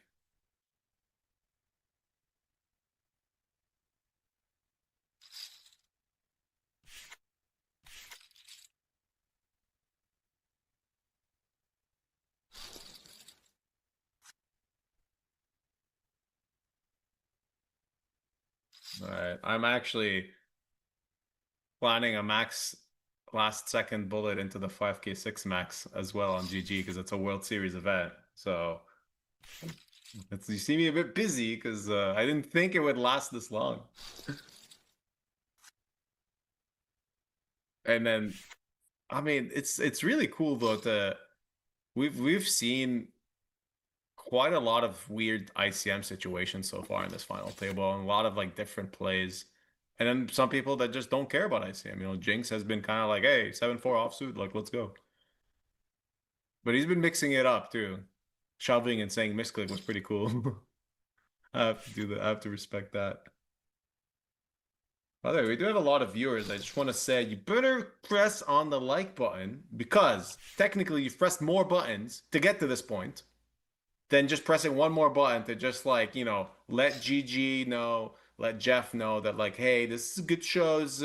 You know, where we, you know, people are investing their time into this. There's 2 commentators. There's a team behind this. Like, come on, just press the button. Like, it's so easy. There's a lot. There's a lot that goes into it. It's a lot of fun. It's an epic thing. It's the showcase highlight, a marquee place to play in the world. And right now there's bracelet events going on as well. Good luck to anyone playing those. 33 of those. The main got a big guest confirmed as well. One of the fan favorites for sure for the main, and then Daniel Negreanu on the 30th. The 23rd is the WSOP main. Good luck to you. That you said you're going to try to get 5K. Can you re-enter once per flight, or only you play once per time? No, it's once no re-entry per any flight. So yeah, I think Yeah. last year I played 9 bullets, which I remember just being like, oh my God, I hate this tournament. But it's still such a good tournament. Like you even when you put in that many bullets, you're still like, Yeah. Yeah. Yeah, One more won't it's hurt. I like that though, at least the no re-entry per, because that's already crazy, right? If I mean you can lose like 100K, you could play like 20 times the 5K. It's pretty nuts.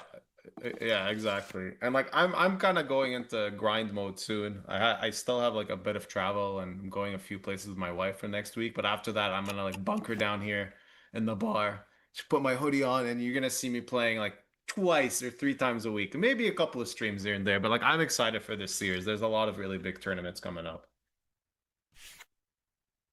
It's always fun to just like, you know, play one day and just like have a chance to win like 1 million plus or something because there's just, it's really big guarantees. It's rare to see that. Ace King. 100, 200. That's also up there on the record books. I mean, it's just something about Enrico, his game too, like how he plays.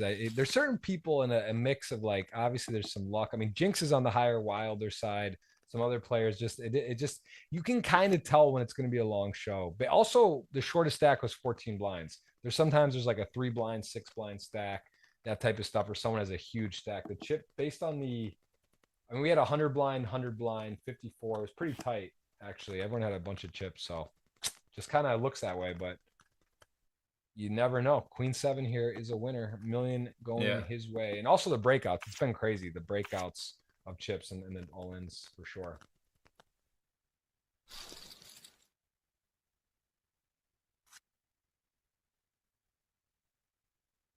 Mulder and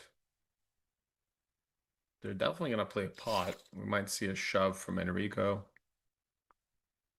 But probably just flat. Yeah, he's been flatting a lot of these spots actually, so I think I expected more flat.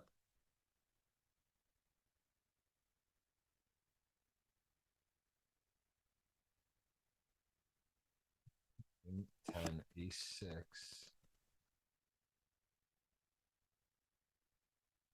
I'm actually playing the 5K now, and Linus is on my table with like all the chips.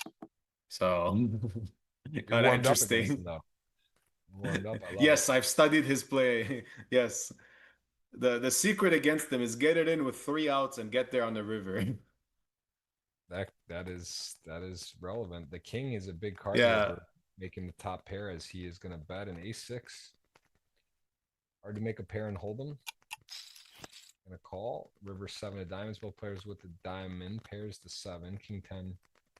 Good. And we will put on a third giveaway. I think you're gonna.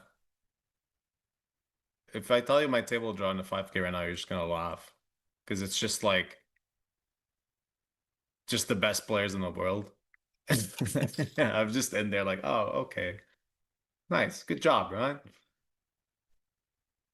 Got Nicholas Astet, Alex Theologist, Linus, Nico Betbis, and Boyanovsky from Brazil. So it's just like, okay, yeah. Cool. No one's giving it away there. No. Wait, ace 10 and 9s, though. I'll tell you what, we might be heads up. Yeah, there we go. This is, I guess it depends. Again, it's a flip. It could go the other way, and it could just be. Will either be Nines. We've seen nines not perform really well in these spots. Nines are pretty powerful. That's a good flop for nines. No sweat on the turn. 86%. 6 outs, 1 to come. Or we go 2 heads up. The no A. He gives the AX and a jinx, trying to jinx Enrico, and that is a inevitable heads up. There it is. And Chip Leader not going to get his first title. Jinx. Goes out third. Going to have to fare for 100 and what was that? 80. What was the payout? 185. So now 236. Big jump there. 50K jump. Now we're playing for 66,000 heads up, and I will get that third giveaway. Good game. Must hit the thumbs up. Must be subscribed. Third giveaway coming up here right now. Third giveaway, $50 ticket. Yeah. 3 keyword.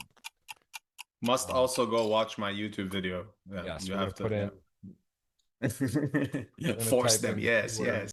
Reality. That's the name. Your reality of being a poker player. Reality inserts the GGPoker username. Mulder has no time bank, by the way, so this is gonna be a turbo heads up, which is after what we've been through. It's like it's great. All right, there's the third keyword giveaway.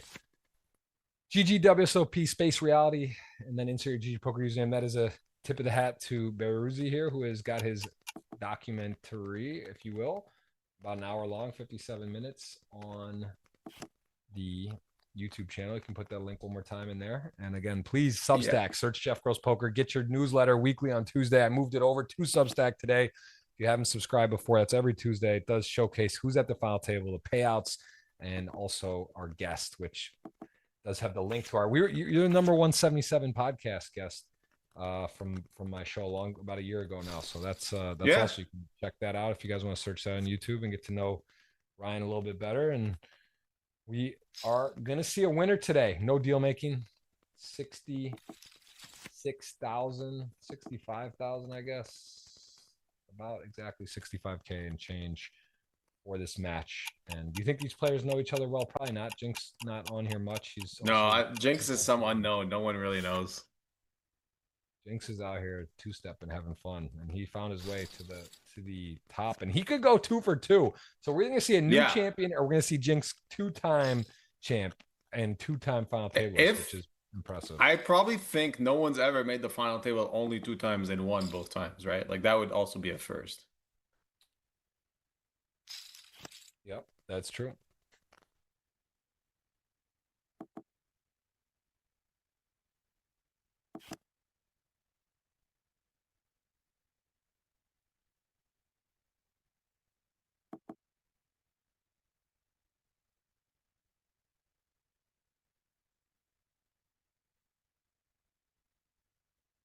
Okay, 7 high, jack high. Heads up, hard to make pairs.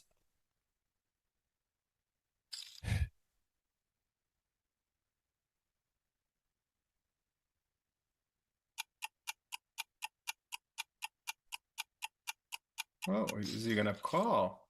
Wow, that's sick. That's pretty sick. That is a hello. Jack high Welcome. with no Little momentum. time bank. Just yeah, finding nice jack high hero call. I just won a pot against Linus, so got there. I'm learning a few things, Jeff. I'm glad we did this show. I know how to compete against Linus. Just get lucky. There you go. Do it. That is a nice call. Here we are, King 7, Jack 9. Another theme again. No pairs. Just pure aggression and clock advantage. Jinx. Who do you think gonna win? 1 Jinx, 2 Mulder. You guys can guess, and we do have the 3rd giveaway. I'm gonna make sure we pick that right now, and let's see if we can get the 300 thumbs up. That seems reasonable. 2,000 watching today. Oh, I owe you a dinner, by the way, because none of my guys made it. I didn't pick Jinx, and you picked Mulder. So I actually hold on. I need Jinx. No, to it's win, a free roll though. Come on, if, Jinx. no, it doesn't. If Jinx wins, it's a wash. So it's not a. Oh, okay. Okay. So I'm definitely rooting for Jinx. So Bahamas is the dinner. I'm excited. There's only like 1 good place. Oh, 2, I guess. Well, if Mulder wins though. Yeah. Yeah, we'll be 1-1. So you owe me 1, I'll owe you 1. Go to dinner regardless. I know a spot actually outside the Atlantis. It's really good. Like really, really good. We go every year. Gray Cliffs? Radcliffe? Yeah, yeah. Of course. Yeah, I like it a lot. Their spot. I've been going to Bahamas for 20 years, 20 something years, more than that. 20, yeah, 20, about 20 years. It's also easy from Florida. It's a little bit closer. Yeah, exactly.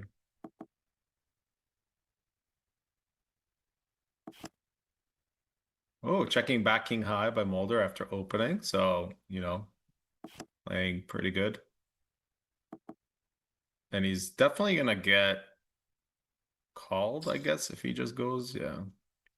I mean, I don't know if for sure if he's going to get called, but Jinx just like, yeah, he's like, nah, I don't believe you that you would instantly find the bluff after checking back twice there. It's like, nah, I don't care if I river the pair, I lose. Jack 3, Queen, Jack 8, King 6, Jack 3, middle pair in the lead.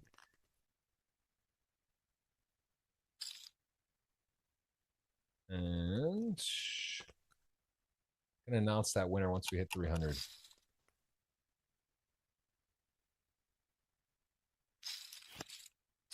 We can do it.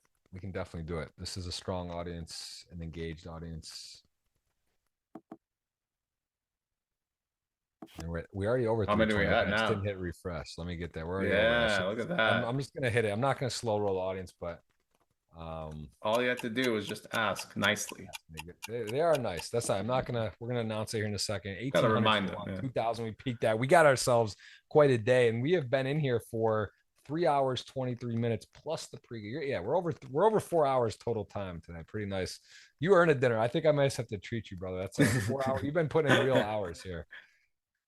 Yeah, I mean, guys, everyone watching, this is unpaid. This is just volunteer work over here, but it's fun and I'm learning a lot because I actually get to watch like the best players in the world and I'm enjoying it. Yeah, it's true. It's like a forced study session. There is something to it, the timing and tempo, because you can watch highlights, you can scroll through. I do actually, again, I'll do a little plug on my Jeff Bros Poker YouTube channel. That's I used to do vlogs, but now it's more just I put like the highlights out. So if you ever get in a pinch, you want to go back and watch some old shows, you don't have 2 to 5 hours to watch. You could always just watch some of the knockouts. But there's something about it, right? Unedited tempo timing, to see the actual show and order. Yeah. And Jinx run. Yeah, we also got to see a lot of like small details. That's what helped, I think, a lot. Like the people not opening big size against chip leader and stuff. So like that stuff, like even if I rewatch it on my own on my phone or something before bed, like I won't really see that stuff. But like I was pretty like locked in on this one. For sure.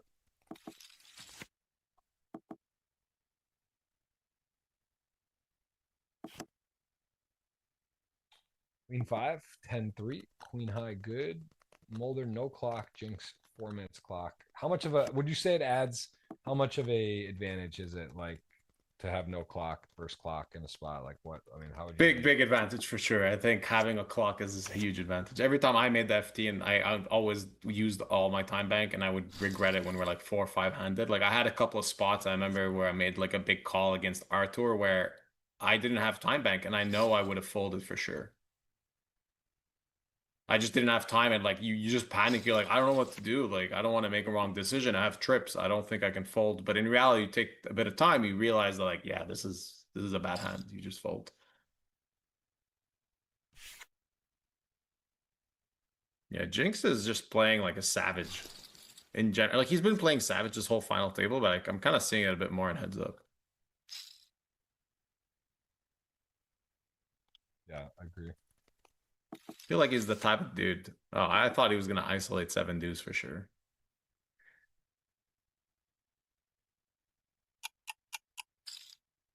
All right, picking the third winner. I just put my Substack last time. I'll do that and put also Ryan's link there for his show. It is called his, we'll call it his documentary, if you will, but it's called The Reality of Being a Poker Player, Dealing with $800,000 Downswings. That is on BERIUZ's on his actual YouTube channel, but there's a link there as well. As we see 8-9, Jack 9. Yeah. Keep it rolling here. And we will put it. All right, I gotta put the third giveaway winner. You guys are well over.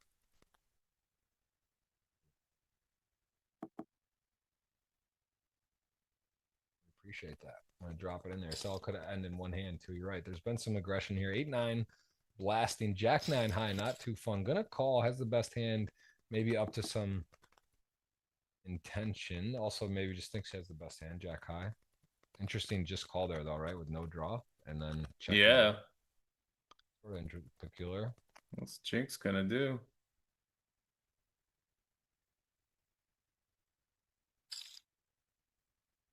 Bet. Not a great river if you're calling thinking you could have the best hand. Is the river's like gonna come? Yeah, he can. I mean, that would be like, that would be an insane call on no time bank. He's like, nah, Jack high, I can do it again. He already did one big hero call. All right, third winner, Serhai Bastiuk. If I'm pronouncing that right, I apologize, but you are the third and final ticket winner there. And then the live one, that's for $50 on GG. And then of course Jeff Gross Poker on Twitter. That is the last one pinned. You can get there, retweet. Good luck. Guess who wins? One of these two will take it down. Jinx in the lead.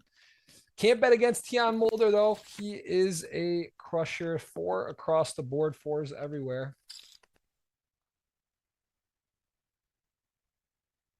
And 3-9. Hey, I'm just going to thank you in advance, Jeff, because I'm probably going to win this 5K. And it's because we did this stream. Just, you know, putting out the good energy. I love that. Get it done. Might as well. Then you'll take me to dinner. How about that? Otherwise, you don't win it. Hell yes. Hell yes. For sure.